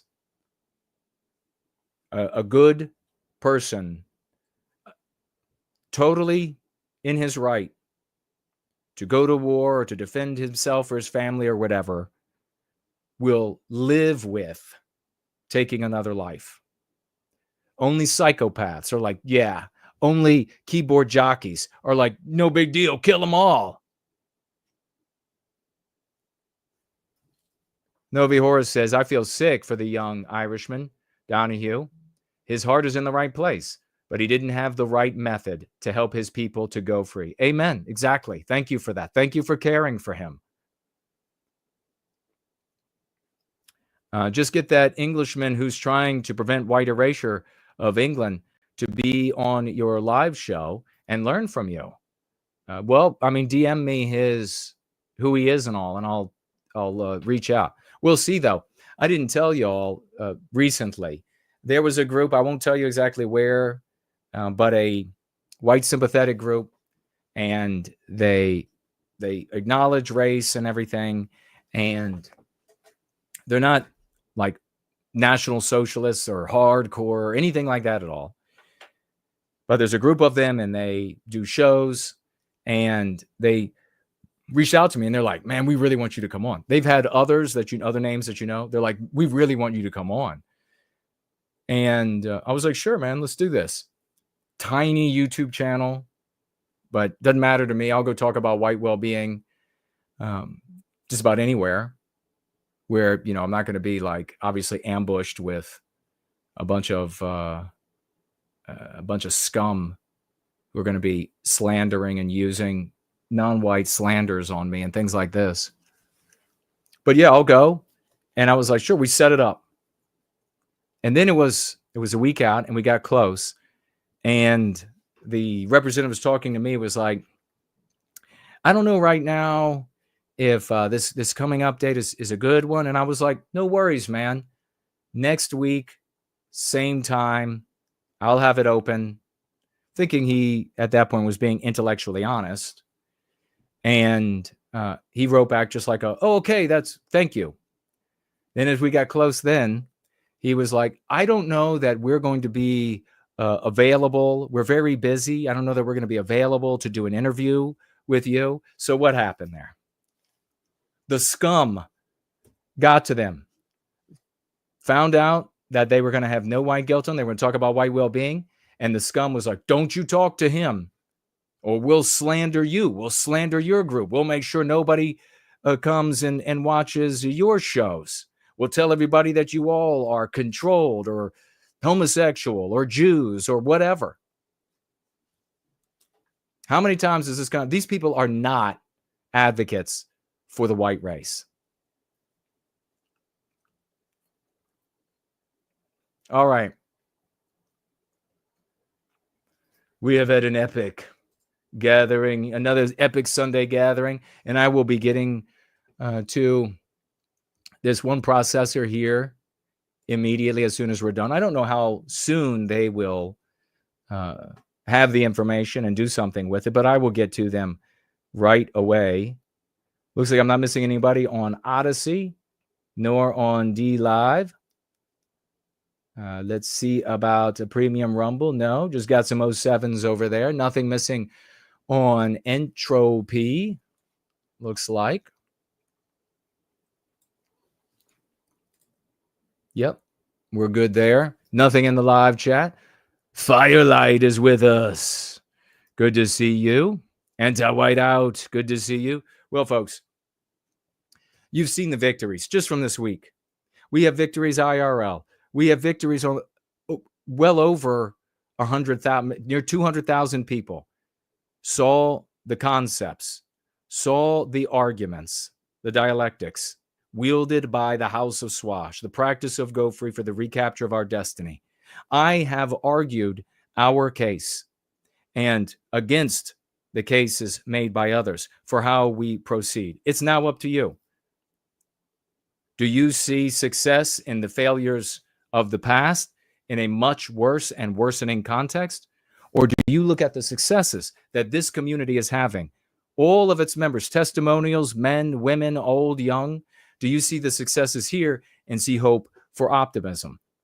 Do you look at the love and the focus on our own people, the anger for our victimizer on the basis of being anti-us, on the basis of victimizing us? Do you see that as a superior approach to our victimization? If you do, you're in the right place. You're going to learn everything you need to know. You're going to become a better you. You'll access more of your latent ability as you address these insidious ideas, these mean pathogens in your brain. And together, as we work in all of our circles of influence, defeating anti-whites and vagues in our midst, this spreads. And so does soon the rising of our sun in the West, the recapture of our destiny. You're the hero in this story. Act like one. Go free.